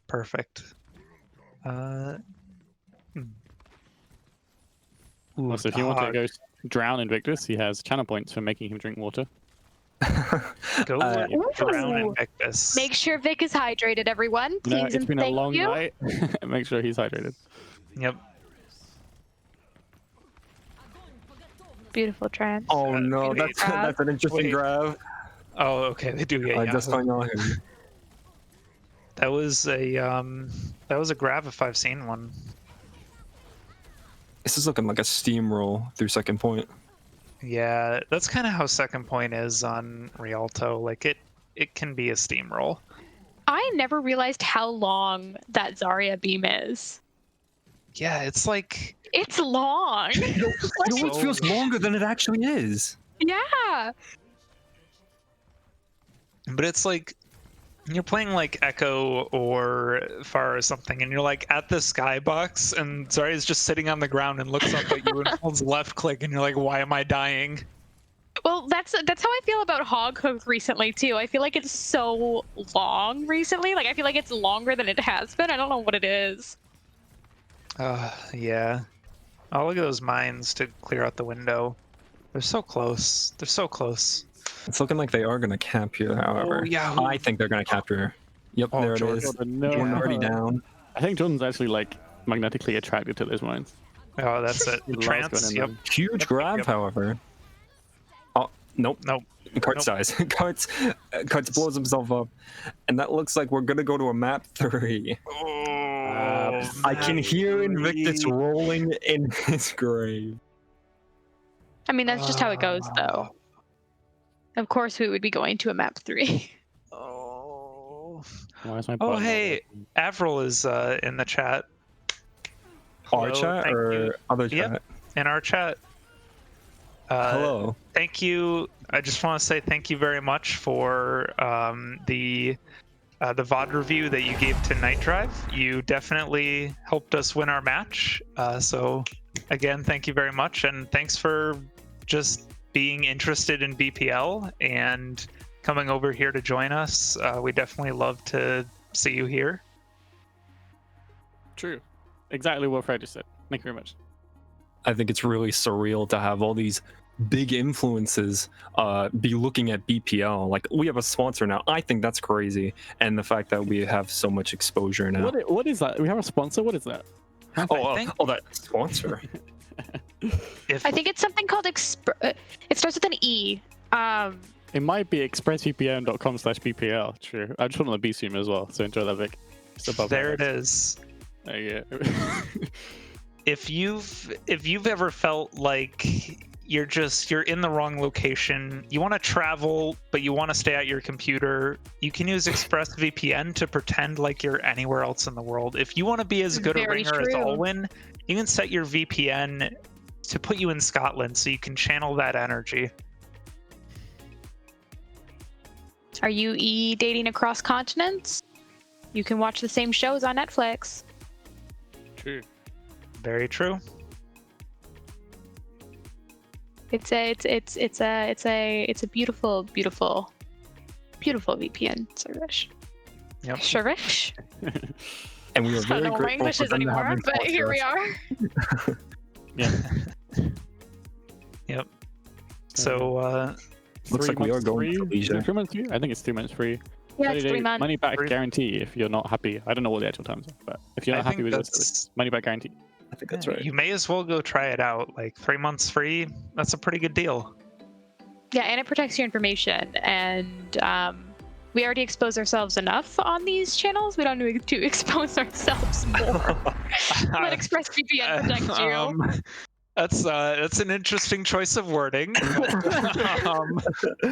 My words have been interesting this entire day, Freya. Let's be honest here. I've had some weird ones today. You've had some choice phrasing today. My filter has been turned off. I don't know what's wrong with it, but like I'm just happy I haven't swore yet. We have had one hell of a day, let me tell you. True. Yeah, and props to all the production staff who's been going so hard today, especially B League staff who are still working. I mean, we're just kind of chilling out now. Like we can wind down, but they've been reserving and doing things for like 5 hours straight now. Rough for them. You So. know, Amir brings up a good point. We just have to wait until South American Contenders comes back, and then all of the BPL teams can VPN to South America, and we'll take over. Amazing. I think that's a Brazil good League can play from Brazil. True. I wonder if we can work out we get an ExpressVPN tournament where they play in Brazil on ExpressVPN. Oh, you're so smart. Oh, very good. Hey, look, it's the final map. That's crazy.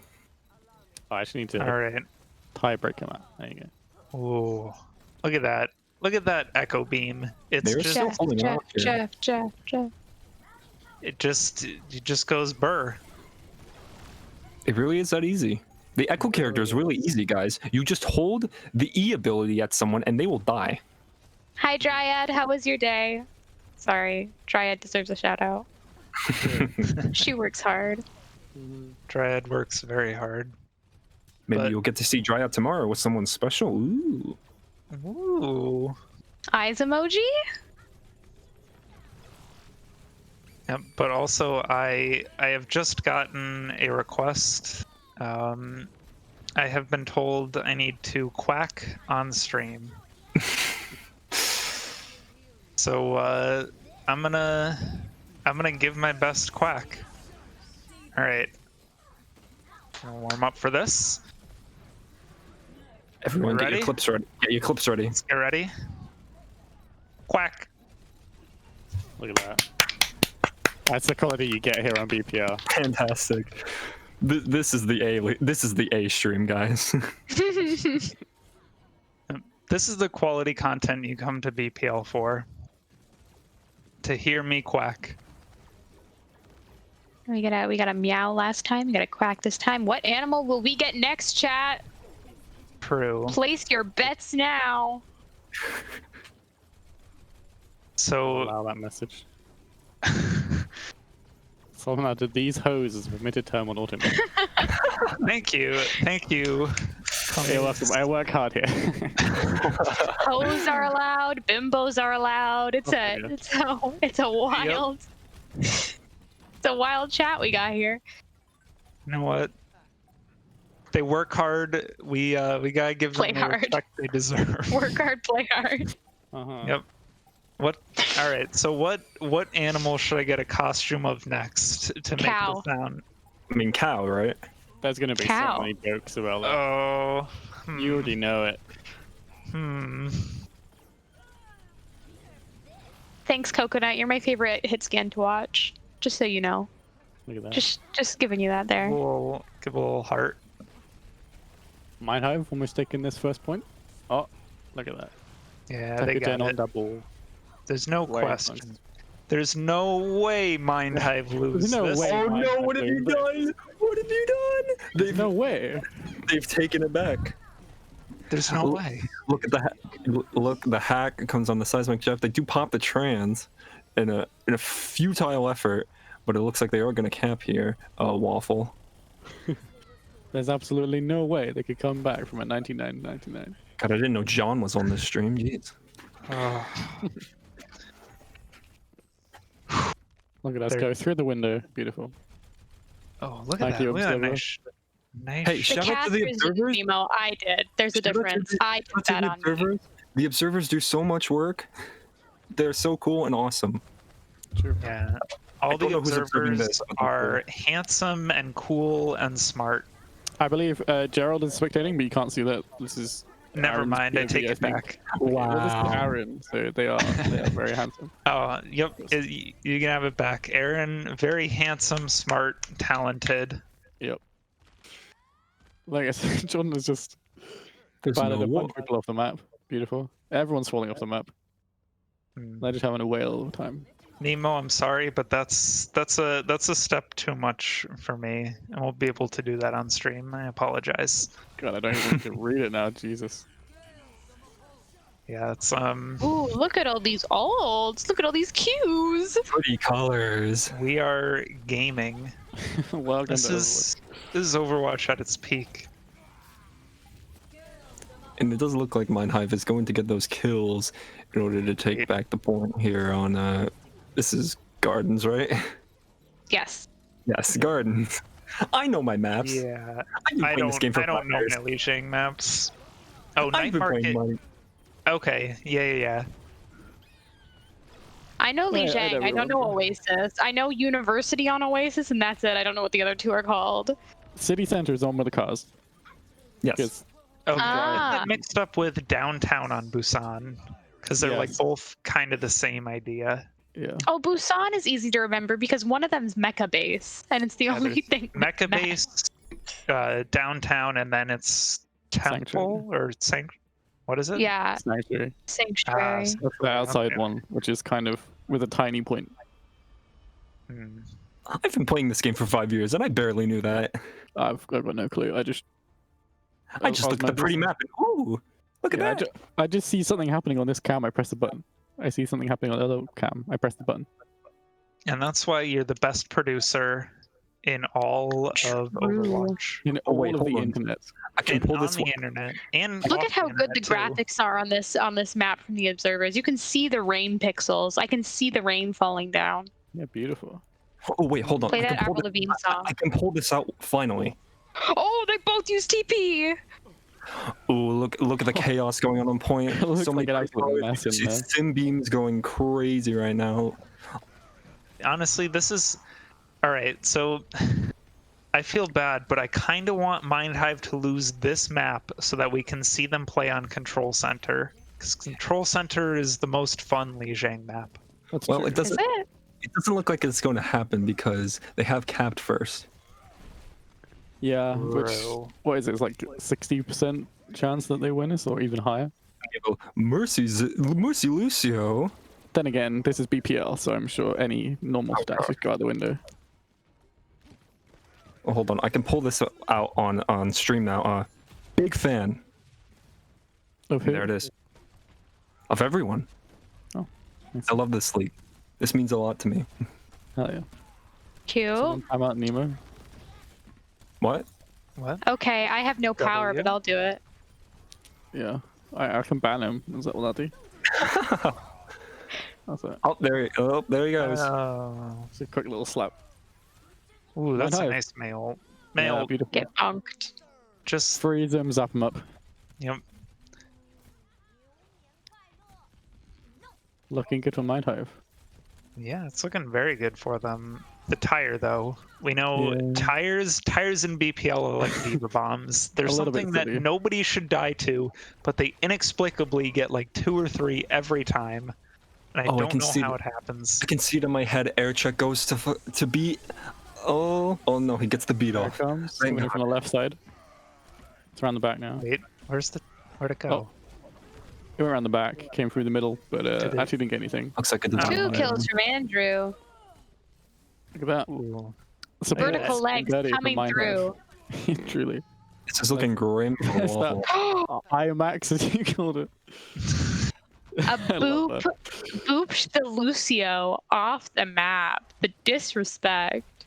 Air Trek just built better.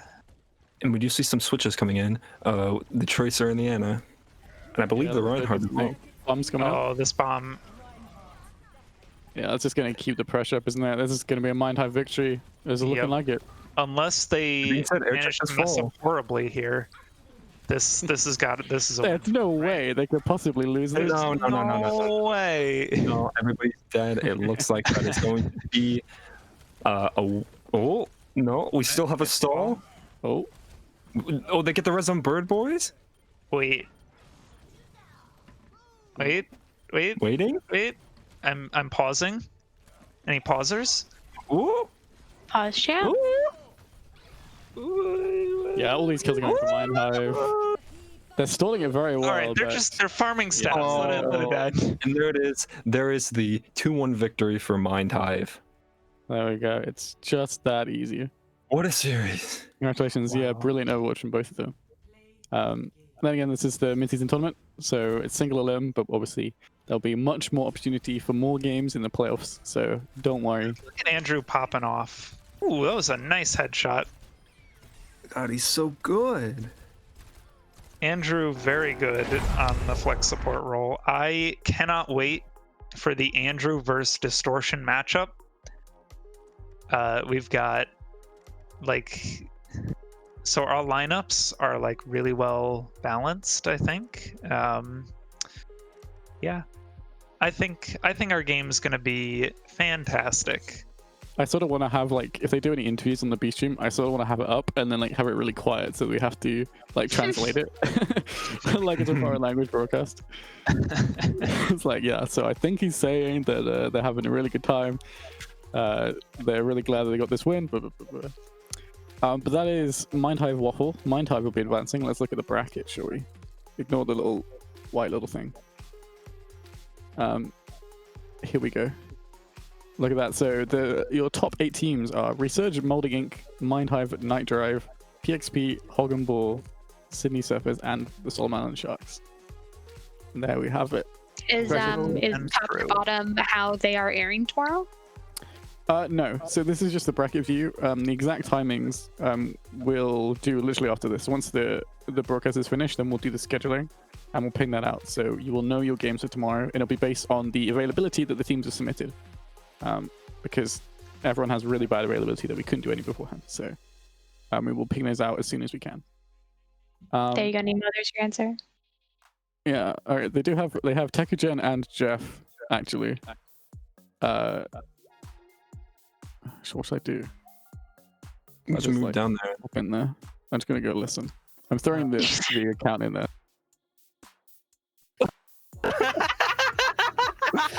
I'm sitting on my console with my laptop on the back seat, my mouse pad on a pizza box, my finger's too big for the keys, and I'm fucking like Mr. Incredible 6'4" in a tiny car. I walk into. That's a good one.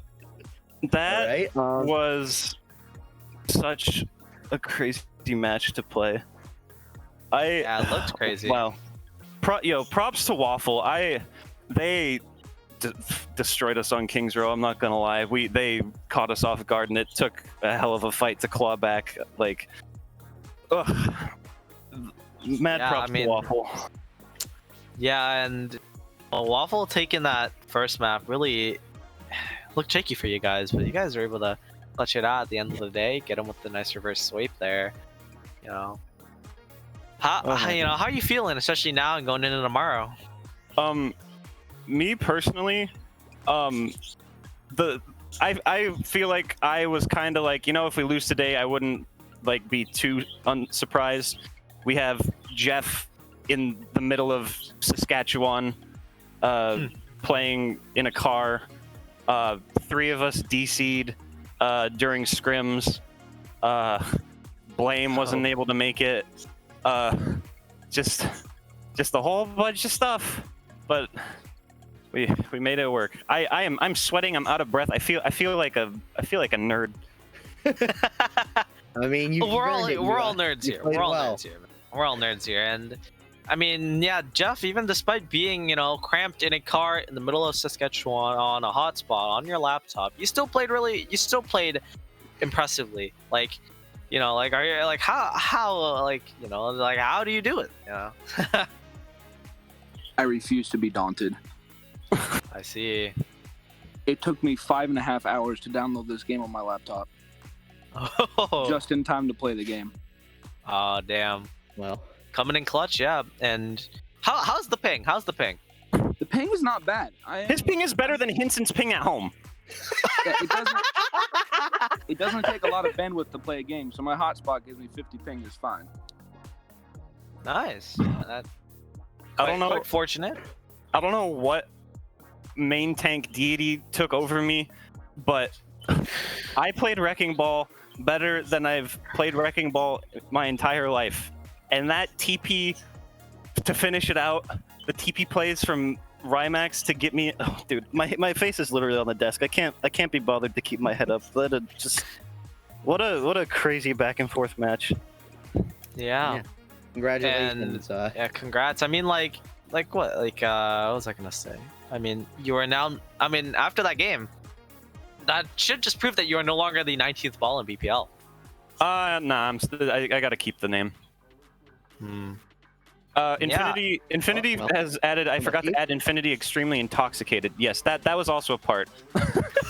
There was the part where on Rialto and Infinity grabbed high ground and didn't get anyone in it. Andrew said like, "Oh my God, you are so gone." God. Well, oh my God. Impressive that you still came out with the win there, and with that, I mean, who do you think deserves the MVP here? Before we send it off. Dude, I want to be able to give MVPs to everybody. Like Jeff for literally I think we'll give it to Jeff for playing on a hotspot on a laptop in a car and still being able to pull such a good performance. Well, Jeff, you know what? You're the MVP of the match. I mean, crazy. Hey, we had to pay tribute to Kid in a Hot Car. Indeed. And with that, that's enough here from our casters. You've heard enough of us yapping. I mean, everyone go to bed. Hug a loved one. Yeah, everyone go to bed. But we all know you're not gonna go to bed. So instead of going to bed, we're gonna throw it over to the desk. So we have to break down our matches today. Yeah, they're gonna break down the matches. I mean, get ready to be up for another hour, everybody.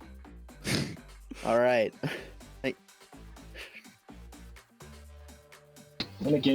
All right. Let me. Hi, Biggest. So what are you doing? What do you mean? I don't know what you're talking about. We're live. Shush. Alright, here's Victor. Hello, B-Stream. You can raid mainstream or something if you want, and we can get everybody together. Vic needs to go to bed. That's definitely for sure. Those are some really crazy games. We were watching that Mind.Hive Waffle game just whilst we were chilling around, letting everything finish up here. Dust is also here. Let me just. You guys aren't on stream, right? Yes, we are. Yes, we are. Oh fuck! Sorry. Well, Not gonna lie, I checked the BPL stream and then Vic's stream, and I didn't see you guys, so I thought I could join. I'll leave now. All right, thanks. Wait, you're on the main stream since fucking when? What do you mean? Oh my god. Since when? This is the A-Live casting voice channel. All right, see ya. Okay, goodbye. Classic. The classic. What matches do we have today? Insane. I'm gonna just press a few buttons in here, but Vic, anything you want to highlight really quickly before you pass out from B-Stream? A lot of upsets today. Pretty close games throughout, but definitely did not expect Punk Expansion to take that win against Catboys. That was very interesting, and yeah, even the last game was really close. Mind.Hive, did make it through. They were the favorites, but Waffle made it close. So pretty interesting day so far, I would say. I think you guys had more upsets, to be fair. I mean, yeah, we had some crazy games. Malding managed to win. We had Hog and Ball 2-0 the Clients. The Clients are out of mid-season where people were pinning them to win, potentially. Yeah, everyone is extremely tired. I want to... Oh, hello, Invictus Raid. Hello, B-Stream viewers. This is like, it's just big. It all looks the same. Like, it's we're over here. Except with 100% more Freya. Yes. True. And that makes it 100% more better. True. I'm here too. I can't believe Freya literally just abandoned his team to play in the other stream, and you just came here to cast. Yeah, crazy. No, Can't really do that. I didn't. All right. Listen, I left after my team got the dub, so I left on a high note and came into cast. Yeah, easy clap. We've got more games coming tomorrow, so we'll be starting tomorrow at 6 Eastern and then Sunday at 5 Eastern. Make sure you are here for that. You're not going to want to miss the semi-finals and then, well, actually quarters tomorrow, semis, grand finals, all on Sunday. Especially with some secret bonus cool casters. Some secret casters, definitely. Very secret. Definitely hasn't been talked about multiple times in chat. I don't know what you're talking about.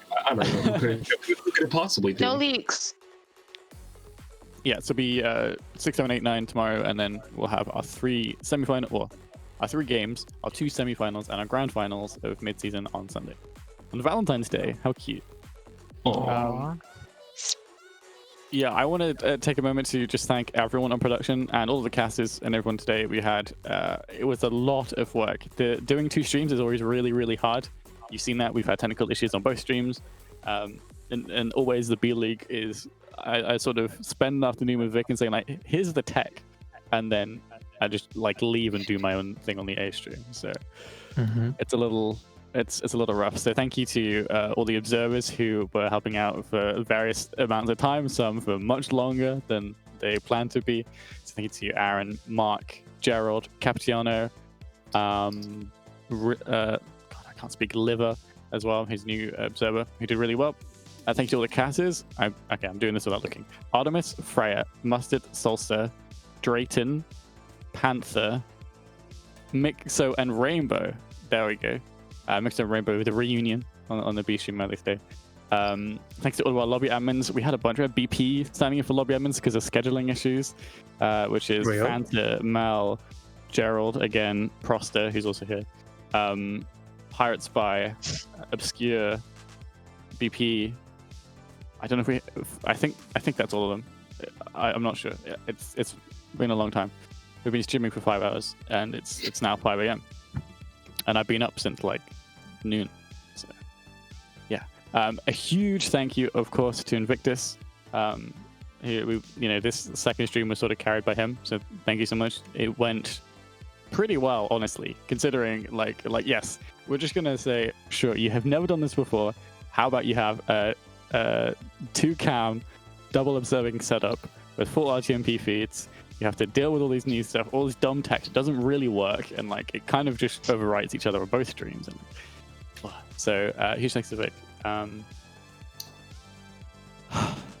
exhausted. Well, and thank you, Solomon. Thank you, Solomon. Yeah.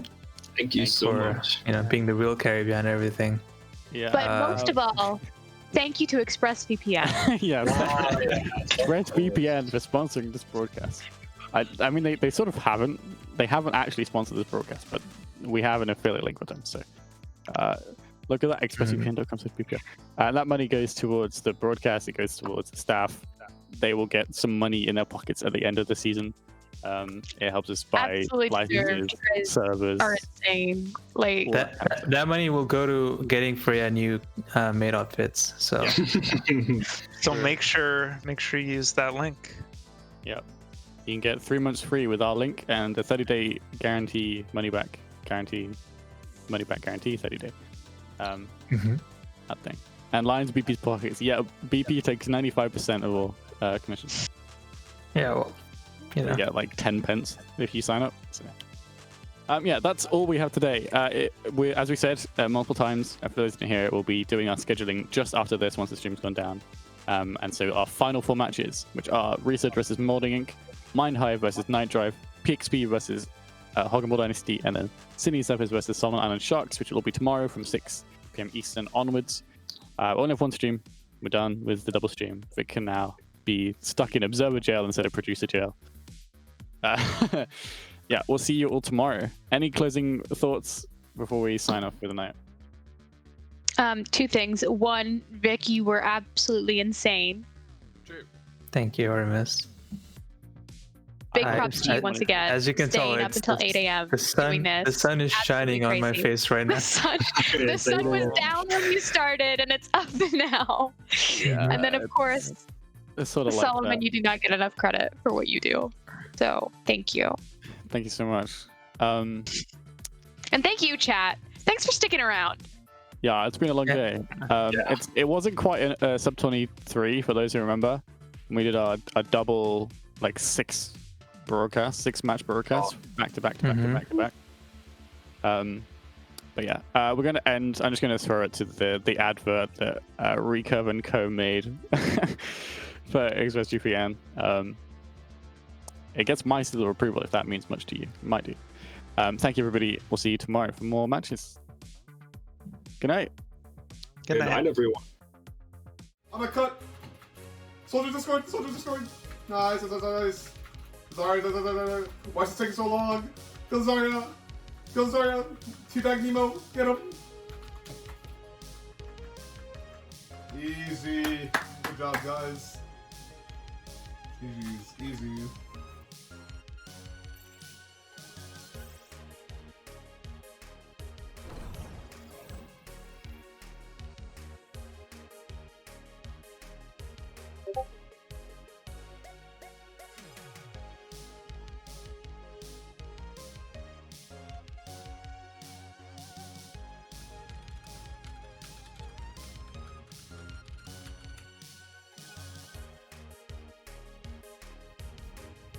I'm in. What the fuck are you? Hey, what's up, fucker? What the fuck are you doing here? I'm the ExpressVPN maid fairy, and your data is not encrypted, which means your files can be seen by anyone. No, my replay codes. Fear not. With the power of ExpressVPN, you are able to safely browse the internet and share files. That sounds like it would cost a fortune. No, you stupid bitch. If you use this link, you get a 30-day money-back guarantee and 3 months for free. Wow, what a deal. Thanks, ExpressVPN Fairy. I'm always here to help.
Let me tell you about me. Take it down in 1, 2, 3. I don't like my boys too sweet. I don't worry about you.